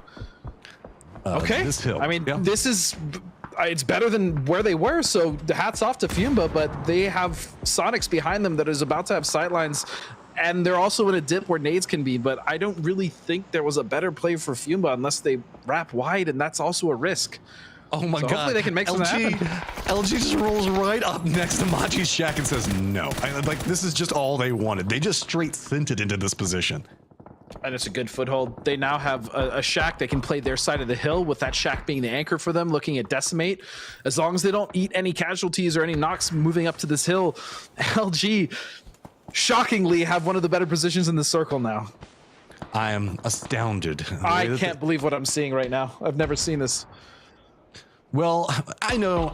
Everybody loves the Sonics, except for those of you that don't. So we're going to go ahead and do a quick listen in with them and see what their strategy is moving into these last couple circles. I smoked this window. What about the guy south of us? There's a cracked solo somewhere to the south. Okay. I'm trying to smoke this window in the yellow house. We're not in. We should smoke this window and take ground. Smoke this windows. I don't have smokes. I don't have any smokes. I have smokes. Yep. Smoke the fucking Smoke in front of us. Push them. Let's unstack as well. The cracked solo can fuck us here. We need to get all the way up push to the up. wall. Nade the back Push up. side of the yellow preemptively. We just need to fucking drop a nade on that shit. I'm throwing nades Let's towards get you, up into the next dip. Let's run. I'm running with mine. Yeah, run together right now. I threw nades. We're good here. We're good here. I'm 1 HP. Crack's all behind. I'm gonna flank him. Hit him He's twice. on the outside wall. I mollied it. He vaulted in. He's on the right side of the wall. I have no first aids. Can you mark him? I'm Okay, nading him. I dropped Mark him. one. He's peeking. This guy could peek us on orange. Please help me. He's in the staircase. Can we smoke that? I naded him. Another one close. He's peeking outside. He's peeking outside. He pushed Tig. Wait, how he just peeked in front of the crack solo, or was that another one at triple I? He's smoked. I'm not sure if Sonics lost track of Fumba. I don't know what happened there, but I mean, they just got dogpiled, right? Everybody was shooting at them. It's not fair. The other team had 3 eyes. That gives them better aim, right? So one of them I really just hate kind of exploits it. Now it's going to be LG on the receiving end. As Nate's going to land in Rello is just going to be sent to the afterlife. That was just nade upon nade as Decimate are doing a good job on holding back what's going on. Spam hears this, and I think that they might push in. Meanwhile, the shooting range fight, let's be honest, this is where all the fun's about to go down. Yeah, but Troglodytes yet again just providing so much pressure into the circle. Now this is outside of the circle. I'll say they have to run basically to where Necro is, but they have a foothold into this next circle. So if they can just clean this up quick enough, Matt, they're going to be able to pull back with even more points and kills going into the final circles. I'd love to see that for Trog. Well, they're just going to, Richie. Yeah, they're just going to assault in. They want to get these kills, and problem is they've already got the blue that's starting to come in. They're starting to get a little bit nervous about Decimate still holding up on this line against LG. Is about to have Spam come up right back behind and backstab them. I don't even know if they it seems like they're pretty focused in. I think that Haven might have spotted out the movement coming out from them, but I will have to keep an eye there. Is I don't know. Yep, Spam's going to get the vision in. They get the damage. That's going to be Haven going down. Did not get the spot out. Can they get something in retaliation? No, the Raw is going down, but it's going to be Yato on a different angle. Gets one exchange coming out, and it's going to be Decimate now finding themselves at a bad point. What is LG going to do? Are they going to move in and try to sandwich this? And this has just been trade after trade. Decimate now just down to Vinny, though. Skiberi's just right in front of him. There's still 2 members of Spam, though, and he has LG right behind him. If he can get this knock, potentially get 2 points, he might be okay, and he's going to find it. He's so low. That is such a ballsy res to go for. With this, now it's going to have to just move, and last member up was trying to hold an outside angle into this, and now he's just going to have to leave. But guess what? LG's like, hey, we'll take those kills. We appreciate that. Good work, Spam. We appreciate all of your effort. And Kickstart now starting to get an idea. He's got himself a fun toy in his hand. It's just a matter of figuring out where they just need to drop that nade, and as the smokes go away, yeah, they knew. Not going to be hard. As soon as that nade hit the smoke, you saw, I believe it was Kick, just turn around. He's like, yeah, they're dead. And so that's going to be a clean side. And STK have managed to hold this split as no one's really come to crash them beautifully, and they now find themselves with the shack, but the hill, in my opinion, is the better position here. Yes, they don't have center necessarily, but it's just they have so much control over the rest of the circle now, given that they have nothing to worry about to watch their backs. I mean, this is like entire hillside belongs to them. This is like a Game of Thrones moment. Like, they just have this giant wall in front of them, and they can defend however they want. They get vision, and everything's cleared out in front of them. You can see now the smoke starting to come out from STK. This is, man, this is, they got to do it, but this is not gonna be comfy. Look, the wall was all well and good until those giants came in. And the question is, are STK going to be those giants? Can they actually break this wall? Can they get over this hill, or just put enough pressure and get the knocks in order for LG, who will have to move first, to get on the back foot? We'll have to see, Matt. Troglodytes are going to be coming into a similar path, and STK is going to have to contend with them, as well as probably the last member for Spam. So if you're looking at targets, STK and this duo about to leave are about to be everyone's target. I mean, this is going to be difficult. Vehicles going, trying to make the run through, trying to do some sweep swaps, see if they can dodge out of the bullets. Can they continue to run through? Ayla's on no life. The shots are going to come out and try to get him out of this one, but Vegas is going to go down. At least Alo manages to make it to the shack. Oh, they had to take Vegas, didn't they? Always.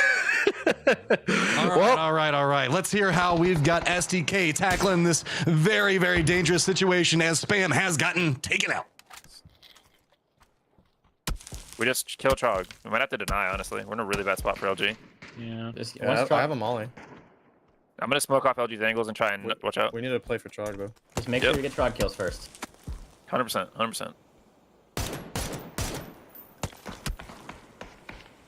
I'm not Trog, peeking LG right Trog now. has a really shit play. Like if you can just kill yourself to get some lethal utils down on Trog, just don't let LG get these 2 extra points. Fucked me. I can't watch Trog. Nading Trog. Let's all go outside and just look at him. Knocked one. Nice job, 1 active. Get that nade down. He's on the right of my knock on yellow. Yeah, we got There's one of LG like out on blue. 1 active on Trog, 1 knock. Get some lethal down on Trog. I'm gonna look at LG really quick. Okay. LG is stuck on a tree to do. Yep, tree on my mark, tree on my mark. I have to LG's heal. trying to kill. Make sure LG is Trog trying to dies. kill Make you. sure we outlive Trog. That's the prio. LG is trying to shock grief right you. there. Yeah. Trog is not too Still active. finding. Trogs are gonna be running on the right side of your smokes into you right now. Yeah. LG's gonna let them run. Sometimes it sucks to be popular, and in this case, Shoot to Kill is kind of feeling that moment because it's going to be LG pushing on one side, Troglodius on the other side, and it looks like they're about to put it at the exact same time. Finally, Troglodius goes down, but as you heard, Shoot to Kill, that is what they wanted. Now they can turn their attention into a 10-kill LG, and it is a 2v3, Godspeed. There's a 2v3 indeed, and Trog unfortunately not letting SDK do what they want to hold out LG, but look, now it's a 2v1, it's just down to Penta, but Shoot to Kill did exactly what they wanted to. Wait a second! I've seen him win these. Can he make the dream just work? kidding. I'm just kidding. I've never seen like, the possibility was that I've never seen it happen. No, but what a play, and good again. Wonderful comms from SDK to realize, look, LG probably has this, right? At this point, we've lost one in the rotation and trying to consolidate. Let's just try to get rid of Trog and survive to second place. They did, but look at Luminosity's numbers. 12 kills, 3,200 damage, Matt. Man, do I feel like I'm an idiot for switching my captain right now. Looking at these numbers, congratulations on your first place on Godspeed. But yeah, I mean, I want to spice things up a little bit. But LG, dude, is just. We were saying, okay, are we finally going to start like seeing a chance for SDK to climb up in there? They did pick up some good points, but again, 3 Kings, very, very active, dominant performance by all of them. Like I said, like we said, not just me, like myself, you, the desk, it just seems like these 3 teams are playing at a different level, and they are very much just starting to really shut out any opportunity for the other teams to catch up, as well as at least in 3rd, 2nd, or 1st. But I still think, I mean, 4th is open, right? 4th is still wide open, and that's really the most exciting spot because that's going to be the most contentious one. Dude, I don't even know. Like, today's games were just wild the whole way through. Yes, like, what, we got games. Oasis, we got that really weird Erangel circle that's like off in the middle of nowhere. We had like Chumacera fights. We had a circle where there was nothing left inside of it except for a tree and a shack, and people were still trying to find ways to survive inside of it. So you know that tomorrow is going to be absolutely crazy. We still got the analyst desk that's going to be walking through all kinds of stuff. You know, you want to see how this leaderboard is going to be stacking up. We'll be back in just a few moments. Make sure you guys stay tuned because I'm sitting here on the edge of my seat wanting to see this leaderboard. 1 active on Trog, 1 knock. Get some lethal down on Trog. I'm gonna look at LG really quick. Okay. LG is stuck on a tree to do. Yep, tree on my mark, tree on my mark. LG's trying to kill. Make sure LG is Trog trying to dies. kill Make you. sure we outlive Trog. That's the prio. 1 active on Trog, 1 knock. Vegas from STK. Welcome back to the show, man. Huge day number 1. First of all, how's the team feeling today? Team's feeling pretty solid. I mean, 3rd place. We didn't get as many points as we would have hoped for, but there were some rough zones, and we had some contention with our loot spots. So I guess we can't be mad ending up in 3rd and getting our loot spots, but hoping for a better day today. But we're not upset. Yeah, day 1 got pretty wild here. So I want to know what's one thing from day 1 to 2 that the team is looking to improve on here today. Okay, so I'd say the main thing the team's looking to improve on is in our early to mid game, we need to make sure we're playing our game, going through our mental checklists and making sure we're not making any crazy mistakes. We had 1 game yesterday where we had a 0-point game, and that never happens for us. So we need to reevaluate, make sure it doesn't happen again. There's a lot of things we can do to avoid 0-point games. That's something we've never done. We just need to make sure we play our game and go through our normal routine. And then for the late game, we really need to, if you've noticed for sure, even since we've been a team in like 10 games, there's been like 3 end games where Sonics just have this unwinnable position over us. And we concluded that we need to start getting a little bit more aggressive and more risky against these end games because Sonics have just been, they've been all over us in the 4v4s and the end game. So we got to be more aggressive and take some more space from them. Yeah, thanks for those insights. And on that note, I want to kind of deep dive a little bit here with a little VOD review here with you. We grabbed the clip from yesterday, so roll the clip, let's review it, and let me get your thoughts here, Vegas. Hey PUBG Esports fans, Vegas from Chico here, and make sure to come check out our first event of the year where the top 16 Americas teams are battling it out for top 3 who will qualify for the PUBG Global Series, the first international LAN event of the year. That's me, that's me. That's you. I gotta know. In the shower, why? What's going on in this clip, man? What is happening here? So we talked about my morning routine. Like that's my alone time in the shower. Like that's where I'm processing. Okay.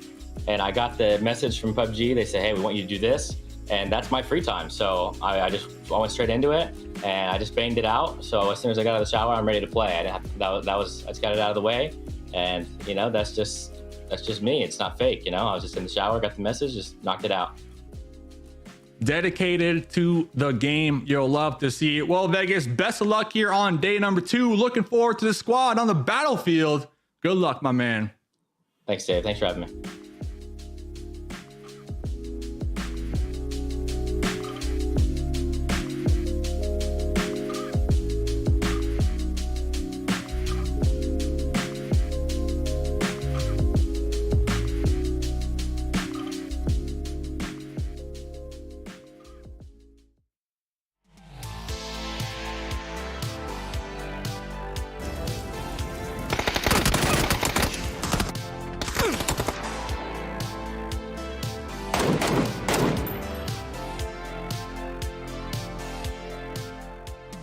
Luminosity does it again, and in a game where we only play 5 games a day, these guys are averaging 2 wins per day. I'm not even sure what that's. I don't know what that is either. I was trying to go for an LG. I got Cameron. I got Porosaurus here. We're gonna skip over the fact that for some reason Vegas checks his messages in the shower. That phone. Was just confusing. Shower phone. You don't shower phone? Next level. I don't. That's a boomer thing. All Zoomers have shower phones. Zoomers have shower phones. While I wrestle with this reality of life, I'm going to say, let's go to the dinner winner screen. Because maybe I need a shower phone. Apparently you do.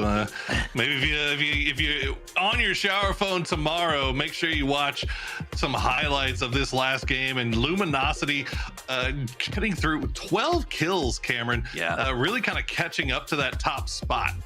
But we have to give a assist trophy to Spam to allow Luminosity to get this win, because they were getting beat pretty heavily on that fight on the east side. Yeah, but hey, they survived through. They held the line, only lost 1 player with 3.2 thousand points of damage for 12 kills. It's not the most efficient that we've seen, but that's still a huge amount of damage output, full stop. Pretty good. Yeah, I mean, you are right that they did get a little bit of an assist there for sure, though. This is okay. Why do we keep getting so many northern circles? Either way, both maps, man. All of them. Anyway, this is an incredibly difficult position to play around the big open fields with some key points of interest in the terrain surrounding shooting range. We really like that Sonic's basically keeping Furia from being able to peek them, but their push into third eye just took too long and Furia ended up backfilling them. But look, everyone's just sending it into these wide open, not wide open, but through wide open spaces into these like tiny little shacks that are out there to the north. Yeah, unfortunately for Sonics, the best laid plans in defense for their rotation, and they were met by chaos once they entered the shooting range, and they go down early. But yep, there you go. Luminosity wraps it up in 22 points. Soffies, but I gotta be honest. I mean, look, you got Luminosity, you got Shoot to Kill. We great, good for you. Top 3, love it, love to see it. Congratulations. Can't wait to see it, PGS. What's going on in that 4th spot? That's what I want to know. Well, Third Eye has climbed again. Troglodytes on the hustle. Let's do it. Let's take a look at the overall leaderboard and see where everyone stands with only 5 games left to play. Luminosity does stand strong in the top position. Sonic's right behind him. STK in 3rd, and then Friendly Fire holds 4th, but just barely. Troglodytes at 63. And Third Eye, we talked about that slide, Cameron. I don't know if they grew a new set of fingernails or what, but they climbed back up on this one. Yeah, it's a good point game, but there's still, what is that? Not like close to 10 8 points. Let's call it 8. I can't do math. 8 points behind. Sure. It's actually 7. 7 points behind. But that's when Friendly Fire had like almost a 0-point game. It feels like. So I'm not convinced yet. And just still looking at the whole average around the day, it's seeing the rise from Spam, the rise of Chocolatitas and Friendly Fire, who are of course above them, but then knocking out their doorstep. I have the teams below them, which are, as my page loads, like 00 Nation are still going to be in the mix there. They were a lot more comfortable in their 4th place spot yesterday, 100%. All right, so the team that I want to talk about or talk to find out more is Friendly Fire. They started in 15th place today. They ended up in that 4th place position, literally from 0 to qualifying potentially for the global. I need to hear from them. So we sent David, and he was able to get their IGL Roth to sit down and give us some insight into this amazing day. Boom, we're coming in hot here. Roth from Friendly Fire, man. As Toffee said, 15th to now 4th place on the overall leaderboards. Game 5 was massive. That chicken with 16 kills, man. Huge come up here, Roth. Roth, talk me through how that one game, that game 5, how that impacted the mental aspect of the squad, not only today, but kind of leading into tomorrow, the last day. I mean, man, we've been playing together for the last 4 or 5 months. First of all, I want to say I don't even deserve this interview. It's Corsac who deserves to be here. That man, he had 9 kills that game. He is insane. When he's alive, he's one of the best players in the scene. And man, my team is resilient. And I think I've always had teams that are resilient. I think that's something that I just try to preach in confidence. We were down, but we weren't out. And the one thing we talked about all night is we just lost fights yesterday. We were in spots to have good games and get good placement, and we lost the crucial fight. Every time we needed to win that one fight that these good teams win, we lost it. And that's not us.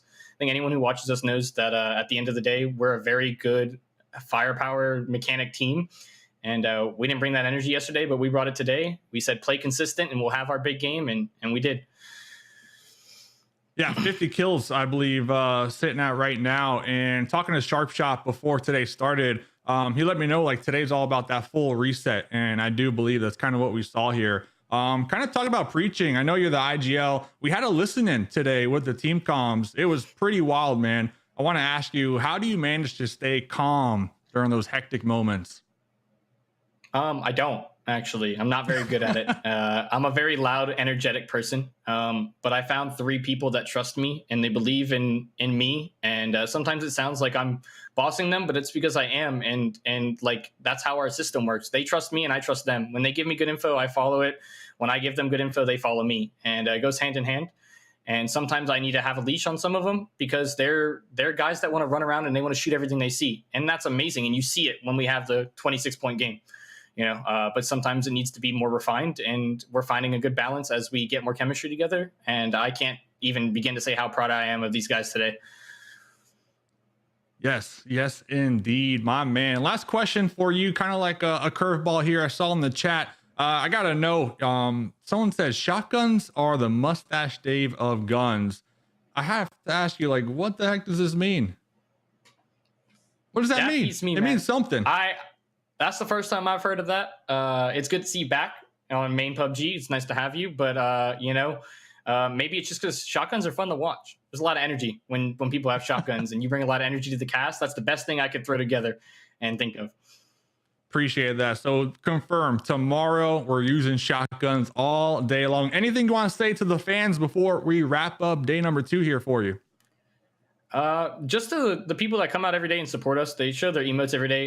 Yesterday wasn't the greatest, but you guys came into our streams today. We're here all the time, and you gave us love, and we were able to give some back. And we're not going to let it be for nothing. I think we found our groove, and we're ready to come out tomorrow. And we're ready to see you guys at PGS. So thank you for your support to our families that sit here every day and have to deal with us screaming in our house. I'm sorry. To my wife, I apologize. I'm sure I freaked you the hell out, but we love you guys, and thank you guys so much. And thank you, Mustache Dave, and the rest of you guys. Friendly Fire, we'll see you tomorrow. Thank you, Roth. I'm going to send it back to the boys here on the desk. I got to get your take here because I appreciate Roth being honest. I asked him, I tried to put it lightly. How does he keep calm? But he's like, listen, Dave, I'm not calm at all. So I kind of want to get you guys' take on that. I mean, he's real. First off, in chat, let's get the friendly fire emoji. He said this, his guys are coming out here to support him, so let's do that. Go ahead, Cameron, because I loved that interview. No, I was going to say that you can hear it in the comms itself. He's actually not really calm at all. And as I was saying privately to us in the green room, the time that we did chime in for those calls was probably one of the most stressful, chaotic parts of any of the rounds that we've seen. They were bombing a shack that was full of smoke, full of fire, with like 3 other teams with angles onto them, and just you could tell that they were constantly like, there was someone who was knocked constantly. They revived one person, another person would get knocked. So like that as a snapshot is not the best situation of like that's what their comm is going to be like all the time. But we also know that Roth previously in previous iterations, there's always a lot of communication going on. It vibes for some people. Not everyone, but the important thing about PUBG is just finding people that you do vibe with, because so much of this game is about quick communication and the chemistry that allows you to make that communication with as few words as possible. Absolutely. I think it sounds like it was a stand-up interview. I love the fact that he is honest. I love the fact that he is even an IGL so much that he gassed up our interviewer and was encouraging Dave about being back and the shotgun thing. So I absolutely love. Glad to see that. But Poro, there is the other side of the coin. If you go from 15 to 4 in 5 games, there's always the risk that tomorrow it could go the other way for any of these teams.